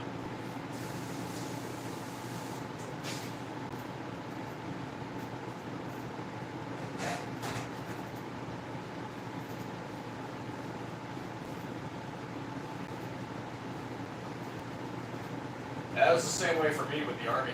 I didn't talk about stuff till I started drinking.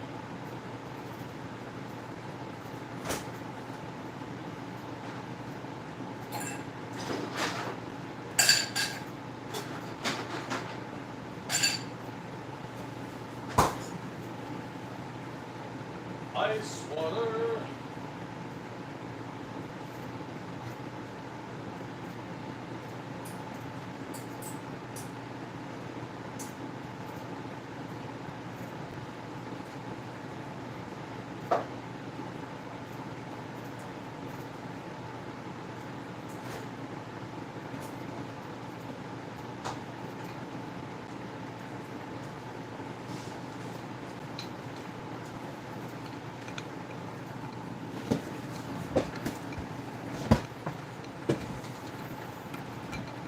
That's good, but you gotta have some fun with it too. Gotta get a little loose, chat people up, have some fun.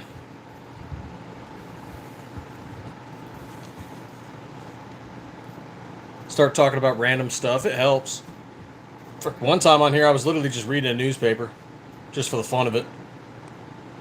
People started asking questions. I put the paper down.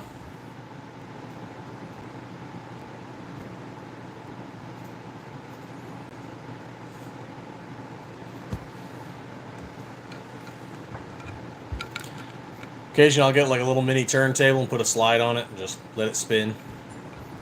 Answer questions as they pop up. Sometimes I'll do the live directly, just chatting to the screen.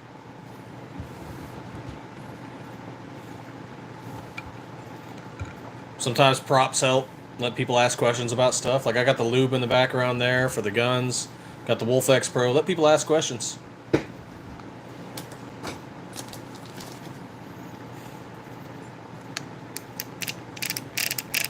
Have them guess what you got in the background. Like, what gun is this?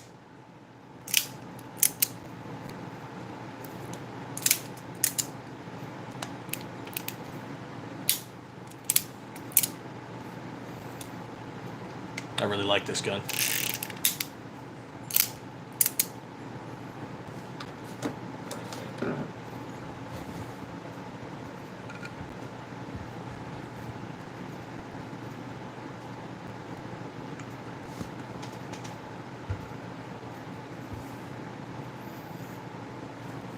And just talk about what you like. I mean, you know, of course, about your guns and ask questions and see if people start engaging. Like many of you guys in here, feel free to ask a question. Feel free to engage and ask questions about the slides, the business. You know? Why is the sky blue?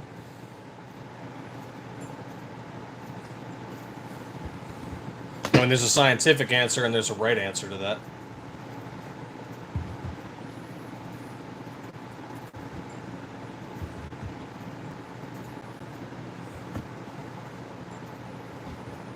Yeah, lives are pretty cool like that. And sometimes you'll catch us hanging out with some other people. If we're not doing a live, we're just in other lives with other gun, you know, some other gun tubers. DLD After Dark, Red Dawn Readiness, Flying Rich Firearms, Fat Tack Josh, Black Diamond Guns and Gear, Poppy the Gun Guy, Magazine Magic.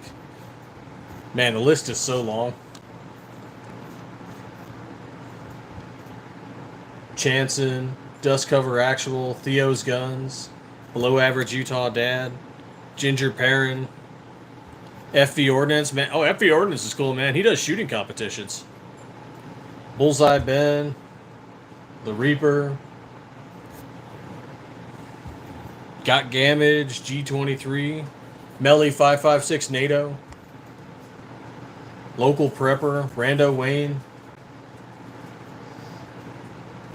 TN Tactical, Pistol Pete, John's Arsenal, The Arms Room.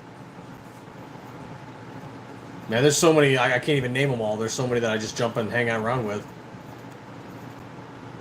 Lots of dudes. Jack of all trades. Mud and Munitions. I mean, it's just a lot.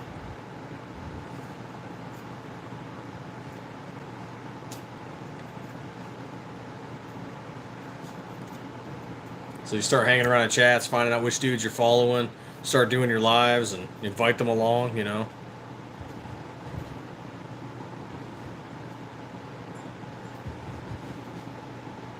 That's a big part of it. And so, you know, supporting each other, but there's an expectation I have, you know, that I feel as an American, as a veteran, this expectation I have of the Second Amendment and of my citizens, my people, that if you decide that you are going to own a gun, that you're going to go train and learn, and you have an obligation, a duty, a stewardship to the Second Amendment to teach. So pass on what you have learned to others. Don't just hide it. Don't FUD it up. You know, whatever you've learned, pass it along. Get other people involved. You know, be a good representative of the Second Amendment, a good ambassador of it, a steward.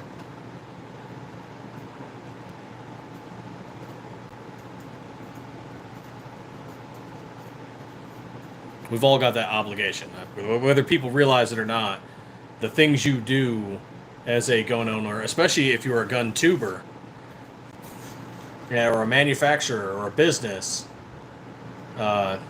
your obligation matters a little more.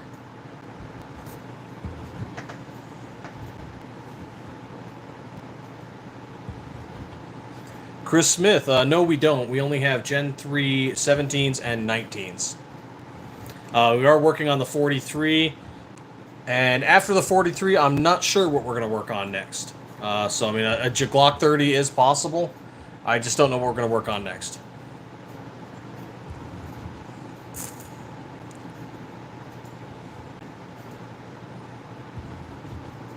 Yeah, it's all about helping, teaching, taking care of your community.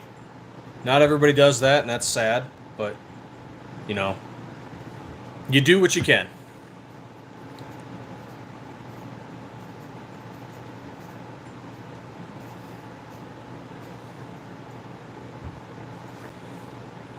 And it doesn't have to be, you know, you being Atlas holding up the world. It's just, you do what you can when you can.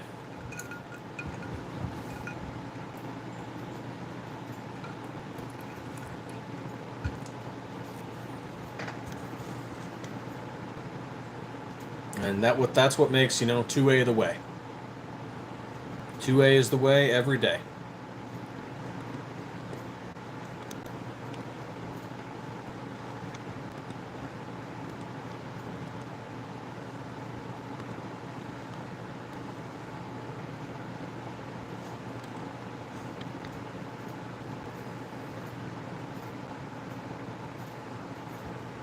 All right, so we're starting to get a little dip here, and I've been doing this for over 4 hours, so this is probably where I'm going to call it, but I am probably going to pop into, oh yeah, Ginger Perrin.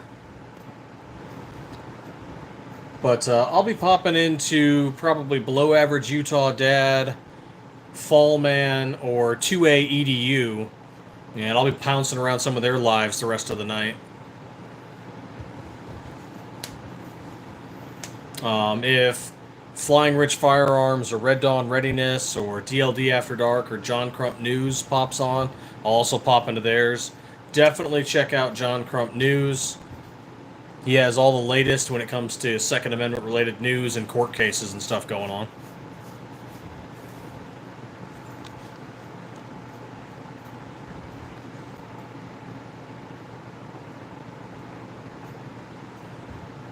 Yeah, we kind of want to do a 45 ACP or APC, ACP, whichever. I'm tired. Automatic pistol cartridge.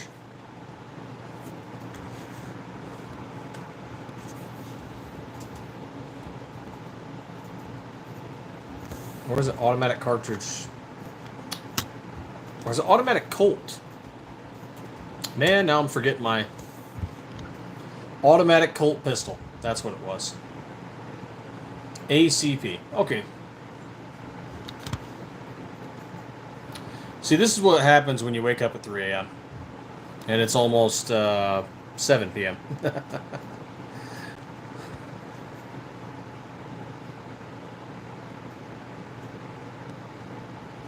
All right, but thank you so much for everybody who's popped in.